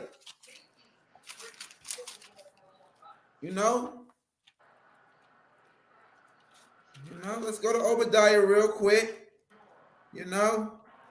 Because apparently they cannot be the white man, or the foreigners cannot be the white people. They cannot be the people. All right. It's just so hard to believe that they could be white today. Like, you know what I'm saying? It's so hard to believe it. Like, they taught us English, took our language, hated us, did everything they did. Apparently, they're not the foreigners, though. Somebody else that's the foreigners. I'm trying to figure out who the foreigners is that cast lots. I mean, apparently the Most High gotta hate Esau because he was one of us. Even though that was one of them, you sold them to the foreigners. So now we saying the white people, same people as us. Who the foreigners? Because when you say I'm trying to take off a white people, it seems like you trying to take off a white people. I'm about to bring it out. Can you stop talking? Pretty much saying that they didn't do that. You gotta mute this guy, see? And that's a people just don't know how to be quiet and let the conversation proceed so that we can get somewhere. You got to know how to just be quiet. You know, you answer your question. Just don't keep babbling on. You asked your question. You don't need to ask it 100 million times. I heard you and I understood your question. We got to have some order here, because the people that's watching, and they're trying to listen to two people talking at the same time, not too many people can be edified. You know, that's confusion. Two people talking at the same time. All right. Now, I don't want to be muting you, but it's necessary. Now, let me answer your question. When I'm done answering your question, I'll let you, ask another question. So it's right here. Obadiah 1, verse 11. In the day that thou stoodest on the other side, in the day that the strangers carried away captives his forces, and foreigners entered into his gates, and cast lots upon Jerusalem, even thou was as one of them. But thou shouldest not have looked on the day of thy brother and the day that he became a stranger, neither shouldest thou have rejoiced over the children of Judah in the day of their destruction, neither shouldest thou have spoken proudly in the day of distress. Thou shouldst not have entered into the gates of my people in the day of their calamity.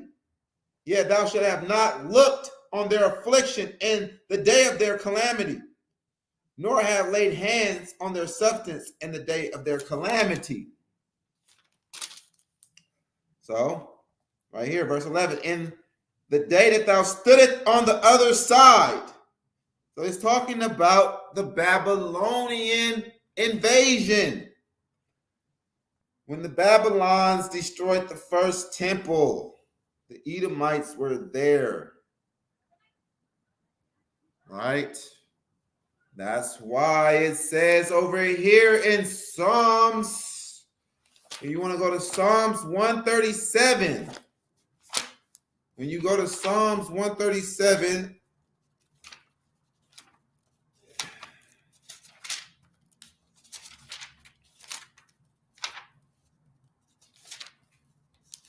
it says, remember, O YAHAWAH, the children of Edom, in the day of Jerusalem, who said, raise it, even to the foundation thereof. No, who did raise it. No, they stood on the other side saying, raise it. That means burn it down, even to the foundation thereof. They were being cheerleaders. That's why it says over here, in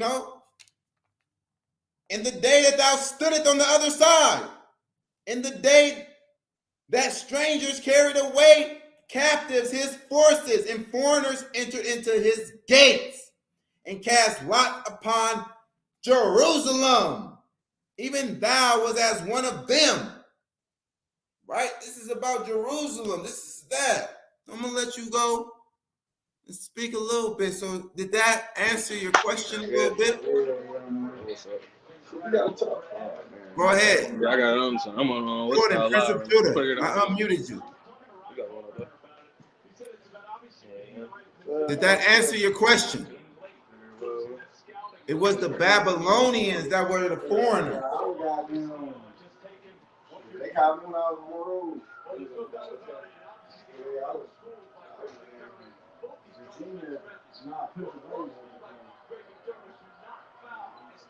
All right, we're going to put another link in the chat.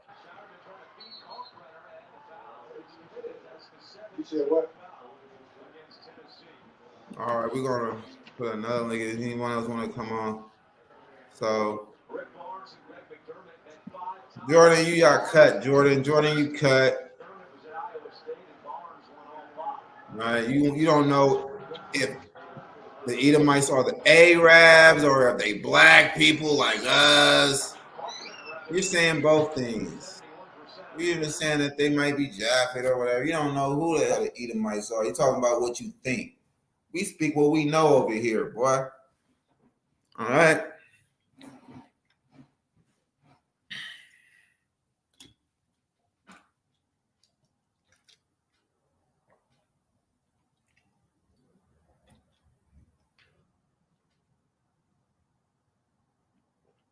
White woman gonna be a sex slave.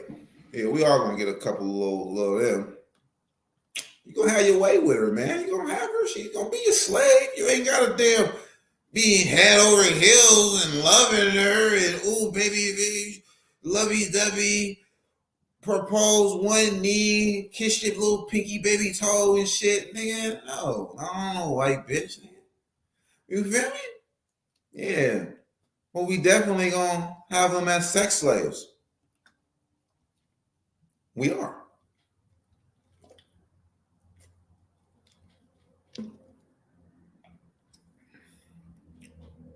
Why? It says it right here. Obadiah 1 and 15. For the day of Yahweh is near upon all the heathen. As thou hast done, it shall be done unto you. Thy reward shall return upon thine own head. Didn't they rape our women? Wasn't our women bad witches to them? Yeah. And real young too. They were taking them young, boy, like 11, 12. You feel me? Yeah. That's what they were doing. You seen those slave movies. You see those slave movies? What about the movie? What was that? With The Rebirth of a Nation? Yeah, The Rebirth of a Nation.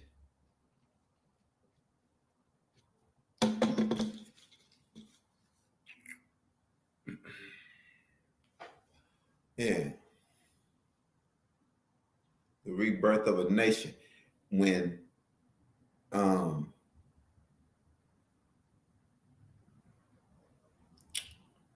that man came in and took that little girl and they was finna start slaughtering them, when they was finna start slaughtering those Edomites at night, they started at night and they walked up into that Edomite's house and walked into the Edomite's bedroom and he had a little ass girl in his bed too.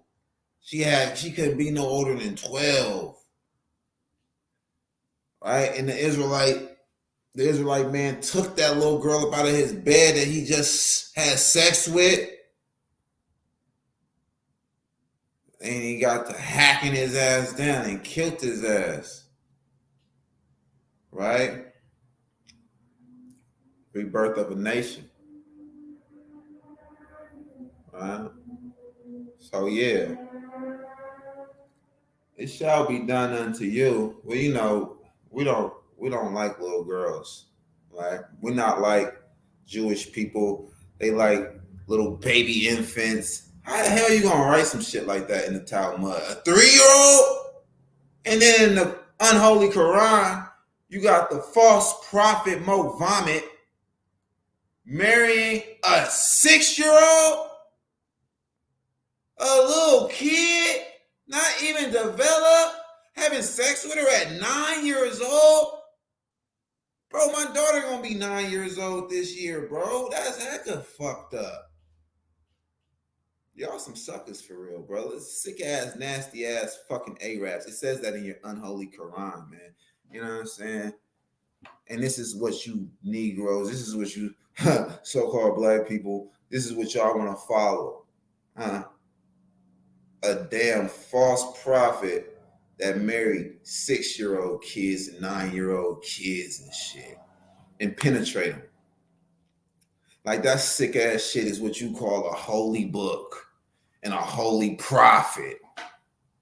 Nigga, a 9-year-old is the same 9-year-old today that was a 9-year-old back then playing with a little ass baby doll. Nigga, not developed, flat board, everything. But those little shrimps, man. Poor little girl, she didn't go through too much. Those little shrimps, those little guys, they ain't doing no damage. But us, man, we cannot push through that. That will kill a fucking little kid. You know what I'm saying? They can't really satisfy women, so they go to little kids. They want to, little kids ain't even had a fucking period yet. You know what I'm saying? Bro, we got grown women going crazy and running all across the bed and everything, bro. Grown ass women that ain't virgins. Man, you know what I'm saying? That's the joy we got. You feel me? Y'all suckers don't know nothing about that. You feel me? Y'all can't get that satisfaction. Got a grown ass woman. And I gotta hold on to her fucking I gotta put it like, keep your nightgown on because I need some type of grip. You feel me? So you don't fucking just run everywhere. Yeah. Grown women, we stress them out. Stretch them out, crying and whining. That make us feel good. And the only way that the heathen can feel like that is if they go and get a little kid. Have a little kid crying. You can't do that to a grown-ass woman. We get good pleasure. We fine. We get satisfaction out of making grown-ass women cry. You sucker-ass heathens. Shrimp heathens. Shrimp heathens, man. Yeah, that's why y'all women love us. You feel me? Yeah, all women belong to the Israelite man. We taking all y'all women. You feel me? Isaiah 4:1. Isaiah 4, we taking all y'all women. All women belong to us. Shit. We real men. The Most High blessed us. We the chosen people, man. We got what the women like. We fully equipped. You feel me?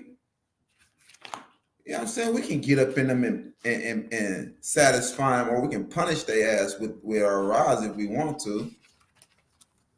You feel me? Y'all can't do that. Right? That's why they hate us so much. They want to chop off our rods. That's envious. You envious, man. You'll never be able to have it.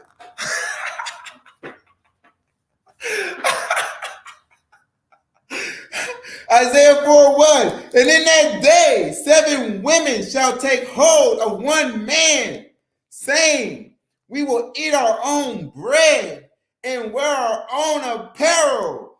Only let us be called by thy name to take away our reproach. Yeah. Heathen women got reproach on y'all. Y'all in falsehood and all of that. Look, all the women all around the world, all the women in every nation got reproach on them. How you gonna get that reproach taken away from you? You're in idolatry. If you're a damn Moabite, you believing in that damn obese Buddha god. You feel me? If you're an East Indian, you in idolatry. You believe in you worshiping a damn elephant or a rat. You know what I'm saying? If you're an African, you in all type of voodoo. You probably believe in white JC. You know what I mean? Who's gonna take away your reproach? Us. The remnant. Jacob. The remnant of Jacob. The servant of the Most High God. The 1/3. Us. The saints. The zealots. The only men that's going to be really left in power. We're the men that's going to be left in power. The ones that got this knowledge. We're sealed. One standing up against wickedness, serving the Most High God, YAHAWAH only. What? Let's go to Isaiah 10:20. Let y'all know who the remnant is. Let you know who the remnant is. Isaiah 10:20. Isaiah 10:21. The remnant shall return, even the remnant of Jacob, unto the mighty God. Hey, it lets you know who the remnant is. Oh, I don't see no Bahashem, Idol Shai. I don't see no Joshua there. Yeah, mighty God. When you look up that God in Hebrew, that God lets you know exactly who he is. YAHAWAH. Understand that? Yeah, man, real zealot up on you. You feel me?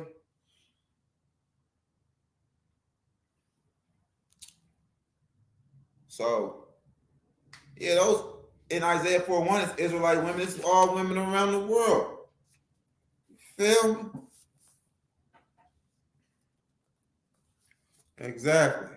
Well, it's Israelite women, yeah. But it also means other women. You know?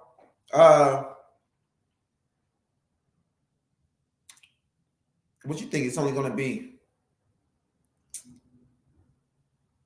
Israelite women in the kingdom?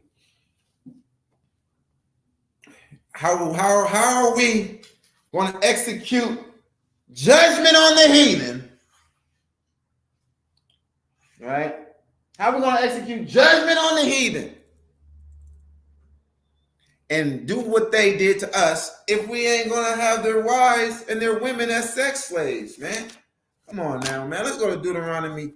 You ain't dealing with the average damn. Come on now. You're dealing with the high priest, man. I know what I'm talking about. Deuteronomy 21:10. When thou goest forth to war against thine enemies, and Yahweh thy God has delivered them into thine hands, and thou hast taken them captive, and seest among the captives a beautiful woman, and has a desire unto her, that thou wouldest have her to thy wife. Then thou shalt bring her home to thine house, and she shall shave her head and pare her nails. Yeah. And she shall put the raiment of her captivity from off her, and shall remain in thine house, and bewail her father and mother a full month. And after that, thou shalt go in unto her, and be her husband, and she shall be thy wife. He's talking about we not finna get, foreign women. We're going to get the foreign women when they're going to be sex slaves. What did it say? And seeth among the captives a beautiful woman. See, among the captives, sex slave. You see, among the she's a captive, she's a slave, and now you're having sex with her. She's a sex slave, your wife, just for you. Just be your sex slave. Now, if you want to pimp her out, you can't have sex with her. Like we're going to read on. You can pimp her out and make money off of her. The only rule with that is you yourself can't be having sex with her. So you can't make whores of the daughters of Israel, but you can make whores of the other nations, the daughters of the other nations. You can pimp them out. But the rules to that, pimping the other nation women, you can't have sex with them yourself. And that's just disgusting. If she's for you, she's all you. If you're having sex with her, you can't sell her. She's just for you. Because you're holy. Now, you can't be having sex with her if you're selling her and she says sleeping with these other guys because you're so holy. And that's polluted, right? So it's the only way you can pimp the other nations. The only way you can pimp is if you don't have sex with them. And you can't use the money that you get from pimping these women to like, so say like one of the Israelite brothers, they pimping this Edomite chick, and they not sleeping with her or nothing. You feel me? They just got her on the blade and she hoeing, and bringing him the money. You feel me? And he an Israelite. You feel me? In the truth.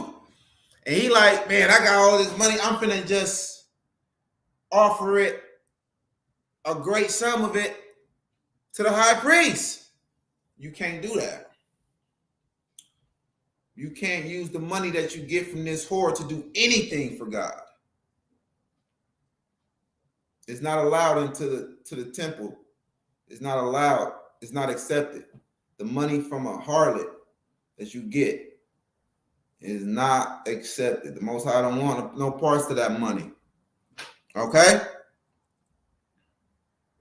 And that's the rules behind it. We're going to go and read on. It says in verse 14 in Deuteronomy 21, and it shall be, if thou hast no delight in her, then thou shalt let her go whither she wills, but thou shalt not sell her at all for money.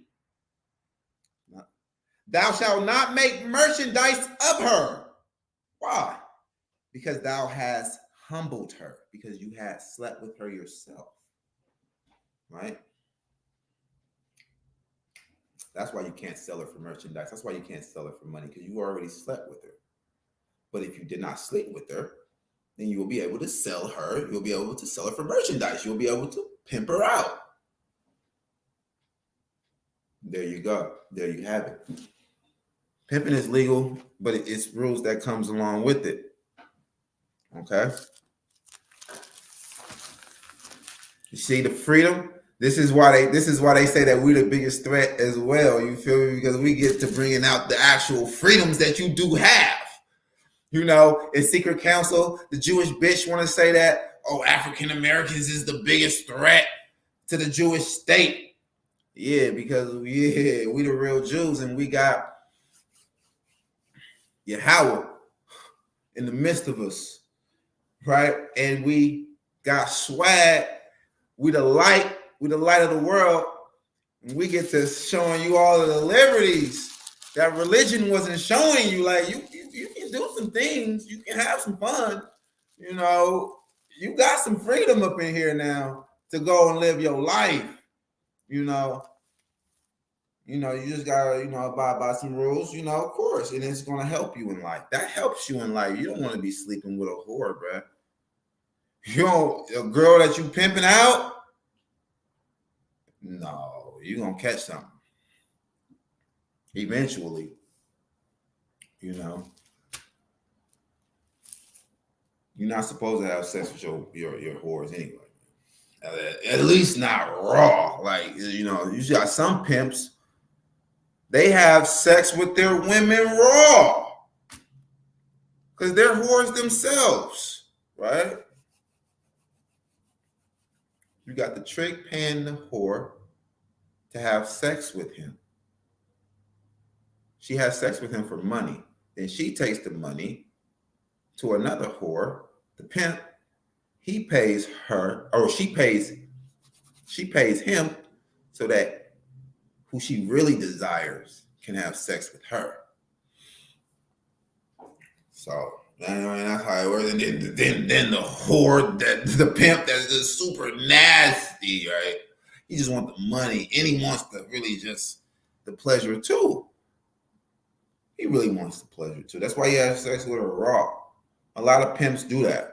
If they're going to have sex with you, they're going to have sex with you raw, and they're trusting the woman so much to protect herself and to protect him too. You saying you don't trust a bitch as a pimp, man, they put a lot of trust. They put their life in a bitch hands, in a whore's hands. You put your life in a whore's hands by doing that. Right? That's how sinful the P died. And he died, bro. AIDS. It wasn't no COVID. You all be lying. I ain't gonna lie for nobody. But yeah, man, that dude died. He called himself sinful. He was somewhat spiritual, and he knew the New Testament. He didn't know the Hebrew Bible very well. He grew up in the church. and the streets was calling him, and changed his name from Sinful. He changed his name to Sinful the Pimp. And why would you want to name yourself Sinful? And you used to be a churchgoer. You wanted to be a pastor. And then you just switch at a karaoke night. You singing R&B. This is his story, Sinful the P. He's singing R&B, and then at karaoke night, some karaoke night in Vegas or whatever, some girl, approach him and bring him into the game. And that's usually how it happens, you feel me? The women will bring the man into the game and show him the ropes, like, you can be my pimp and stuff like that. And then you just, threw out your dreams of being an R&B singer, and you threw out your dreams of being a pastor and everything that you learned in the church growing up, and changed your name to Sinful. God hates sin. You wanted to name yourself Sin. Sinful. God hates sin. God hates you. I was trying to tell him, repent, come up out of idolatry, come up out of that lifestyle and everything like that. But hey, people be thinking that they know it all puffed up with pride. Right? Until the Most High comes striking. Right? So live with AIDS or kill yourself. He killed himself. And we're going to shut it down. We're going to shut it down, all right? Shalom.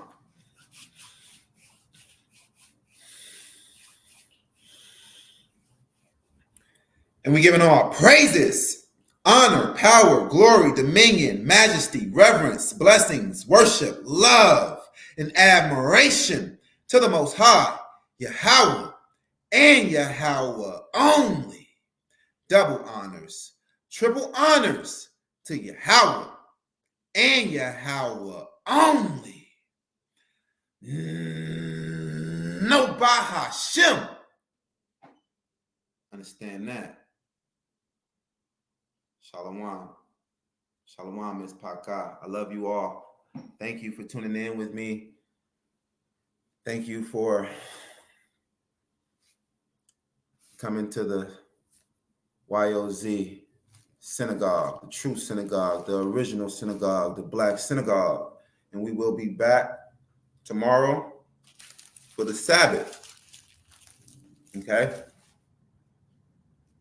Shalom. We'll be back for the Sabbath, and we'll be back a little earlier than today. We'll probably be starting service. We'll probably be starting service around 12 o'clock, West Coast time, okay? Shalom.